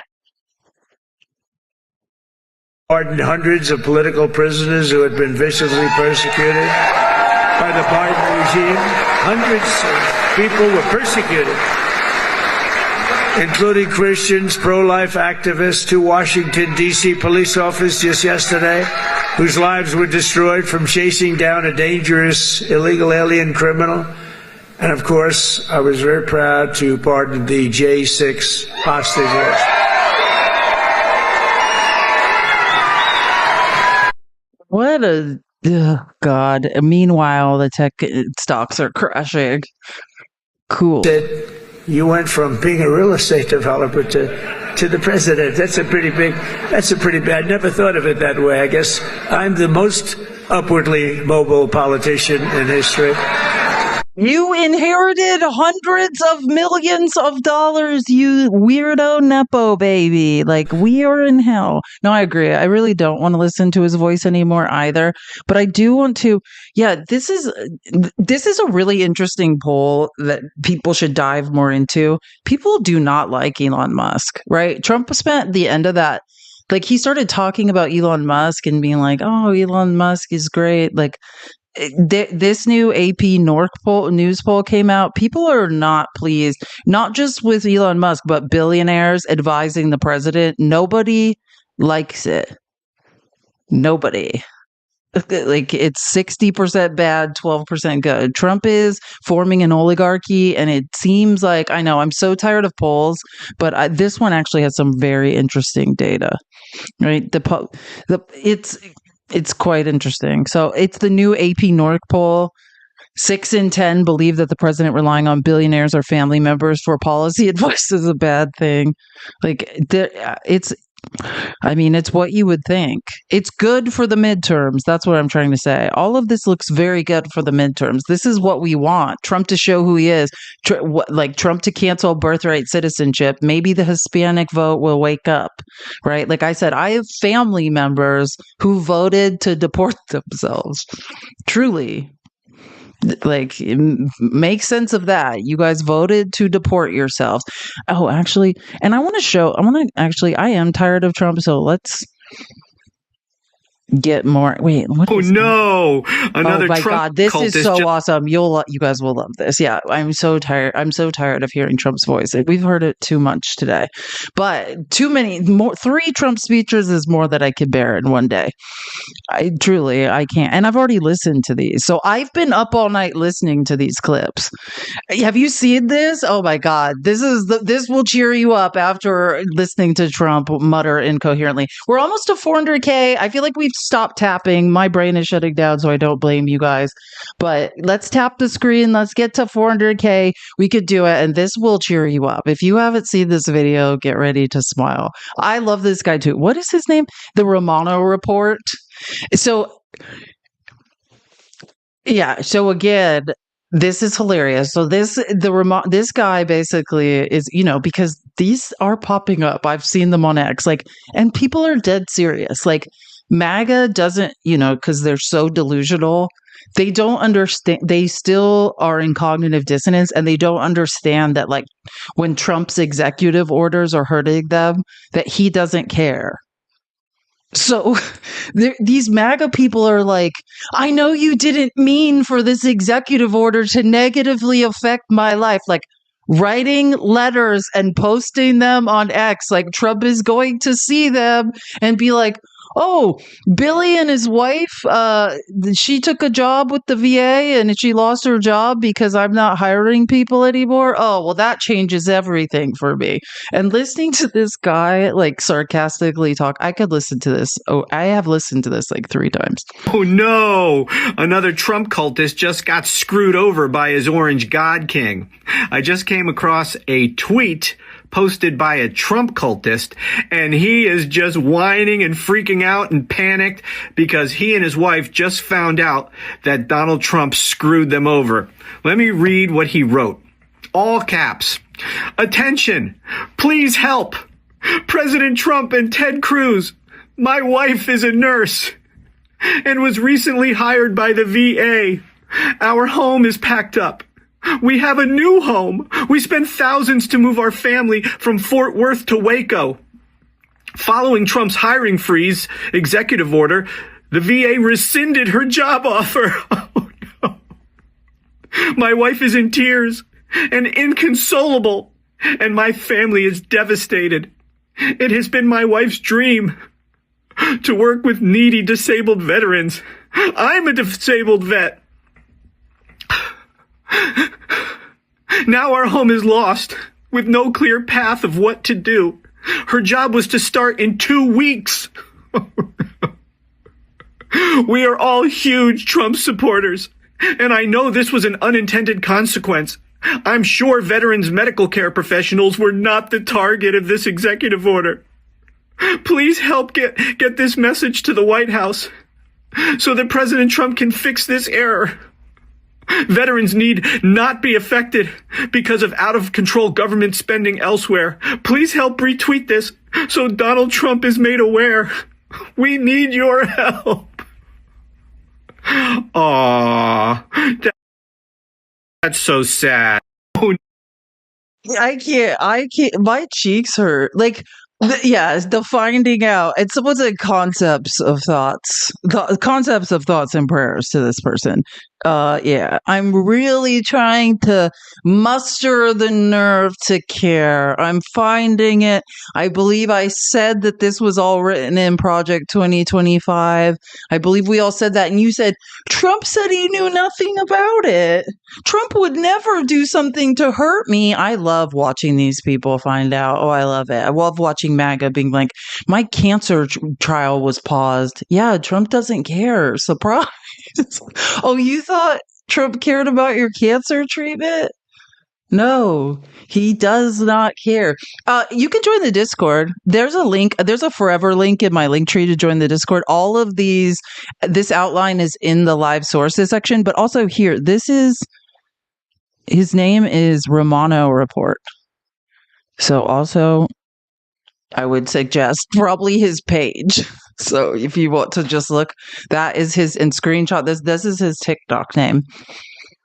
Trump doesn't care if you need it, if you were going to start your cancer trial. Trump doesn't care that you sold your house to go take a VA job. I could listen to this over and over for the rest of the day.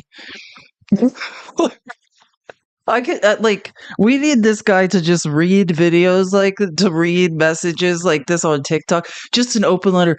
Trump, I know you never meant to hurt me. Are you effing kidding me? I can't. Oh my cheeks literally hurt. I'm sorry, but you guys deserve every bit of this. No offense. You guys all deserve this. You guys are awful. And you guys did this to yourselves. Surprise. Trump doesn't care about your stupid job at the Trump does not care about veterans. What? You know who cares about? That's a progressive issue. You know who funds the VA? Progressives. Hi, that's us. These people are the most delusional people on the planet. Why don't you just look at voting records? Hey, guess who funds disaster relief in the red states? That's also us. Hi. You guys, they truly are so delusional. It's fine. I'm sure it'll be fine. Thoughts and prayers to all of you. Everything will be fine. Actually, I should have just put this up rather than trying to force us to listen to Trump's Las Vegas speech.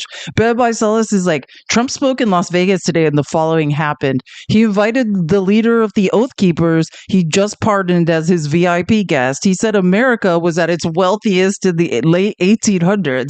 He said he wants to talk about how attractive he thinks. Oh my God, I should have found that clip though. He wants to talk about how attractive he thinks a waitress is, but he would be canceled if he said it. Super creepy. There's this clip where he's just I'd like to talk about this hot waitress, but I'd be canceled. It's super weird. He talked about serving 3 or 4 times as president. I mean, he did laugh after. God. He said he may just have no taxes at all, since he said tariffs will replace it. Tariffs are taxes. He said he plans to expand the size of America, implying he will invade our allies. No mention of lower prices or peace in Ukraine. He said he was proud to release the January 6 hostages. He said he was happy he pulled America out of the World Health Organization and the Paris Climate Agreement. Yeah, that about sums it up. Like, once we've already listened to 2 speeches, I really do just need to read summaries. This is so disturbing. So this is Trump on Air Force One. I'm assuming on the way home from Vegas, and one of the most far-right disturbing fringe ideas is like what happened in the Nakba, like in the 40s in Israel, basically like the relocation and the like extermination of the Palestinian people. Ed Trump is like starting to suggest that that's what they should do. He's talking about the relocation because he wants to develop, like that. This is a far right fringe idea of the far right fringe of the Israelis. Is like, hey, like reduce it to rubble and relocate them all. Like that. I mean, this Trump is just. Remember when the Muslims for Trump in Pennsylvania, that guy was campaigning for Trump, and he's like, oh, it doesn't seem like things are turning out like I thought. Yeah, you think? I could watch these people find out all day long. Oh, what did you think was going to happen? That Trump was going to negotiate a 2-state solution? He basically wants to force Egypt to open the Rafah gates, and basically it's just like herd them out of their ancestral lands. I'm talking to General El-Sisi tomorrow, sometime, I believe. And I'd like Egypt to take people, and I'd like Jordan to take people. You're talking about probably 1.5 million people, and we just clean out that whole thing. It's over the centuries. Just clean it out. Just clean out people, like. And he's like, don't worry, we'll have the ocean. Do you clean out? Like, this is some mustache man stuff. This is what, like, if you don't understand, like, what Mustache Man was telling people he was doing, because the majority of the Jews that are no longer with us because of Mustache Man, they were not German Jews, right? They were Russian Jews. And what Mustache Man was saying that he was doing was cleaning out space. That's exactly what he said. He said, we need to clean out space for the Lebensborn, right? The master race, the Lebensborn. Look them up. They were the blonde-haired, blue-eyed children he was breeding. And as he was going to grow the Reich, he said they would need space. That's what he was doing. And so that when you hear Trump say these words, please know where they come from. This is crazy shit. And we have to be gaslit 24 hours a day by MAGA people like, oh, he's talking about cleaning up the rubble. Yeah, because if you have no knowledge of history or the fact that the far right crazed fringe of the Israeli party says this stuff, and this already happened once before. They already did this once before. Many conflicts inside, and I don't know. It's something has to happen, but it's literally a demolition site right now. Almost everything's demolished, and people are dying there. So I'd rather get involved with some of the Arab nations and build housing at a different location where they can maybe live in peace for a change. Temporary, or would they? It could be either. It could be. The video's not lagging. That's a photo, and Trump is speaking, I think. If you think the video's lagging, it's not a video. It's like he was speaking on Air Force One in audio, right? And they just have this, someone took this picture of them, right? It's audio. It's not a video. So the video is not lagging. But yeah, just to remind you I just took some of these screenshots. Jared Kushner may profit from expanded Israeli settlements. Kushner fund to double stake in Israeli firm financing illegal West Bank settlements. This was reported January 18th, 2025. Kushner's fund is is investing in This is what the far-right fringe of Israel wants. Reduce Palestine to rubble, resettle, whoever's still alive, resettle them, and develop oceanfront Israeli settlements. This is what you call a cleansing. If I've ever, I think I'm allowed to say the word cleansing. That's what we're doing here.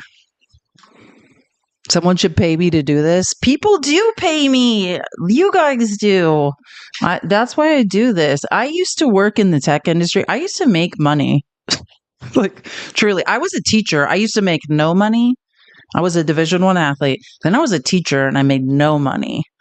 And the money I did make, I just spent it on kids in my class. Because when you're a teacher, you just realize people need money more than you do. And then I made a lot of money. And then that was the most unhappiest I ever was. And then really bad things happened to me in the tech industry. Let's just put it this way. The tech industry is 90% male and 10% female. And it has a horrible reputation for bad things happening. And some of that stuff happened to me. And that's partially why I disappeared into South America. And then that's why I like doing this, because I don't have to leave my house. I like being alone. And I like teaching. And I know a lot of stuff about the tech industry. I worked for a social media company pre and post IPO. So also being on social media is very familiar to me. So it's like I get to do all of the things I like to do and I don't have to be in unsafe situations. So actually this is working out just fine. And in a weird way, like I always say, I don't like capitalism, but I do like, you guys can decide whatever I'm doing and what it's worth. You know what I'm saying? And actually something feels good about that. This is the real free market, not crony capitalism. I actually have decided it's one thing I do like about streaming because it's actual free market capitalism. It's not like, oh, there's some crony capitalism going on. This is like everyone just decides how much people are worth. And there's something very honest about it. And I can't imagine anything else I would ever be doing. So, yeah. Anyways, Trump's doing exactly what we thought he was going to do. Like, Trump calls to clean out Gaza. But yeah, this is bad. And this is a great article if you want to know the history of like the Nakba and like how truly disgusting it is. And this is another reason why Saudi why would OPEC help Trump, right? OPEC is largely Arab countries and Arab sympathizing countries, right? Anti-US countries. Why in the hell? Do you understand how offensive this is to Arab countries? This is the most offensive.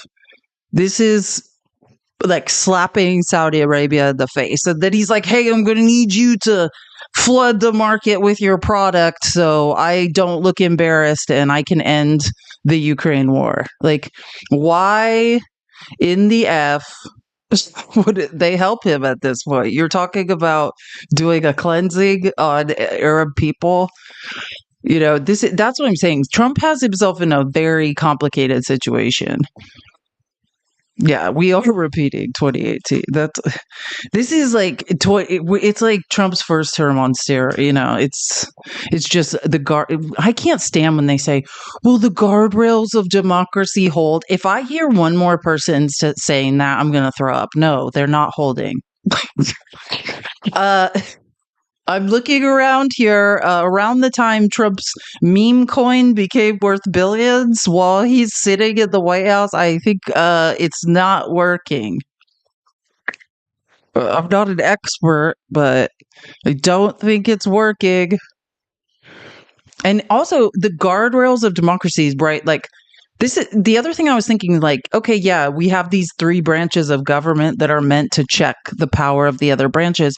Well, that would be dependent on any Republican having a spine. hey, not you, Lisa Murkowski. I do think you have a spine. Mitch McConnell had a spine last Friday briefly. Susan Collins, the Amy Coney Barrett of the Senate, even grew a spine briefly. So but not enough of them have a spine. How do we have checks and balances? They are willing to completely cede all their powers to Donald Trump. Period. Like, will any of them grow a spine? Not likely. Keep tapping the screen. Where are we at here? Keep tapping the screen, guys. You're doing a great job. I appreciate all the support. I need to make sure. Hold on. I need to check these super. I need to refresh this and make sure. My brain is not working. Let's move on from the latest from Palestine. Oh my God. It just You campaigned on lowering prices. The news this weekend was so depressing, but this was good. Sometimes Margaret Brennan annoys me, but she actually did a pretty good job embarrassing JD Vance.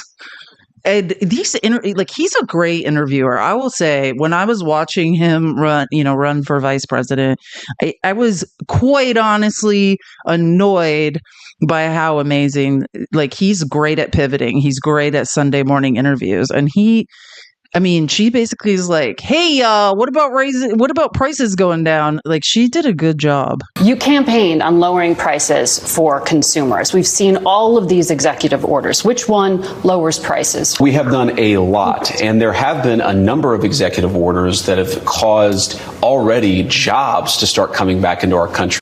Was that the freezing hire? What is he talking? Which executive order caused jobs to come back? I was actually looking. I was Googling. If someone can find an executive order that is causing jobs to come back to the country, I can't find it. And I looked, and I'm good at finding things. So I actually don't know what he's talking about when he says there's an executive order that's causing jobs to come back into the country. And if you remember, when Congress voted to fund the government before Christmas, what they were trying to do, what the Democrats and Republicans both agreed on, before Trump and Elmo Musk, was that we should limit foreign investment in China and bring jobs here. And Elmo had them take that out. So, yeah, by jobs, I think he means tariffs. I absolutely. If by jobs you mean smelt fish, then yes. I don't know but I will say I did try to look. So I'll try again probably later tonight, because I am curious if there is an executive order that is going to create jobs. I'd be very interested to know which ones. Already jobs to start coming back into our country, which is a core part of lowering prices. More capital investment, more job creation in our economy is one of the things that's going to drive down prices for all consumers, but also raise wages so that people can afford to buy the things that they need. If you look at our slate of executive orders, no, Margaret. So grocery prices, so random rambling and groceries. So we are not going to lower the price of a gallon of eggs, is what you're saying. Right? And you're hiding the real data about bird flu. I should have I did not clip this clip, but Rachel Maddow did this piece on bird flu. That is the most terrifying thing. I don't think gallons of eggs are going to cost more. Bird flu is spreading, and Trump is hiding the data about it, basically. Oh, yeah. Okay. Let me check. Yes, I did get some messages, and I think they're going to make me cry. Wait, I think I read that one. Wait, 409. Yeah. Deb, thank you so much. She said, I also love working in my studio and teaching. I wish this could be 10 times more. I love you so much. Thank you for being. God, Deb, you're going to make me cry. Deb gave me $100. Thank you so much. I'm not going to, please don't make me cry right now. I really could. Okay. Robert said, thank you for everything you do. Keep up the fight. Thank you, Robert, for the $50. And Felicia, my name twin, I love anybody. I answer to Felicia. People have been calling me Felicia my whole life. I will answer to that name all day. Capitalism, and it makes Mega pissed. Thank you, Felicia, for the $5. That's me just grifting on the internet. It's so funny too. I love when MAGA says that, because it's this is free market capitalism. What you guys always are yelling that you love. Thank you, Tanya. So Tanya said, wait, how if I never realized that about those movies? How have I ever never realized about that movies? It's the extra ice jobs. I need to go back to the chat too. Okay, sorry. How if I never realized that about those movies? Now I see it every movie it happens, always schooling me. It's the extra ice jobs. Oh boy, now I can imagine him. He said that to his. Sorry, I was just catching up on the YouTube chat.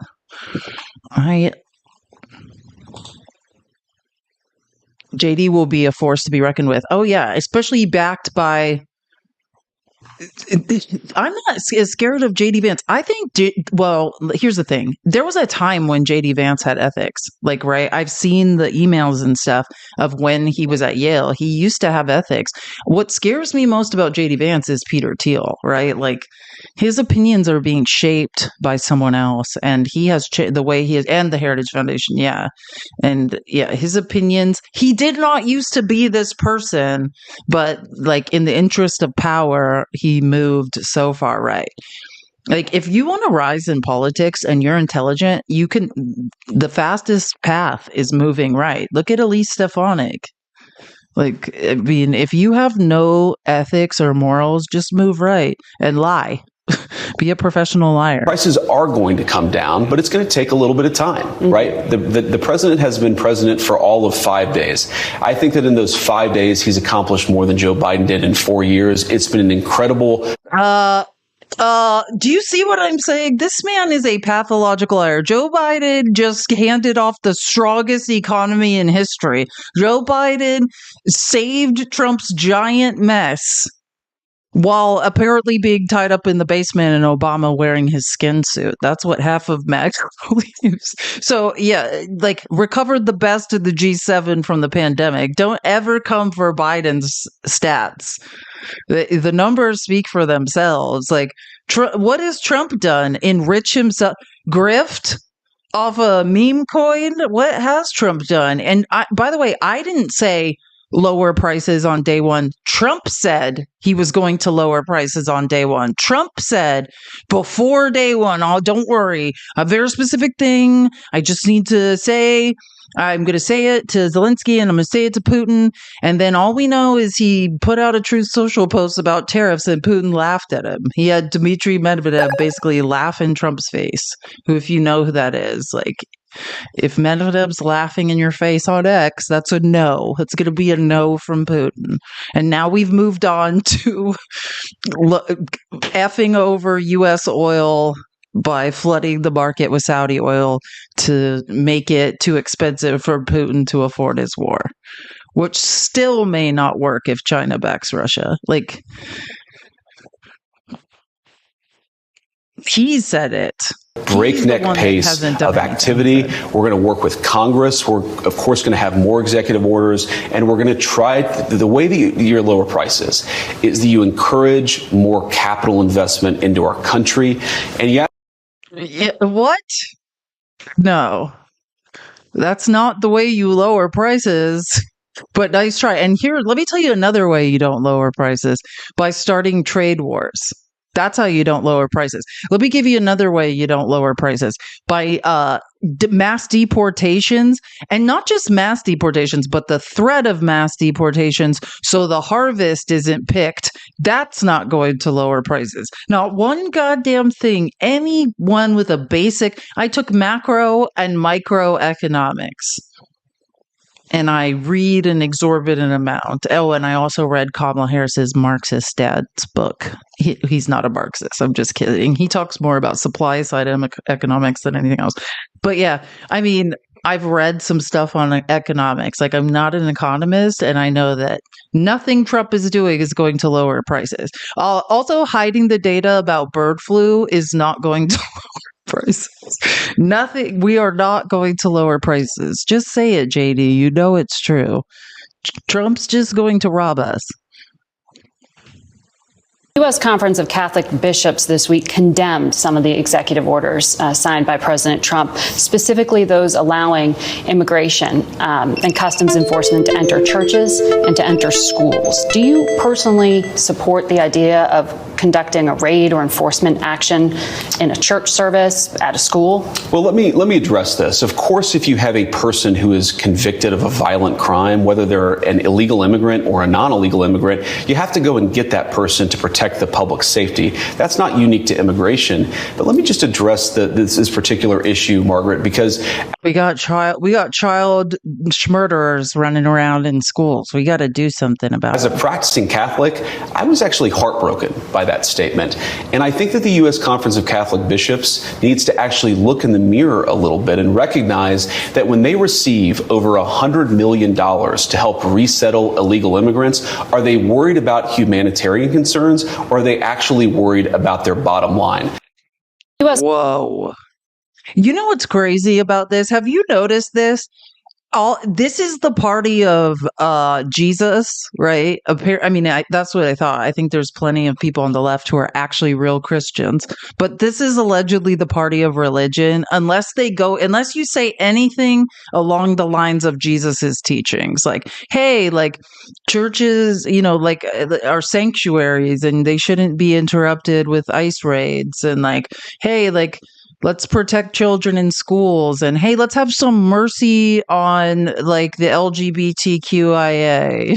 And then they're like, disgusting, like, get your God out of here. Like, this religion is only a tool to control the masses and to consolidate power. If you try to push the teachings of the New Testament on these people, all of a sudden they get very angry. Oh yeah, the bishop I don't know if you were here at the beginning, but let me just show again what crazy Margarine was up to this morning. This is real life. Hold on. This is Margarine. This is our tax dollars. House Resolution 59 expressing the sense of that the House of Representatives, that the sermon given by she can't even write, by the Right Reverend Mary and Edgar, I don't even notice their last name, at the National Prayer Service on January 21st, 2025 at the National Cathedral was a display of political activism and condemning its distorted message. This is what we're doing in the 119th Congress. We are passing House resolutions to condemn people begging for mercy for minority groups. Buddy? Is it Buddy? Thank you, because I was always confused about that. Now I can say it with confidence. Yeah. And there's another one. The representative, his name's like Josh. Oh God, he's awful. This is the other one. Oh no, wait. This one is Josh Brasheen or whatever from Oklahoma. Great job, Oklahoma. Do something. What district is this man from? Oklahoma District 2. This is you. You're condemning religious people asking for mercy. And then this is what Bargeard's up to. Deeming certain conduct of members of Antifa as domestic teaism and designating Antifa as a domestic tea organization. That's us, by the way. That's just the left. We are now deemed as a domestic tea organization. Congratulations. We are H group. What could go wrong in the 119th Congress? We're fine. Antifa to them is the left. Like, you know what I'm saying? Just like when they say the deep state, what are they talking about? They're talking about us. Trump had to fire Mike Turner from the Foreign Intelligence Committee because he believes that like they're going to go after the deep state and Antifa. Like, this is the enemy within. This is what Mustache Man did. He convinced everyone there was an enemy within the country they had to attack and rid the country of. That is what Trump is doing. The enemy within. And unfortunately, it looks like right now that's us. So, ugh.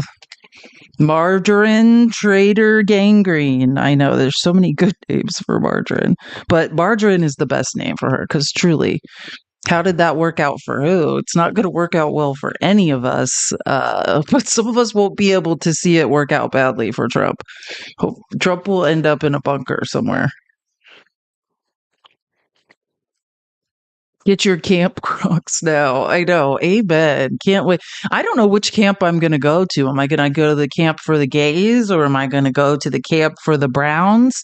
Am I going to go to the camp for the blacks or the mentally ill? I have so many camps to choose from. I'm excited. Who's going to take me? Only time will tell. Some of us have a lot of invites coming. Some decisions. Oh, Julie, which camp are you going to? I'm trying to get in your camp. Oh yeah, the women who won't shut up camp.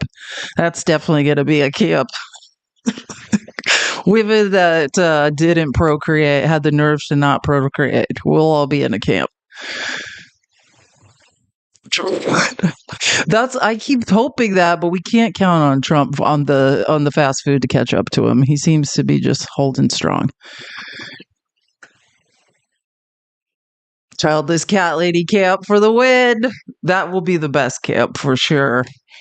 The childless cat lady camp. But I would like to go to RFK's camp, where he said he's going to cure mental illness. He said we all just need some time outside. Do you guys remember when RFK Jr. said that?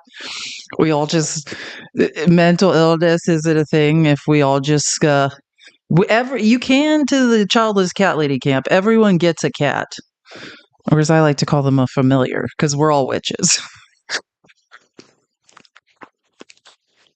Yeah, and but that's why you don't want to go to RFK's camp. He basically said none of us need meds. Where is the camp with the meds?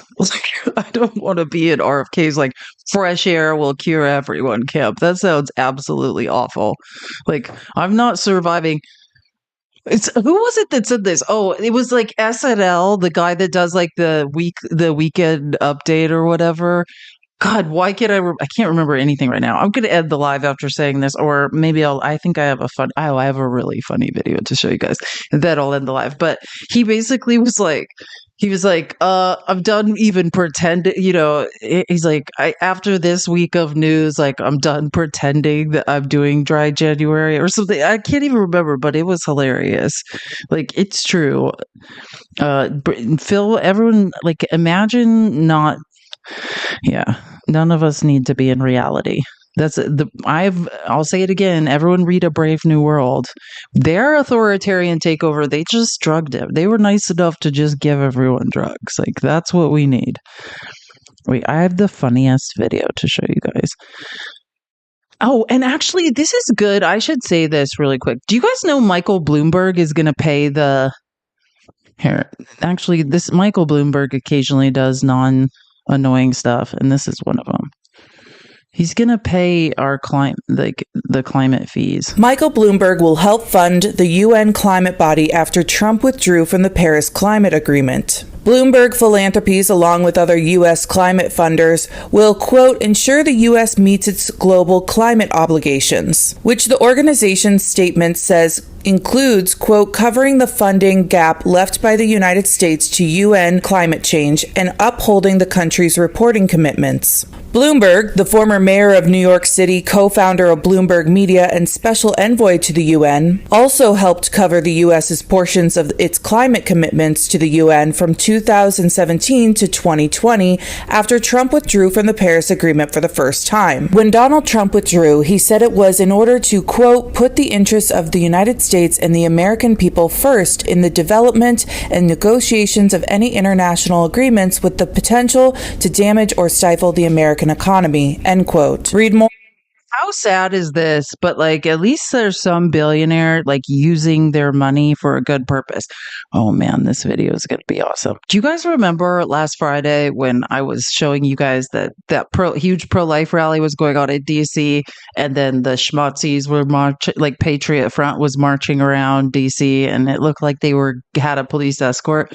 Well, Walter Masterson went around to Patriot Front and basically just kept interviewing them about what it was like to be incels. Have you guys seen this?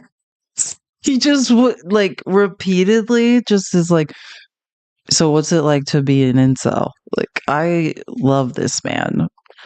Here today asking what's it like being a virgin? Pretty rad. Yeah. What's your body count? I'm a father. We have a website, patriotfront.us. Oh, I've heard of Patriot Front. Yeah, it's a group of incels. What's it like being an incel? I'm married with children. You can be an incel and be married with children. What's it like being a incel virgin? I wouldn't know, sir. What's your body count? Doesn't matter. What's your body count? Excuse me? What's your body count? Are you talking about intercourse? Yes. My wife. Her. What's it like being an incel? If you want to save him and talk to Thomas Rousseau. Oh, no, I was just asking what's it like being an incel? Don't answer questions, sir. Talk to Thomas Rousseau. Because again, it's harder for people to unify when they have more indifferent to each other. So it's harder for them to unify if there's black people and Asian people that would come on. I mean, is that what you're saying? Yes, that is what I'm saying. So the thesis is segregation. I forgot to ask you, what is it like being an incel and a virgin? I wouldn't know. What's your body count? I'm not here to discuss personal matters of my life. I think that's irrelevant. So 0. Okay, sure. Yeah. I mean, if you're going to make assumptions about my personal life. You're wearing a Patriot Front outfit, so here. I love Walter Masterson. He's effing hilarious. What's it like being an so he should follow them around for the rest of his life and do that. Truly. What's going on, Joanna? Should we raid someone since we're ending the live? I know I always forget. Who should we raid today? Or does anyone else? I don't know who's live and my brain doesn't work. So my favorite super tall gamers live. Pickles is live. Yay, let's raid Pickles. Yeah, I really just want to knock that silly ass hat off of his head. He's wearing and throw banana peels. Oh, you mean Thomas Rousseau? Yeah, yes, no, he's so annoying. And throw banana peels under the bicycles of those cops that were like, "Oh my God, when are you ending the protest? Hopefully, I'll still be able to come off work in time enough to come." Like, go to hell. You know that paper. Yep, y'all did get us up to 362K. We are going to is Pickles raiding us? I was just gonna raid Pickles. What the? Pickles. I'm trying to raid Pickles, and he's raiding me. We all need to raid. Okay, who else is live? Laney's live. You know that paper is more. Should we raid Laney? I'm not sure who Laney is. Is that wrong of me to say? I feel like I should know that, but my brain is not working. But that's fine. Like I like Laney. I'm fine with raiding Laney. Yeah, she's amazing. I love her. Yeah, I trust your judgment 100%. You tell me. You know me. I don't talk. I just hang out by myself and read. Ew, Shane Morris. Sorry. And Mother of Drag. I just opened. Who am I following? Like, I follow, because when I used to debate, I just follow, all MAGA. So, oh my God. Oh, Doug is live too. Now, I know, okay. Are you guys saying raid Doug, or Doug is raiding us too? Wait, so who do you guys want to raid? Is the consensus Laney or Doug? I mean, Doug always raids me too. Oh, I love. Oh wait, I know who Laney is. Never mind. Oh my God. Thank you for putting your name. Okay, I 100% know who Laney is. I love Laney. Sorry. I love Laney, and I know who she is. I have not slept all night. I love Laney. We should. Yes, I've met Laney several times in several different settings. I 100% love her, and I know her. Sorry.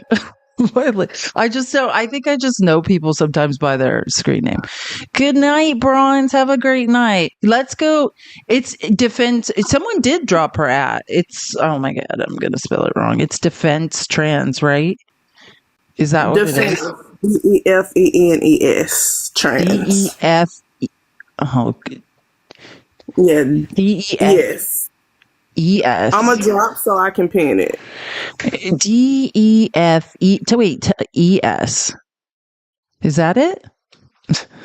I am mentally not capable of doing that, but everyone else is doing it. Good night, awkward as a duck. That's a cool name.